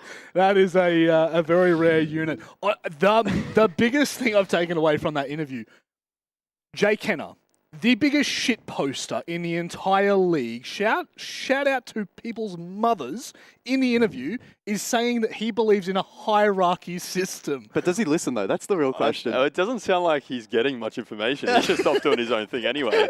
But I actually do agree with him. It was something that we heard in an interview earlier where they said sort of they don't have that leadership structure. Yep. It's more about everyone can call based on what they're saying. But I also do agree. I think you need to have that overall IGL role. Yep. For us, it was always Pat, obviously. But like at the same time, it also takes the pressure off, say, Hunter as the IGL when you've got teammates around you that can call what they're seeing and sort of make plays off of that. So it definitely is a team thing, but having that overall leadership structure, I think, also is very important. So Mate, that not being funny here, that is absolutely outrageous from Hunter. That is consistently throughout the entire stage so far, guys. 4 play days. Yep. He has been the leading player in kills. He is one of the highest cost players in the league. And he is the IGL, which formerly IGLs are generally pretty dog shit. Yeah, certainly bucking the trend of IGL's struggling in terms of the stat department. Yeah. I don't know if that's the most outrageous number on this Vinny though. If you look across at the other team up the top, last alive quite frequently. Yeah, it was something that we noticed a fair bit, didn't we? Hale typically is alive at the end of the round, so we don't want to use the big B word anytime soon. But it would be nice. You can't call him that. It would be. That's not the B word. You know what B word I'm talking about. You know what I'm talking about. It would be nice to see him having a bit more impact during the rounds because it seems like the team is playing a bit of a 4v5 before then. And yeah, we saw it definitely in that last round. He's using the pro license quite liberally. He's really going, isn't he? He's come alive. In that last round when he jumped out to kill the guy that he downed instead of fighting the one. That was awful. That was insane. That was insane. But in saying that, again, there are a few good things coming out of Odium. I think those first few attacks, they definitely had the right ideas. It just they won't be able to execute at all in the end. But yeah. Well, look, like Jake Kenner, I totally agree. There should be a leader. And this leader's going to throw to a brakes on the other side. The peasants can do the work.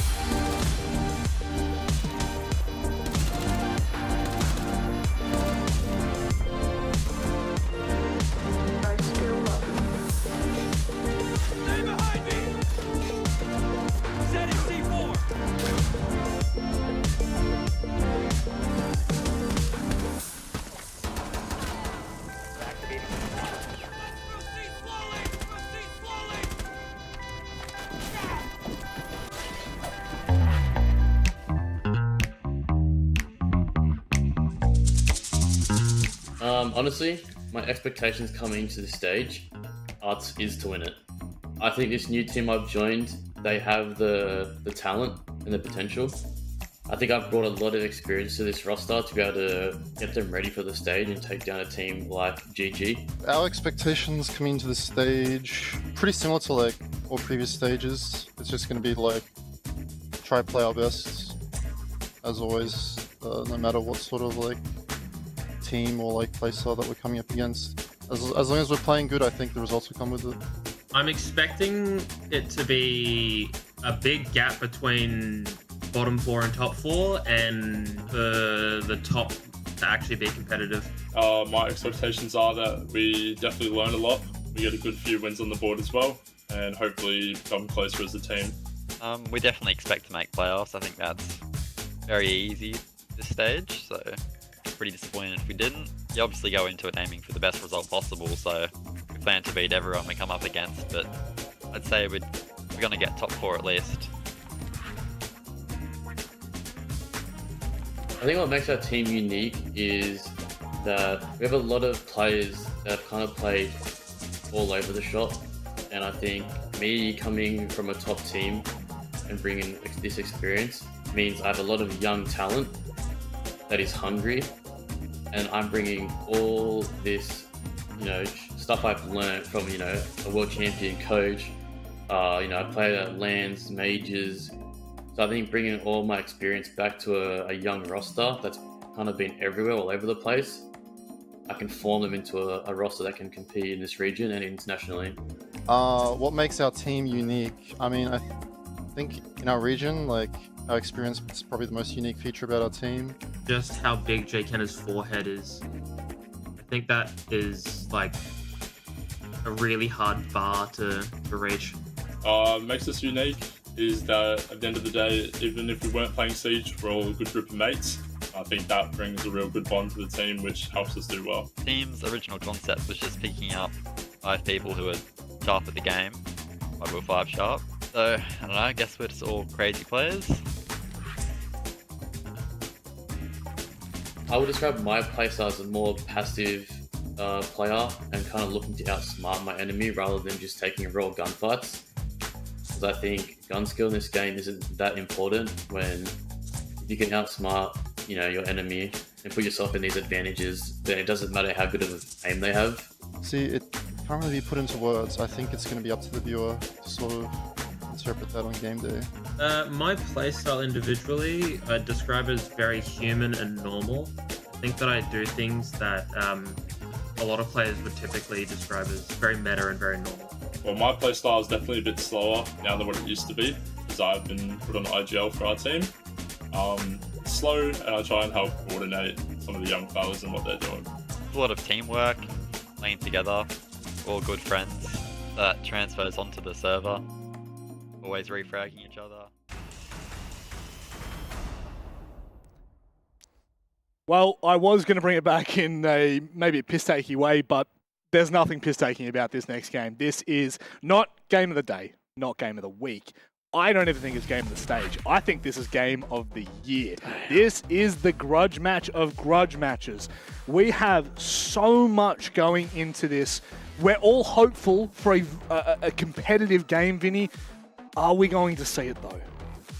I hope so. I do hope so. We've asked a lot of questions of both of these rosters over the stage so far, and this is definitely going to be the biggest test for both rosters. We've been saying, is this Oda move the right idea? Is Tuhan going to be good enough to fill in those shoes? And I think today is finally the day we get some answers, Rob. We do. And it's got to be prefaced as well, Dev. In nearly every interview we've spoken to the teams at the top end, the best of one format, if you will, is... It's not taken as seriously as I don't want to hear that shit. I don't want to hear like, oh, this game's got an asterisk on it because it's just a BO1, it's just league play. This is the first time that we're seeing Oda take on his old team. This is the first time that we're seeing GG tested with the best competition that they've had probably since Bliss really came into prominence, since Knights disbanded way back in the day. And that is a huge moment for the region. It's a huge moment. I don't care that this is a BO1. I don't care that whoever loses this can probably still make playoffs, or definitely still make playoffs and probably still make the major. And yes, these guys will meet again in a BO3 later in the stage, odds are. But this is the first chance, first contact, and that's what makes this special. You're speaking as if Knights disbanded a while ago. They only disbanded last stage, Vinny. Isn't that right? Yeah, the better Knights. Yeah, the better Knights. That's a good way of looking at it. Well, the better roster. Chiefs. That's a damn sure. Let's start talking about a team that really came together over the preseason. That's the only way we can say it. Quiz, Cairo, Player. I mean, all of these players were on different rosters going out of stage one into even the preseason tournament, and it started to look good. Quiz has had a long break, over a year. Tex was on 6 targets. Cairo, Player, they were on Man LFO. By the time Oda, left, yeah. Where was Oda? Only on one of the biggest and best teams we've ever had in O's. Like, this is I mean, in any context, this would be considered the super team of the league. Yeah, if GG obviously weren't here, then we'd be considering this the super team. They all have the resume, though, right, to be part of this sort of roster and to be considered the best team in the region. And yeah, I mean, they started off quite slow, but they've definitely built their way into this stage with some really good performances. Obviously, the standout is Quiz at the moment. As you said, took a massive break and came back, and is having such a big impact on a team that really, with Oda, has only been together for 2 or 3 weeks. So yeah, insane. You need players like Quiz to step up, and he's done such a good job so far. Yeah, and just to really double down on that, like 3 players on this team are rated higher this stage than Brendo. Brendo, who has been the best player in this region for probably at least a year now. Wow. Yep, and the top one is Quiz, who, like you said, has had over a year off the game. Like, to be honest, how does that happen? Yeah, I know. Especially, like, just to talk for a minute about the big picture here. Like, when Oda joined, he dialed up his old mate Jigsaw, who'd just been dropped by Fnatic, and he said, do you want to form a team with me? They went and joined this roster, and we already know that Jigsaw is coming back, and his spot is up for grabs. Well, all of these players, their spots are potentially up for grabs for Jigsaw, and everyone, especially me, I was like, okay, it's going to be Quiz for sure. Like, he's the odd one out on this roster. Everyone else has been playing recently. Definitely not the case now. Quiz is looking like the second best player in the whole region right now. 37 and 19. That's just how it goes. Also, very quick before we move on, a shout out to Magnet from Oda in the last interview saying he's been helping them behind the scenes. Does that mean we've got Magnet coaching this roster? We can only speculate. We'll wait and see when we speak to Oda in the interview after the game. Let's start talking about gaming Gladiators. Coming into this, a lot of controversy surrounding the roster. Obviously, moves have been made. They've picked up a very formidable coach in Titan, and their start to the stage has not been... it's not been received well, Vinny, but it also, in the exact same context, it's somehow shone a good light on their mental. I don't know how to put it. They've had everything stacked against them coming into this stage, and they've done a really good job of sort of, zoning us out, specifically you, Rob. But yeah, they've done well, and you can see from here, it's definitely probably a more well-rounded performance from the team in comparison to Chiefs. Every single player has over 100 EPS, including Fisho Guy, who, as we've spoken to before, was probably the person that was going to be moving into that coaching role, but he's definitely shown himself to be able to still hang out with the big boys and still playing that support role as well. So yeah, definitely more well-rounded. Yeah, I think that what you said there, Vinny, about these guys having mental really is what resonates with me. I mean, these guys have kind of flipped now. Bliss were like the homeboys, and these guys have now kind of become the villains because of the last-minute nature of how Oda got dropped or benched, and now because of his swift exit and him, not having the nicest words to say about this roster, because these guys are yet to comment on why they dropped Oda, why they picked up Tuhan. I think obviously there are some reasons that are pretty clear. Tuhan is currently the best player in the league, even outdoing Quiz. But these guys have definitely had to think about, head-to-head between Oda and Tuhan. Production, you... I mean, of course, the old and the new, Tuhan has been really, really good this stage, but Oda has also outperformed most of the players on this roster as well. Yeah, and that game does include, I think, the Odium game. Who did? 7-0, GG 7-0 Odium. Yeah, exactly right. So I think those stats are probably slightly inflated. I mean, for Chief Tuhan. 7-1 Prodigy as well. So. Yeah, but I think Prodigy... That was a closer game, to be fair. Yeah, I think overall was a closer game, and obviously Odium at the moment really struggling to put rounds on the board. So yeah, I think honestly they're quite even at the moment. Yeah. Once you take away that Odium game, but yeah, I think Tuhan has done a great job of coming in, and Titan. I guess this is the real battle that we've been talking about. Oh man, okay, so current standings, okay, but SI wins, Titan 1. I would remind everyone, Titan did analyze for the G2 roster that won SI in Montreal 2023. He was not the coach of that roster. He was actually, before that, coaching the Gaming Gladiators roster, the Indonesian Gaming Gladiators roster that Harvin, Ape, and others played on. And of course, a lot of the talent from that roster still exists within the Asia region. That's where Titan got his connections to the GG org, and he's been part of the APAC family for quite some time now. He went back to Europe to be an analyst for G2. He found success there, and then departed ways when G2 made their pretty significant roster changes after Manchester, and what a pitiful performance in Manchester. I don't know, as soon as that happened, Titan was like, I want to go and talk to these Bliss guys. And yeah, man, this is, it's quite a big moment for the ex-Bliss, now GG roster to pick up a coaching staff with as many accolades as Titan. I have one comment about this situation. Don't many comments. This is just one of them. Let's boil it down to one. For me, yeah, if you're not on the train, you're on the tracks. Chiefs are going through, baby. Let's go to the vetoes and start talking about this one, because this is going to be interesting. Typically, games like this in the past in Oceania have always fizzled out. It's been really tough to get competitive BO1s where both teams are pushing and regulation looks like it's going to go to overtime. It's always been difficult. But now we potentially have two teams that could go toe-to-toe. Experience-wise, both of them have a plethora. And we go to Labs! Death butter! Wowie, yeah. Oh man, GG love Labs. It's been one of their favorite maps for such a long time now. They're really good on it.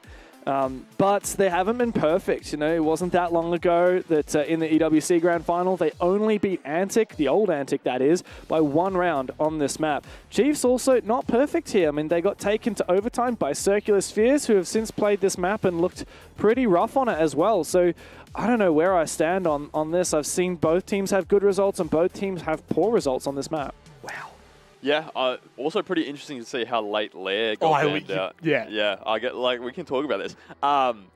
Maybe it was a map that both teams were considering taking into a map like this. Obviously, Oda said they're just going to see how they match up on the day, but Dev was saying before, it's a pretty poor excuse. I think if you're a competitive player at this level, you never want to lose, and you definitely want to bring your A game, especially against your old roster. So I think they're going to bring it all today. Yeah. And the only time that GG have actually lost this map in the last 6 months was against Dark Zero, and they still took them to overtime. So that still tells you a lot about how good GG are on this map. But the one thing in the back of my mind is not just this rivalry, but this is the first time we have ever seen this Chiefs roster, since they formed, play against Gaming Gladiators. And I'm talking about back when they were Ludovica, back when they were playing in the off-season. This team is only, 2 months old? And for the first time, we're seeing them tested against the best in the region. This is going to be a big game. There's no doubt about it. And big games, they need big talent. These two again? I had a trophy for the winner. Where'd it go? It's fallen. But I promise whoever does win this, I will present the trophy at the end of this game. It's pretty big, as some would say. I'm not talking about the trophy, the game. Trophy's really small. But the game is pretty big. GG and Chiefs, the grudge match of all grudge matches. Oda versus his old team. James is actually getting the trophy for me right now as we speak. But we've already gone into game. They can't see it. But it's fine. It's ready to go for the conclusion. Gaming Gladiators and Chiefs, guys, go toe-to-toe. Nighthaven Labs here in the Oceania League. The final game of the day for Play Day 4. The big one. You don't want to miss it. It's happening right now.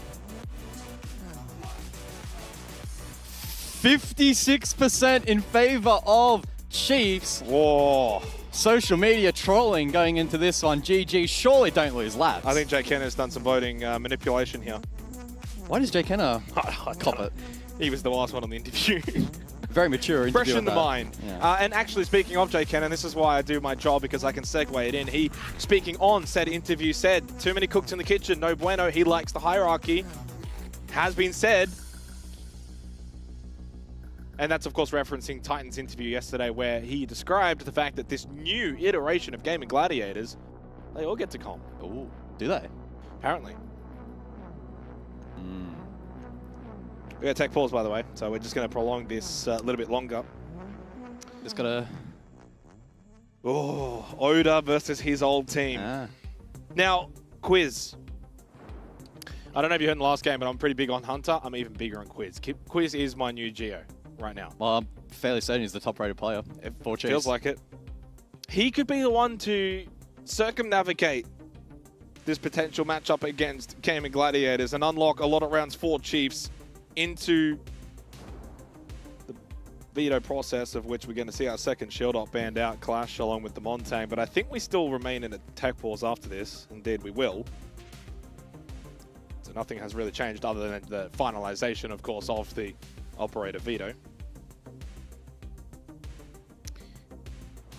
I need to see Tex improve.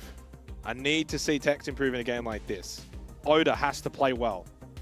Oda has to be also the one that probably leads from the front, communicate the things that GG like to do, their tendencies where they might want to play.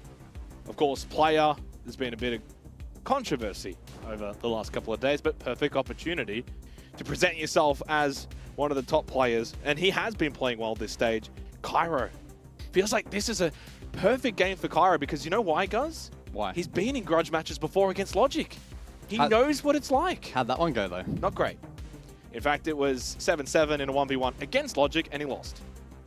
Bit of a stinger. But hey, no pressure on him individually. So he knows coming into this, though, how big this game is. As for Gaming Gladiators, I'll leave this one over to you. Who needs to be the one in this game? Ooh, good question. I think naturally all our eyes go towards Tui, who has been performing quite well so far. But maybe lurking in the background, the likes of Sage, I think has been under the pump a little bit throughout 2024. Maybe not quite performing up to expectation.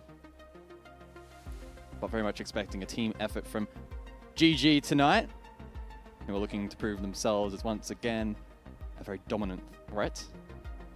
And I wonder what's going through the minds of some of these players at the moment. How much of the rivalry, the controversy, the expectation is weighing on them. I feel like a team like Gaming Gladiators wouldn't pay it too much mind. It's got to be there a little bit. I mean, a little bit. I think you're right. I do agree with you. I think a little bit. It's only natural. It's only human. Oda as well, from his perspective, he knows that this is a big game. He has talked the talk. He has been open in his discussions regarding his benching from Gaming Gladiators. But in versus his teammates, his ex-teammates, of course, now... Dead silent. Dead silent. Radio silence across the board from GG. We won't talk about it till the end of the stage, Jake. No, tape across their mouths at the hands of their coach in Titan, of course, who once again followed the same corporate line yesterday in his monologue. said, no, we're not going to talk about it until the end of the stage. So, you know, at the end of the day, as we get a comparison here, Oda, Tuhan. Tui's been having a great stage, and I'm sure maybe you can find the stats here if you want to kind of compare individually between both Oda and Tuhan. But Tuhan, to his credit, at an individual level, right, he has slotted into this role perfectly. Oda, on the other hand, taking some gelling with his new roster. Of course, coming in very, very late. Tuhan number 1 in the league, Oda number 4 in the league. Ooh, 4, really? My goodness. And Quiz number 2. So it's actually quite telling. If you look at the top 5 players in the league, only Saved is the one that's not in the lobby right now, who's sitting at 3rd. Number 1, Tuhan. Number 2, Quiz. Number 4, Oda. Number 5, Brendo. Of which a player I said yesterday needed to pull a finger out. And boy, you know what? Bit of egg on my face. He probably didn't perform to his best ability yesterday, but he has been performing well overall in the stage. Yeah, he had a very slow start, but then came into his own in the second half, came alive. He did. Which is most important. I should mention, by the way, I don't think we prefaced that, but we are in a rehost, full-blown rehost. Instead of going to break, we just thought we'd yap, bit of Jake and G. Yeah, don't want you guys having to sit through any more ads. Nah, we don't need the ads. 2 players to go until we can get into this one. And you know, so much to kind of talk about with these teams, the history behind them all. What about someone like a Fisher guy who I think comes into this almost copying a stray bullet when it was said openly by Oda that Fisher was the one on the chopping block? But from what I've heard, it was also maybe self-inflicted. Maybe Fisher was fine to go and play, say, a backwards role, a coach role, step away from the starting 5. So maybe he wasn't too fazed by the comments from Oda to publicly talk about that. Yeah, it's been a solid stage from Fish, rank 19. I love these like Oda and teammate. Yeah, Oda v the world. Oda v the world. Fisher with a 44% survival rate heading into tonight, despite playing that anchor role in the late round. Oh, Oda wet. I'd love a boxing match between those two. Like a celebrity boxing match. Oh, we're about to get it. Well, we're digitally. Digitally. Where's digital at? He'd be a good referee, actually. That's the referee. Get digital in the ring. What about someone like Sage? For so long being kind of hailed as one of the top fraggers in the region, and yet it feels like with time it's not aging very well. Yeah, rank 11 at the moment. He's been primarily playing Dockerby. Is that a nature, though, of playing on a roster such as Game and Gladiators, that you're just naturally going to be pretty high up statistically as we finally begin? Thank you, everyone, for bearing with us as we, of course, did have a full-blown rehost before this game even began. We have not missed anything, fortunately. And we can finally head into Nighthaven Labs. Chiefs and Game and Gladiators. So much discussed, so much talked about. Of course, now, though, to do the talking inside of the server. Who's the onus on? Is it Chiefs, the challengers, the new guys, Oda versus the old team, or is it the top dogs? GG. Game and Gladiators, their decision to remove Oda from the roster, so far proving to be fruitful. We'll see if it comes back to bite them, though. I love when you're in this mood, Jake. You're giving me the grin. Yeah, you know you're in store for a good night of Siege when the grin comes out. I love a good night of Siege. Look, I think we should probably taper expectations and say that there is every real possibility this ends up being a blowaway GG 7-2 or something to that effect. I wouldn't be shocked. In fact, I'm pretty sure my first comment immediately after Chiefs game last night to you was, if they play like this tomorrow, they're going to get absolutely smashed. We saw a stark difference in the way that these two played last night. Different map though, so... Do you think these guys have scrimmed? I would be surprised. Yeah. No, and I agree with you as well when you made that comment. I think in every right, but you could also say throughout the stage that we've had so far that there's been a lot of teams that you could say, well, if they play like this tomorrow, they're going to lose, but then they perform a lot better, right? There's been a lack of consistency. So the consistency is just not quite there. I wouldn't necessarily be surprised if Chiefs get off to a good start either, being Labs on defense, something to keep in mind. So any kind of early attacking rounds here for Game of Gladiators could then in turn actually kind of put a detriment to the Chiefs. Breach opened up down below. Good drone work early from Fisho to get some information. Playing the Capital can clear out some decent angles, especially maybe flushing out Nano with the mirror window from Tex. Did put the onus on Tex, a veteran, being around the block. So far this stage, he hasn't quite been able to match some of his teammates, but this could be the kind of game where he could really fire up. Yeah, GG droned it out, but in the face of the mirror window, not feeling confident to go for a direct hit early on into the piece. So they will respect this extension from Chiefs. It's good to see.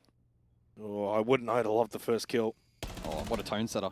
Oh, in the window maybe if Cairo holds that a little bit longer. There was one starting to peek. And then he comes back here, and very well it could happen. No, keep a barrier thrown his way. Fisher guy quickly with the gone 6. Oda towards vending. Suddenly, there's only a minute 25 on the clock, guys. His time is slowly running out. GG just getting this first floor control where they can get to work with the Boogie Auto breaches from Sage to open up the floorboards.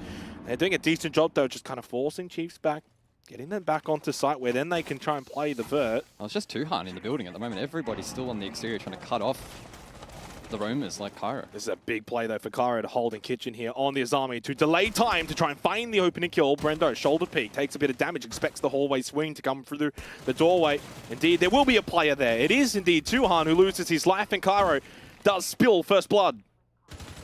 Yeah, Oda still over towards vending stairs, can maybe try and find a delayed trade here, apply pressure, but there's only 45 seconds left. This needs to be clinical from GG. Oh, he spotted him. Spotted him on the peak. Dip that off. Doubled up there nicely from Gaming Gladiators. Pressure from the doorway, one from the window. Eventually, Brendo swings in. 30 seconds to hit site. Is that going to be enough time, guys? Well, there's one Nitro and there's still one in the pocket. So it doesn't bode particularly well for GG. Delayed push outside, and it could prove costly. 20 seconds on the clock, though, and a 3 versus 3. Fisher coming in from the direct approach, but there is a mirror window watching in towards it. Tax holds this angle. Smoke obscures the vision. Can no longer play off of that window. Close right, though. Player watching. Does have a Nitro cell. Could elect to use it on the plant. It's thrown over. Too far, though. Wedables in towards default. It's going to stick it in the corner. That will not get denied. And suddenly now on the back foot is Tax and Quiz playing in a post plant where they're outnumbered and outgunned. The Tex can't win the swing, and Fisher is just better in the 1v1 against Quiz. Gaming Gladiators made to work for it, but the top dogs are able to just bite a little harder despite the start in the round from Chiefs. The on-site hit is exquisite, and they get an early attacking round. Yeah, mistakes there in the late round from the defense punished. Warden not playing in the smoke meant that it was very difficult to get a read as to who or anybody was outside main breach. Nitro from player doesn't land, so plant able to be secured. And all this hard work from Cairo off-site unfortunately does not pay dividends right here. 40 seconds to go. Some lucky timing from Brendo to get the pick. And still those on site could not hold down the fort. Yeah, player doesn't... I don't... I guess in that position, with so little time in a post-plant scenario, you probably feel that added pressure to just kind of run at the breach, but player losing his life for essentially nothing. Smiles for Gaming Gladiators as they circumnavigate the opening round against Chiefs, who started well. I love the work from Cairo. Cairo gets one. And typically in that kind of position, one and done is usually the aim of the game there. Delay as well is something that you kind of look at as being the added benefit. Not only did you get your one, but you delayed so much time for them to clear you. And then there's also the reward factor of maybe you could get 2 there, and that could be enough to actually kind of turn the round. Needed a little bit more, though, from player, from Quiz, from Oda, on site, especially to deny. Tex got a Nitro Cell kill, holding that mirror window, played his role okay, eventually got smoked out, not a lot you can really do. Player was the one that was trying to then hold the breach. Nitro Cell gets thrown over. If that connects with Wedables, that's probably a 1 round.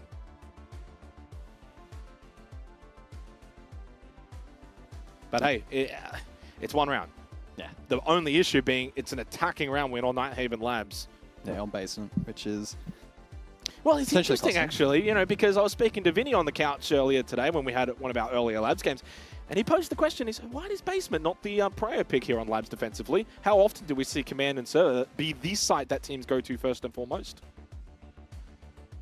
True. Somehow, though, statistically, it's usually, yeah, the opposite, inverse. This time around, though, we do actually go to basement first up, and hey, a bit of exposure. And I think one thing that GG did really well in that round, playing off breach. So they had vert potential, they had horizontal, they then got into the default plant position, playing off the breach as well down below. They had multiple options. It wasn't just simply just a solo push in from Nano or trying to play off cargo stairs or anything like that. It was just, we had multiple avenues of attack in that round, and they couldn't deal with it. And we were able to also then deal with their mirror window. Yeah, just looking through the chat here, and Rob dropping a very timely message, quoting Oda from the interview yesterday, that he himself saying he has a good knowledge on how they, being GG, play on certain maps. Now, as James mentioned on the desk, this is historically a great map for GG. A lot of VODs available, but it's a new roster. Exactly. Oda was on that team, had new access roster, to the strats until he got new comms, got blocked, but new play styles. It's yeah. Yeah, in some ways I'm kind of trolling Titan a little bit, but in other ways I'm also agreeing with Titan a little bit, right? Like, you're not going to keep the same approach. You are going to mix things up. When you bring in a player like Tuhan, things will change. Some roles will change. Mindset will change. So round 2, we're going to go above now. Expected in this rotation. I think one other thing to add in terms of a caveat, by the way, is this is not a do-or-die matchup for people tuning in and watching. It's a huge game. We bill it as such because we have to, but it's not playoffs. It's not a grand final. Both teams are going to make said playoffs. Both teams will most likely end up on the other side of the brackets and potentially meet in said grand final. This feels more like a warm-up to the eventual dance later to come in a few weeks' time. Yeah, it's a tone setter. And more so for the side of Chiefs, an opportunity to rock the boat here and destabilize GG and just have them cast some doubts over this roster change. Early stages of round 2 then, and outside of exterior breaches, not a whole lot has really taken place. Stronghold over towards Electrical with the deployable shield, and that will probably be the next task for GG to try and break down. Immediately meeting con-side push from GG. It's what you want to see along with any kind of IT Frostmat breach. Nitro. And the Frostmat was successful, followed up by the Nitro Self very quickly too, might I add, from Quiz. Gave no real time for Sage to even get himself out of that tricky situation. I mean, I don't really dislike the way that GG are kind of attacking this though right now. I think they can certainly, again, open up decent avenues to hit the site. No mirror brought to this round as well. That's quite strange here from Chiefs. But again, IT breach. Can you get some rafters control, play off electrical con meeting, and then try and put it all together in one package where you hit site from multiple different angles? Flash. But I like the pre-fire from Quiz. It just kind of says you can't really enter even off the flash, although taking space is too on. So he's got electrical, he's got the shield, and he's forced him back. Yeah, shotgun up close though. And so Quiz will be tasked with holding on to the chassis, but could be flushed out again. You don't need to retake this now. There's 45 seconds. They need to come through that doorway, guys, and you've got the shotgun. Brendo Skeleton K up close, more flashes. Oh. Quiz under pressure. This is so risky from Quiz. He has been playing so well this stage. Tries to take the 1v1 with Brendo, and he does win it out. And suddenly Wettables is the only one left standing in the gunfire. That rings out on sight, and suddenly a very winnable moment for Chiefs to get on the board nice and early. Wettables inside of Electrical, and the shotgun from Quiz too strong as he does contain this position. Gets the double kill, and Chiefs get their first round. Yeah, he's played that really well. Close. Sometimes you see the Warden posted up in that position, more resistant to the flash clear. Not the case there, and it meant that positioning and timing was absolutely key in locking that down, applying pressure, and not allowing Brendo to get that entry and unlocking quite a powerful portion of the site. So well played. Rest of the push elsewhere also also was falling apart. So good response there defensively from Chiefs. Tertiary site now in play, and this for me is where things get really, really interesting. How deep is the strat book for Chiefs? And they're a couple of weeks together now, and this site is heavily reliant on being super in tune defensively. Why are they choosing this though, guys? Probably just wanting to tick it off.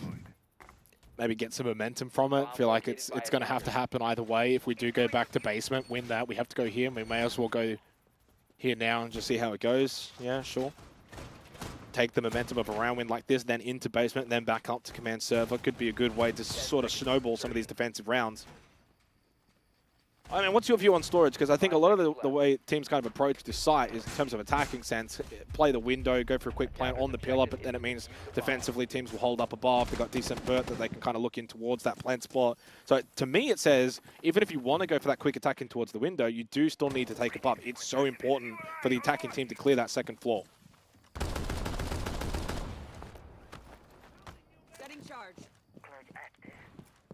Dead. Why are you staring into my eyes, Jack? Well, it's a question that you haven't answered, really. It was somewhat rhetorical and... Pardon me, I was... Yeah, I know, you weren't really listening. I was looking at the compositions and also reading something. We can move forward if you want. You can also repeat the question if you wish. No, we'll just move forward.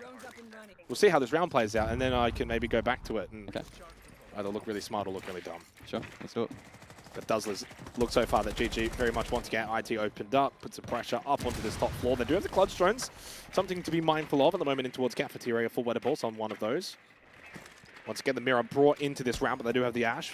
Breaching rounds to deal with that. Pulse, though, Cairo, I love this inside of storage. So much information that you can get in terms of top, but also on the horizontal outside of storage. How are they setting up? Have they got numbers out there to go for that push? You can get so much more information. As we know, information is always king. Yeah, double Nitro in play for Chiefs, and that could be a win con for them. Maestro too, don't forget about the Evil Eyes. Yeah, we don't see a ton of Maestro in this current meta, but can provide a wealth of information. Clutch drones, though, could be a really good counter. Wedables has gained quite a bit of information. We've seen it in the picture-in-picture over the course of this particular round. I don't know exactly how much utility he's necessarily been able to hack, but information gathering has been very sound. First logic bomb. Yeah, still one more. And GG have gathered quite a lot of map control with very little in the way of contest. The most pressure they're throwing on Cairo off the back of that logic bomb just gives information over to GG. This one holding inside of storage. I'm sure they've been able to drone that out as well. Still 5 drones available. So, basement, first floor, push. GG have just won the round. They just picked up 3 kills instantaneously, and a 4th found shortly afterwards from Wedables on to Oda. There's that default plan. Man, for all... I don't even know what to say. They've literally just walked in and killed people, and that's the round. Like this, I don't know what you want to talk about, Gus. Did you want to re-ask that question, maybe? Well, the question was basically about top floor control and wanting to completely irrelevant. And completely irrelevant because you can just walk in and kill your opponents. Isn't it easy? This game's easy. Why don't people do that more often? when gaming gladiators go to the major, why don't they just do this? Probably because it doesn't really work against international teams. If I had to theory craft. Look, I'm telling you, 2 attacking rounds early on for GG is not looking good for Chiefs. I need to be completely blunt here, but this could be about GG if they find a 3rd one. Yeah, I'm not getting too scared for Chiefs just yet. I am terrified. Really? Yeah, absolutely. This is Nighthaven Labs, the king of defense, baby.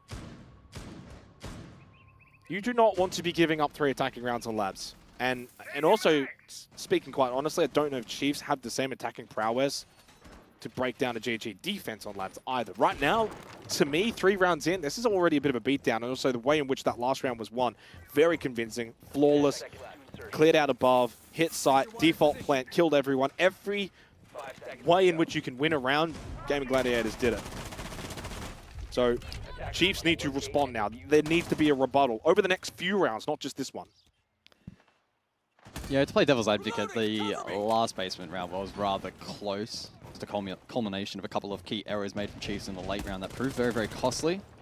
But we saw some promising signs offside, especially. Cairo over towards Kitchen in that particular round was very strong. And once again, he's going to be locking down this position. GG, though, seemed a little bit more clued in this time around and perhaps are going to look to counteract this much earlier on into the piece. They left it till about 40 seconds to go in the action phase last time around, until it was eventually cleared with Brendo jumping through the window. This time, however, more pressure over towards lobby. Keeper barrier doesn't land. That's unfortunate for Cairo. And this may be a case of him falling off a little bit earlier this time around. Very much trying to manage this risk at the moment. But again, look how heavy GG are playing outside. We saw this last time as well. I think also, it's almost like perceived pressure, guys, when you're playing against a team like Gaming Gladiators. Your initial instinct, and natural instinct, is to want to swing, find information, go for kills, and that puts you in bad positions. Wedables gets the opening kill onto player. Said now another one for GG, because Chiefs are feeling like they have to be the ones that defensively, if we sit back, we're passive, and that's giving them map space, so we need to be aggressive, so we're going to swing. We're going to try and play on the contact fights, and that's exactly what Gaming Gladiators want. They're the kind of team that is patient enough to just watch, wait, and see if they push into you. Ooh, Oda storage.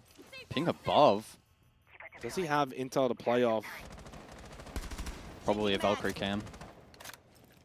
That trade was pretty good, though, for the defense. With the Dockerby down, that may hamper GG in the late round. Cairo forced back over towards Vending Stairs as Oda now considers this lurk, this roam, this flank from control. Cairo does fall in the meantime, though, and that puts more pressure on Oda. It's all the pressure right now on Chiefs, not just Oda. And Oda does lose out to Fisher Guy as well. Read him like a book. Swing from 2 Hunt, a little bit questionable. Tex can play the drop as well on the hatch, and suddenly a little bit more winnable, but still a very eerie predicament now for Chiefs. Going back to basement, down a player. Fisher's low though, guys, 6 HP, and they've just lost Sage. And suddenly this round has now flipped back to Chiefs. Very winnable. considering the health point margins for both Brendo and Fisho Guy. But Brendo, the young goat, more than capable. Give him an inch and he'll take the whole head. Both 25 seconds. I mean, they're both low on HP, which could prove costly. That's what I said. Left side, doesn't clear it, doesn't expect Tex to be in the off angle, and in the end, Chiefs bite back. A second round found. What a round from Tex. It felt like he's been pretty quiet this stage so far, just lurking around in the background in pretty much every match so far. But a stand-up effort there in the 4th round. And that's, Jake, why I'm just not too scared for the Chiefs just yet. They've very much got fight in them. They needed that one, though, and it wasn't looking good early. That was a 4 versus 2. Yep. That was looking to be a 3rd round for GG. How often do you see GG throw a 4v2? Not that often, in fairness. And a really well-worked round for the Chiefs to be able to bring that one back. If you're Oda right now, though, 1 and 4 against your old team. Internally, I mean, like, just your guess is as good as mine, obviously. We don't know what he's thinking, but does that affect you ever so slightly? Depends how strong your mental is. Yeah, I think my mental's not very good. I think a player with that much experience at this point can still shrug it off. Yeah. If he still feels like he's having impact in other ways, maybe in terms of shot calling and That's and true. info He gather. does have 3 assists. So it's a bit easier to kind of then navigate the mental side and be like, oh, I'm contributing. If it trends this way and he only gets 2 kills in the half, whatever, it could be concerning. And speaking of, he's actually polar opposite in Tuhan, 1 and 3. No different, really, between the two of them. So, you know, how obviously good Tuhan has been so far this stage. Does feel like it's all kind of down to, you know, the likes of Quiz once again, players struggling again. So Cairo Tex standing up a little bit in the opening 4 rounds. 2 to go in the half. If Chiefs get to 4 defensive rounds, I'll certainly feel a lot better for them. They cannot allow Gaming Gladiators to find a 3rd attacking round on Nighthaven Labs. Kaid Bandit wall denial in play here from Chiefs, so the double threat. Thatcher is available, but instead we see GG lean into the Maverick for this particular round, and Wettables will be tasked with tricking the exterior Conwall and exterior IT walls. Tuhan, there we go. With that line of sight up above on the box, able to get an absolute freebie. And that's an angle. How many opening kills is that now for Gaming Gladiators attacking into Labs? I mean, that's quite a few. Yeah. That's concerning. And most importantly, they get the kill onto Quiz, who's been the best player for Chiefs so far this stage. So, you know, the added benefit of not only do you get the opening kill, 5v4, you then deal with Quiz. So much pressure down to the shoulders of everyone else here on Chiefs defensively. And that's where you get that feeling. If you're a Cairo, if you're a player, it's like, oh, do I swing? Do I start pushing? You know, you're on the 1st floor. If you're Cairo, over towards Cargo. Do I start moving around the map and go hunting? Playing the Azami, though. Over towards Blue.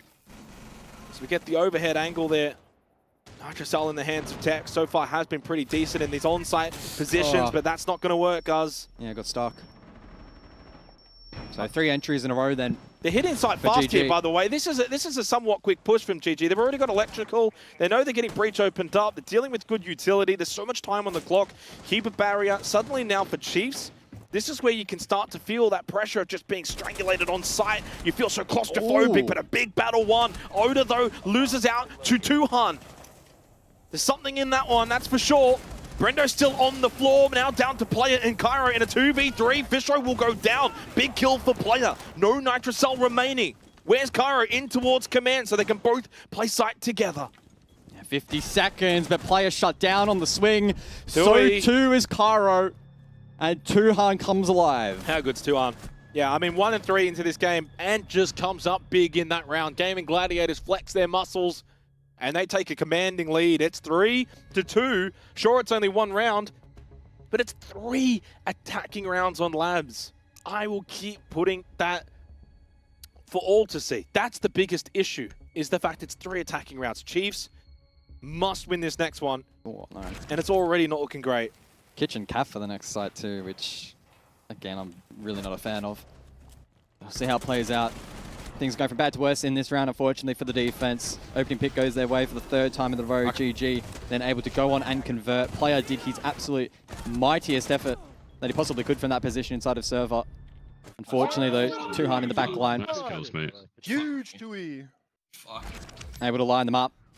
And clearly, the team quite pleased with that performance. Yeah, he gets a 4K in that round, guys. So 4 kills, impact made from Tuhan, and suddenly he goes from 1-3 to 5-3, and he's also the top fragger on the side of Gaming Gladiators and also inside of the server, just like that. Can Oda replicate it? 1 and 5 now, really struggling in the grudge match. You know, Tex has stood up, he's 4-4. I'd certainly put the onus on him as a veteran in a match like this to have some good impact. He certainly has. It can't be quiz or bust. Where's Oda? Where's Cairo? Player. These guys need to start to have more impact. It's not going to be easy in that second half when you're attacking into labs against this team. So formidable, but also so much being learnt right now for Chiefs in looking to counteract Gaming Gladiators. A lot that they can take away from a half like this, you know, going forward into playoffs eventually to come. So EMP then on to the exterior con wall. Wedables able to open that up for free with Exothermic and Brendo to help play Overwatch. And this is the biggest weakness of this site for the defense. Being able to wrangle control up above, even contesting it in the initial portion of these rounds is essentially impossible against highly skilled attacking teams. And that's why we're not seeing any kind of hold above from Chiefs at the moment. Certainly not directly above the objective. I like Cairo on the Vigil, by the way, playing basement at the moment with the Boss G. Backs himself in. They need some kind of point of difference, and that very much is as much of a point of difference as anything else when you're roaming on the Vigil. Yeah, Oda's dropped down as well. So second floor completely vacated. GG will get to work. The Ram creating vertical line of sight down below. Lobby control obtained as well by the likes of Brendo, who can lock down that 90 corridor and protect Wedables. Now going for the wall. And just like that, at the midway point of the round, direct pressure in towards sight. Yeah, that just systematically works so well, Gaming Gladiators. That's a shot though from Cairo. Wait, what? What is that angle? Well set up, and in the end, the Boss G is boss as Quiz also gets a kill onto Sage. It's falling apart a little bit for Gaming Gladiators. Fisher probably didn't even know where he really died from in the end. Over a minute left, but not a lot of time remaining, and half health now for Wedables will make any kind of entry so difficult. Certainly from here, Chiefs must win this round, guys. They've done a really good job weathering this pressure. I think the win con from GG is maybe finding a pick through Vert, and that's why Tuhan goes above, so that Wedables can then have entry in towards sight to the window vault. You've got to clear out anyone that's watching this entry. Yeah. Flushes go through. Wedables doesn't follow it up just yet. He can't follow it up because Tuhan hasn't cleared anything just yet. So this is still dirty for Wedables. This is an entry position. He can't go through. Another love tap. 30 HP. And in the end, Cairo puts him to bed. Has not moved all round, and he finds 2 kills. Brendo tries to play contact there late in the round, but they fall together. Back and forth we go. It's 3-3 at the half. That's a big round. Again, that site can sometimes be so difficult to defend, but a couple of intriguing positions there from the Chiefs just was not contested correctly. Cairo on this line of sight. You can't see him from Fisho's angle, by the way. We see there on the PV, and you can barely see him there. Pixel. It's a great angle. Yeah, Boss G coming into its own. Most importantly as well, not only the Boss G, but playing the Vigil there, he starts basement, probably doesn't get droned out. They don't even know that that is an angle being watched. So, good fundamentals there from Chiefs. And look, in the end, 3-3 feels good on paper. Like it's meant to simulate even half, but you have to take into account the statistics of the map, and it is defend-decided. So for GG to still walk away with 3 attacking rounds, now go into the defense, need to very much make it loud and clear, though, that Gaming Gladiators, while it says they're 3-3, they're certainly in the driver's position now going into the second half on defense. Yeah, 4-2 with a handicap. Fair to say. 10 seconds remaining. But what is the dynamic going to look like here 5 seconds left. in the second half? Chiefs already teasing a very different composition to what we have seen so far. The Glaz in play from Cairo, who I believe has been playing a decent amount of Glaz throughout this particular stage. Certainly some options available to him. Could be a solo push blue, could post up outside IT. Con can even be a good position to get a good cross, and nice line of sight that can be played into as well. But it is IT Breach to kick things off, and maybe in combination with the Mav, they're going to try and find an entry.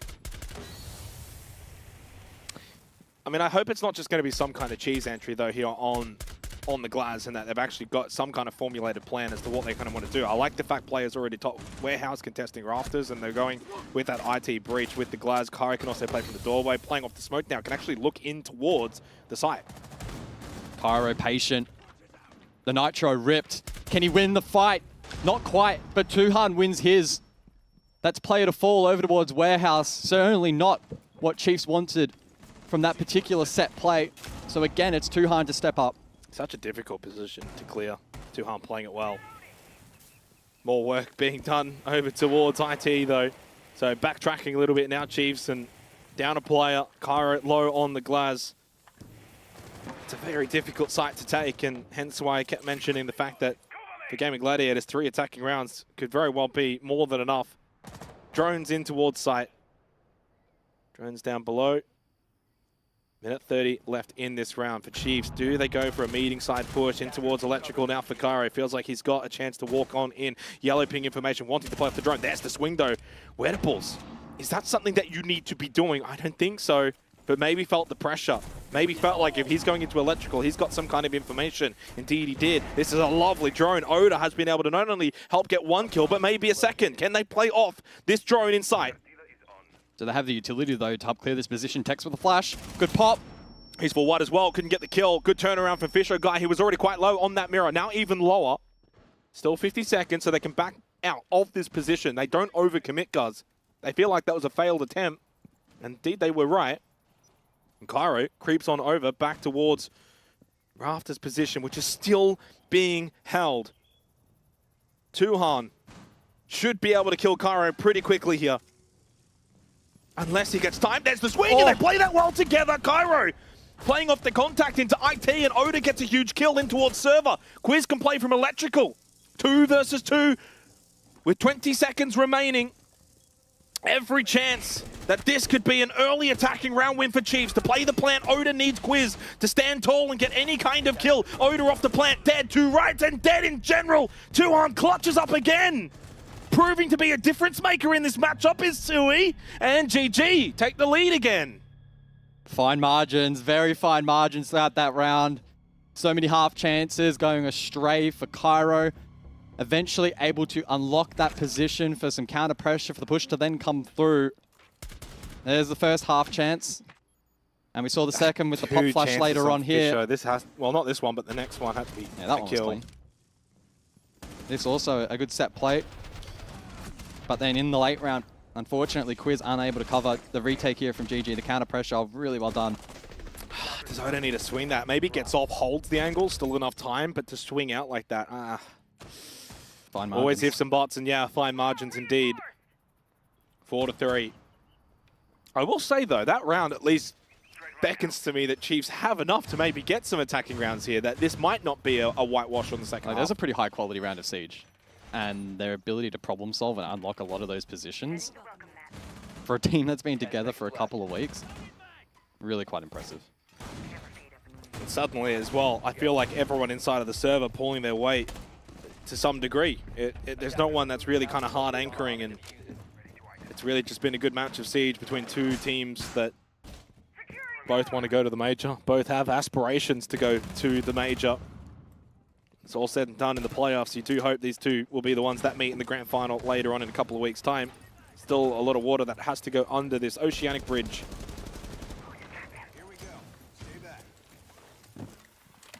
Cairo on the Nook for this particular round. So again, another bit of an exotic pocket pick for this round. May pay dividends though, with a decently heavy roam being employed here by GG. Wedables up above, so 2 is Tuhan, and he may be able to find in a position to then cut them off on any rotations through the mid-round. Nitro cell early, doesn't land. And Tuhan goes investigating through Con. It's only the second round, but Gaming Gladiators already kind of showing they can play that sort of Cairo roll, a little bit of contact towards the hallway. That's a wonderful shot from Oda. Talk about timing. Yeah, talk about also the matchup. Oda on to Tuhan, but Cairo does lose his life on the Nook to Sage. Nice shot comes out from Cairo. We didn't quite get to see it, but I'll trust his word. Lucky, he also says. Oh, he should have left it at the NS, because you say lucky, and that's when, to me, if I'm Sage, I'm thinking I'm in his head. 4 versus 4. Halfway through this round, guys. It feels like a pivotal one for Chiefs, just to kind of stay hanging around in this game, because honestly, Gaming Gladiators have, one thing they've been able to not do is gain separation on the scoreboard. 2 Candelas for Quiz. He was considering throwing one out and rolling it over towards Bob Blue to maybe take some ground, but now rotates off, so somebody has made a call here. And maybe it was a culmination of the team, as you mentioned. A lot of cooks in the kitchen here for Chiefs. And no doubt, a lot of ideas being thrown into the late round here. There's a lot of cooks in the kitchen for GG. I don't know about Chiefs. Yeah, intriguing little situation there. Tech's just completely not aware of the fact that there was one over towards Rafters. And it puts Quiz now into a 1 versus 4. Already dealt with 1, but 3 to go. Little time, does have the diffuser. Unfortunately, a round in which Chiefs never even really got towards the site. And one in which it feels like could just be losing a grip on this game. Yellow Pink knows this one towards blue. Kandala in hand, but you want the gun out, and Fisho Guy puts this round to bed. 5-3 lead. Gaming Gladiators getting the job done. Tactical pause called by Chiefs, sensing that this match may slowly be unraveling. 60 seconds to discuss what has happened thus far and how they're going to forge their path forward. Basement, the expected side of choice, up next, and so they can put full focus in remaining competitive in this match. It was a decent start for them, but unfortunately some good re-aggression up above from GG proved quite costly for Chiefs. Yeah, you know what I've loved from this game though, guys, is that it's not just one guy. Yeah, it's congratulating each other there, patting each other on the back, but it's not just one guy for either of the two teams, right? It's been a collective team effort from really everyone inside of the server. You know, that round Wedables gets a couple, the round before that, you know, someone else is able to stand up. Tuhan has had a couple of good rounds. Fisher's had some good moments. Brando, Sage pulling their part as well. When you kind of look at the scoreboard here as well, holistically, everyone in the server is actually doing fine. Again, there's no one that's like really like 1-7 or like 1-8 and like really struggling. You know, the worst statistically is like Brando 4-5 on GG, but he also hasn't really been in a lot of these fights, and you know, he certainly wouldn't put too much mind into that.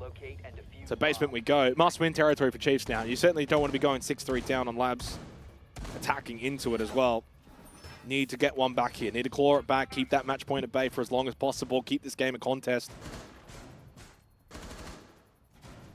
But I'm not going to lie, it does feel like Gaming Gladiators have got their grip all over this one now. And Sage probably having his best performance for the stage. 9-4. It's just working for him tonight. Yep. Yeah, ironically, it feels like they have more of a stranglehold on this match than they did yesterday against Prodigy, which is... Yeah, they looked more locked in, though. Yeah. I think you would be... I'm sure Titan would say, you know, regardless of the opponent, we're going with the same mindset, but I think from the player's perspective, you kind of look at this one you circle in the calendar, mentally at least. And there's always in that back of your mind, you sit up a bit straighter, you're a bit sharper, you're a bit more focused because you want to win this. Yeah. A good little drone here from Oda. I wonder if Sage will spot it. Indeed, he does.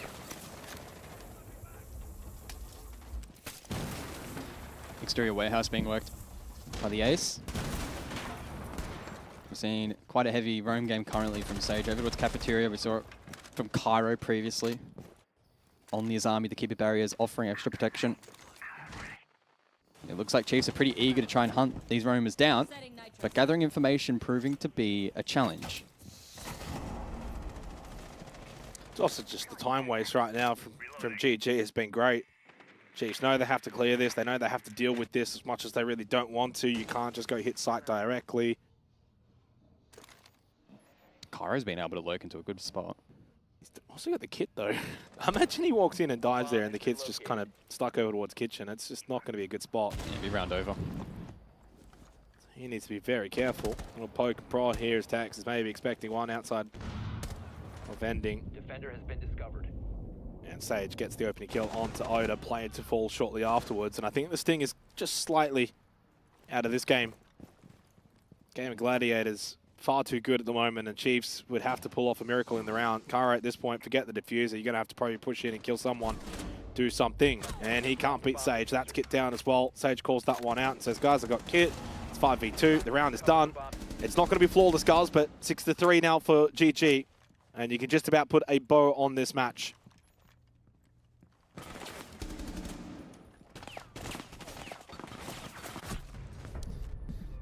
That's about all she wrote, I think. GG, off the back of the tactical timeout, respond with another round win. The map clear from Chiefs falling short and struggling to win those isolated duels. There's been a lot of talk about I'm going to say the J word now, because it's the 6-3. The J word. You know what I'm talking about. Come on, don't give me that look. Go, have a guess. Say. Jaded? Nah, Jigsaw. Ah. Jigsaw is the missing piece for this puzzle. I've been saying it. 6-man roster, as much as I want to talk about it, as soon as he's available to play, he's in. It's the risk versus reward and the risk in his potential. Now, you're not the biggest Jigsaw fan. What? Okay, well, you're not probably as big a Jigsaw fan as I am. You are a bit of a fanboy. I do like Jigsaw, and I think that what he can bring to this roster is just more confidence in being able to push and be aggressive and go for kills and back yourself in. At times, it's been said he likes to kind of play by himself. Yeah, I don't think in this match, and it's becoming more evident, Chiefs have had that real dangerous threat on the front line, on the entry. Sure, Cairo's great, but he's still not on the same level as Jigsaw in his prime. And I think that's starting to show in this matchup. You need somebody in the front line entering on attack, lurking around the map, getting droned ahead. Having GG second guess. You have enough presence on site, defensive, the good structured siege with the likes of Oda and Tex. I think Quiz has his spot. To me, it's like Player or Cairo, probably Player's the one to maybe make way for someone like a Jigsaw, just to give this team that last push to contend with the gaming Gladiators. Yeah, someone that can contest against the likes of the Brendos of the world. And the one caveat I will agree with, do you bring him in for playoffs when he hasn't had any time with the team this stage? Is it a next year thing? Do you just pull the pin anyway? I'm sure they'll figure that out internally over the next couple of weeks, but yeah, a match like this is probably the kind of wake-up call that says, yeah, we are missing that last piece of the puzzle. 3 rounds, 3 attacking rounds needed against Gaming Gladiators just feels like a long way back for Chiefs. Exterior con has been worked. Soon to follow will be a line of sight in towards the objective itself that Kara can play from on the boost. Early Nitro outside electrical window doesn't land. Oh, that's a head. Oh! He can't get the standing angle. That's so infuriating. Kara's trying to time it. That's so awkward. He's done as well as he possibly could. He could understand what he needed to do. It's so unfortunate that at full stand he couldn't see the head and midway through couldn't get the hit to land. So unrewarded. I think, you know, you can look at this kind of game of Kyra and look at the numbers and think, oh, it's not been great. I think he's played his role fine. He's just needed more support, needed others to go with him at times, pinch together, play off each other, play the numbers. There was a good hit actually a couple of rounds ago when he was on the glass and he swung and got a decent kill because they had someone in IT. More of that kind of play style I think is needed for Chiefs, where it's not just that solo push, where they do play as a team. Velk on the board. So I hope Kairo's done his due diligence on the IQ at the scanner. And one just got shot. Was the one in con? I didn't quite see if it was the one in con, but I hope so. He's on IQ. Oh, the timing on that one. Weatherballs gets a freebie onto Player, who just decides to go for a solo jump into electrical off what information does. Question marks over Player tonight. Tonight? Well, maybe opens up that discussion again. Is he the one to be replaced by Jigsaw come the end of the stage? We'll wait and see. Well, I mean, I said at the beginning of this stage, before Play Day 1, I said this is almost like a trial period for a Cairo, for a Player, for a Tex, for a Quiz. You need to play well because Jigsaw's waiting in the wings.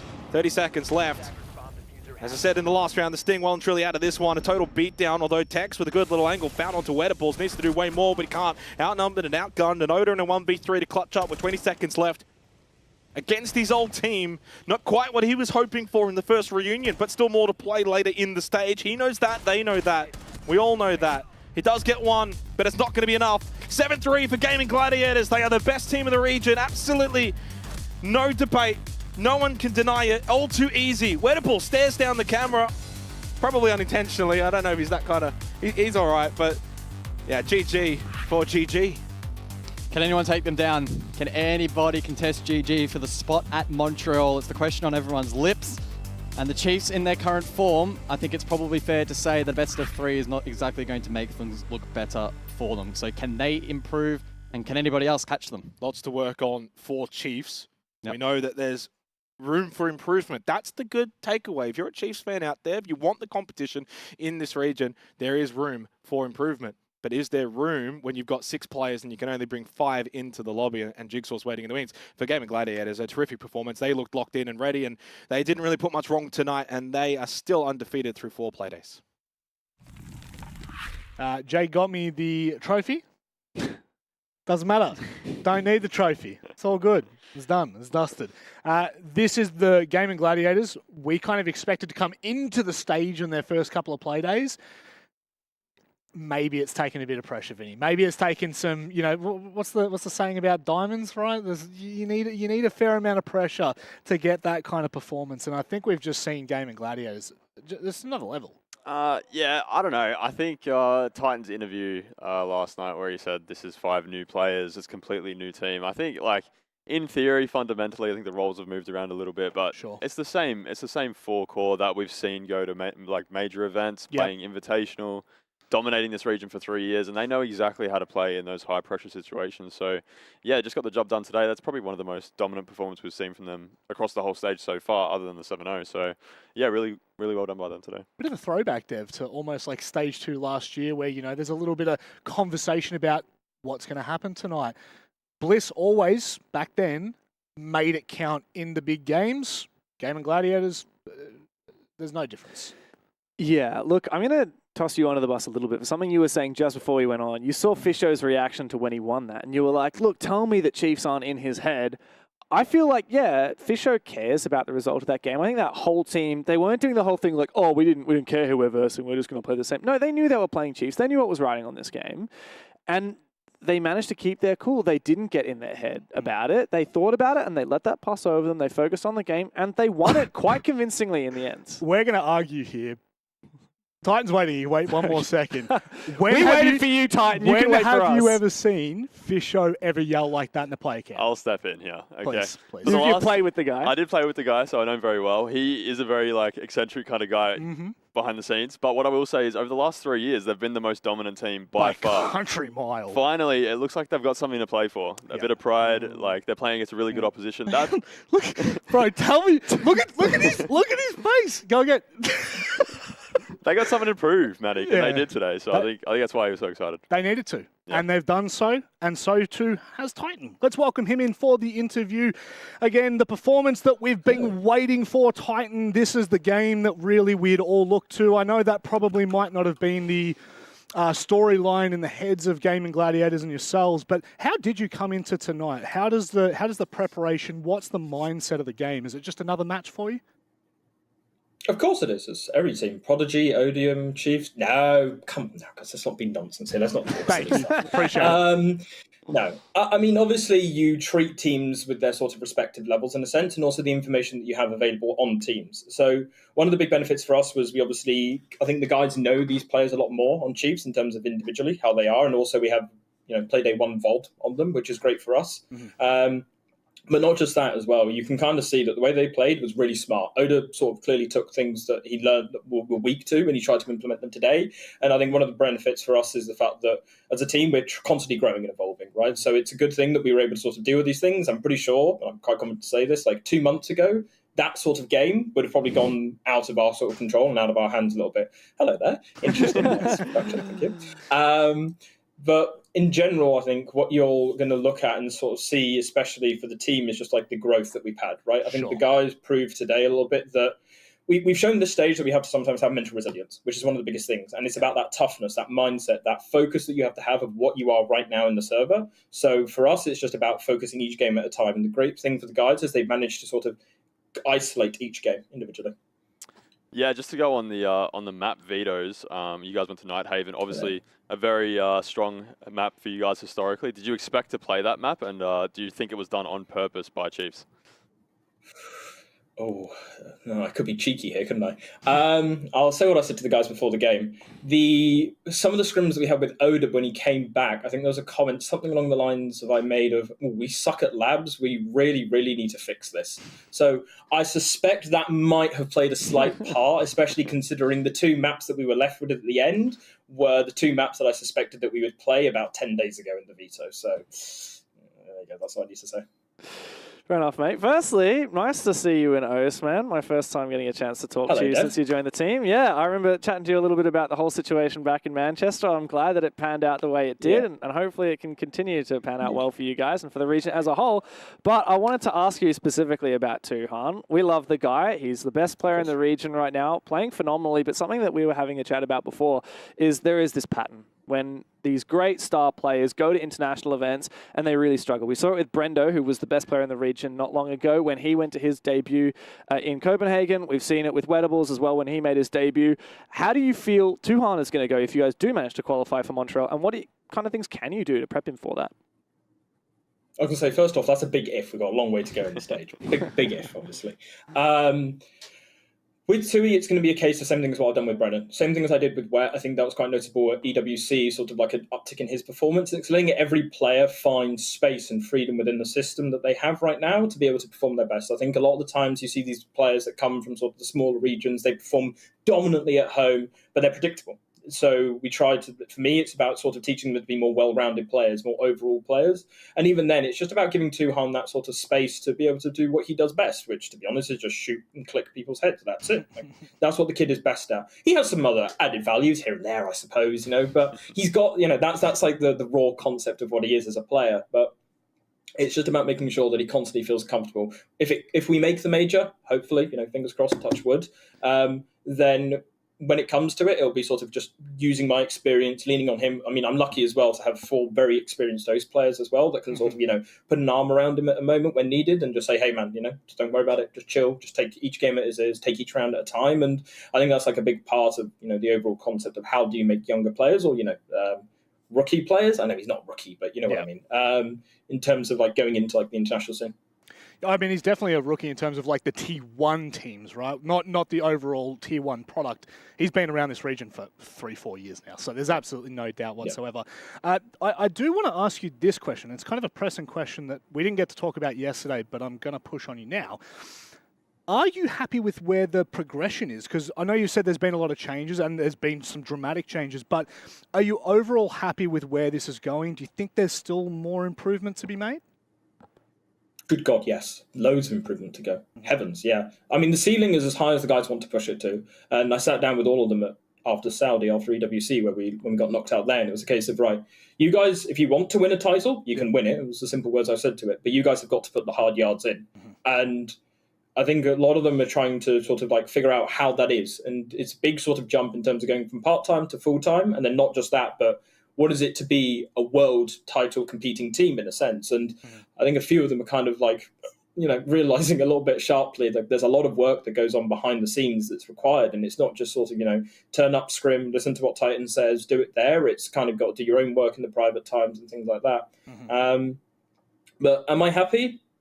Yeah, I'm content. The guys still make me angry on a daily basis in practice. They can tell you I'm the killer of fun. I'm the the remover of all joy. I make everybody hate me at the end of the day, and then they come in and they want to prove themselves the next day to me. I'm the mean, bad wolf kind of guy. But no, we're slowly getting there. Give me a few more months, and then maybe ask the question again. We'll see if I'm happy or not. Yeah, sure. We'll give it to you at the end of the stage. Look, on that note, do you have anything you'd like to say before we let you go?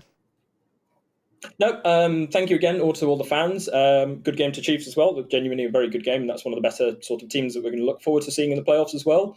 And genuinely thank you everybody for watching today. And make sure you catch the rest of both stage as well. And also thank you for the great questions today, guys.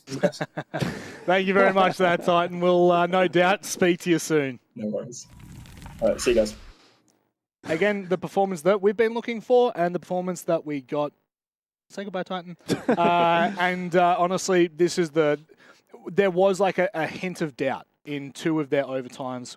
There was a little bit of worry with, or it wasn't 2 overtimes, sorry, 1 overtime and a 5-2. Yeah. We were a little bit concerned, but Vinny, has it been squashed now? Yeah, a little bit. And I think, honestly, playing against almost a higher skill opponent probably brought out the best of GG, because sometimes I think you can fall into the trap of, you're playing against somebody. For instance, Prodigy yesterday, who were only running the Monty, you can kind of run into like, what are we doing? What's going on? And you come down to their level. But yeah, today they played at their absolute best, and yeah, they definitely showed it. Dev? Yeah, I just think it was funny hearing Titan say like he's the bad cop, because their previous coach was Mingoran, who is like the polar opposite. He's like an absolute memester. So I can't imagine what kind of an adjustment period it's been for the guys on GG, but they're looking phenomenal. And I tell you what, MVP for the day, Sage, absolute gunner today. He is such a silent killer, this guy. Like, he doesn't love to take the credit. He doesn't love to sit in the spotlight. But you'll just see him appear in that kill feed every single round. He's so consistent, and he's so good. Always is. Certainly is. A player that really...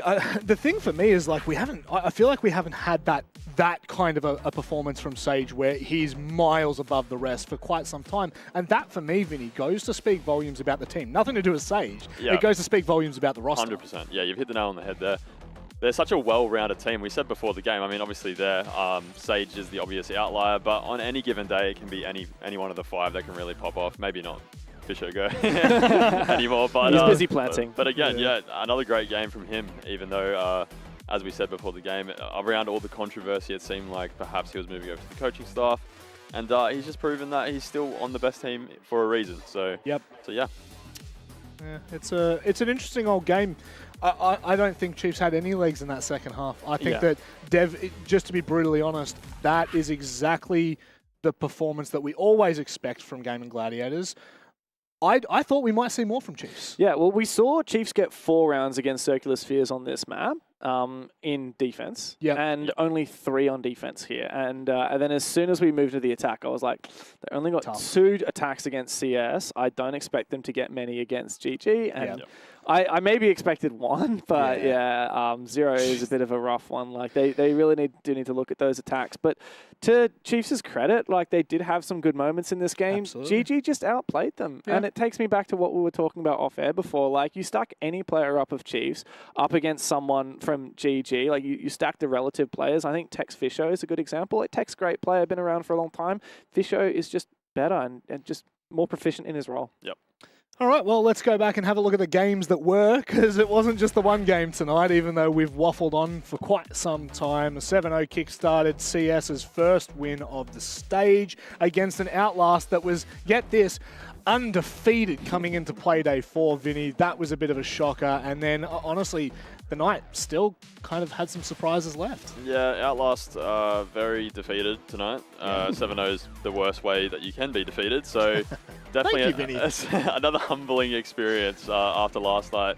Hopefully not a sign of what's to come for the rest of the stage for them, because they started so well. They still have some very tough matches coming up as well.